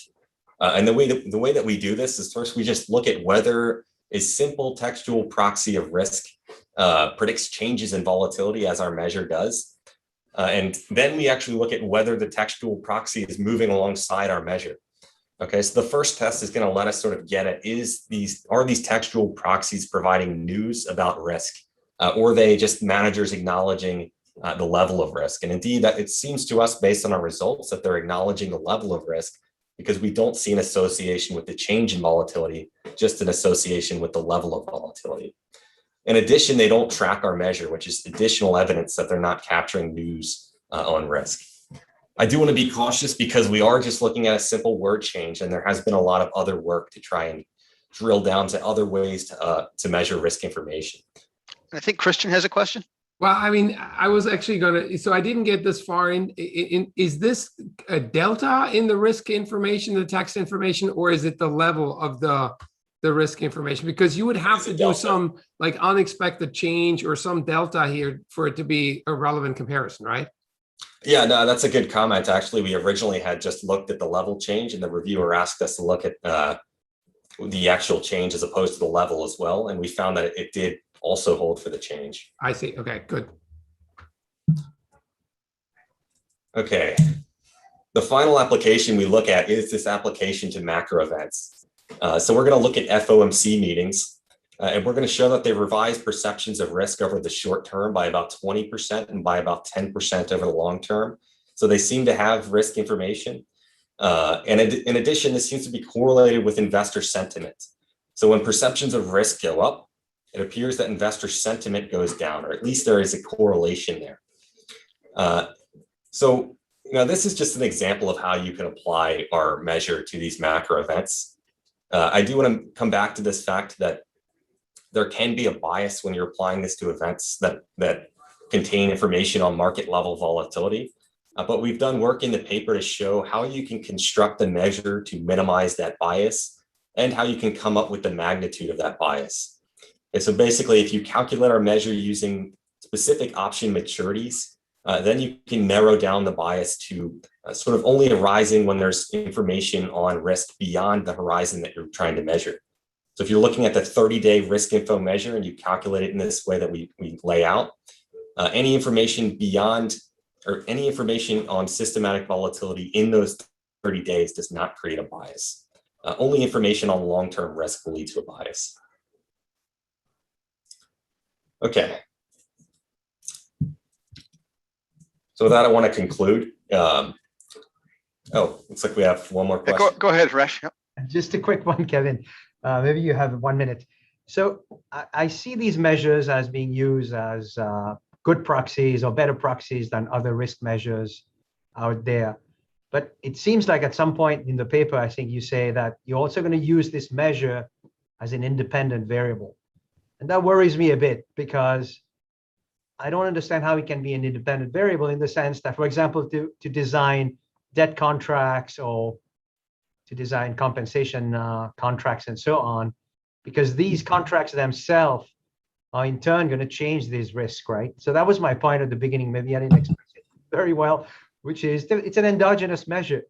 Yeah. So how do you separate out, the behavior of the insiders changing and affecting that risk measure and so on. It's a two-way link. Yeah, for sure. I mean, that's a concern that hopefully if someone wants to use the measure for those applications, you would have to think about. It's similar to how whenever you're applying an accounting or a price-based metric of accounting information, you have to worry about endogeneity issues and, either come up with an instrument and look at maybe ex ante metrics of risk information prior to the event or prior to these contracts being laid out, et cetera. But it's a good point. Good. And 20 seconds to wrap up then.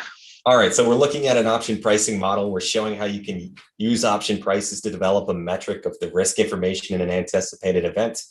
We show it satisfies basically every validation check we throw at it. It tells us that earnings contain a diverse and significant amount of information on risk.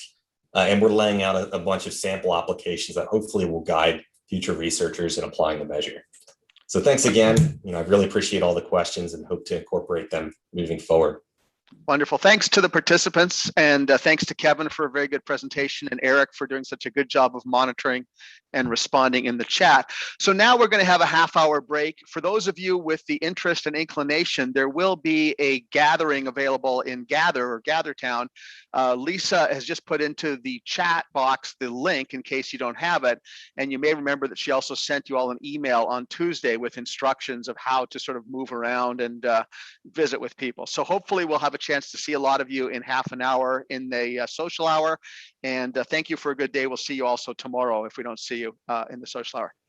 Okay, take care, everyone. I think you can now shut down and take your half-hour break.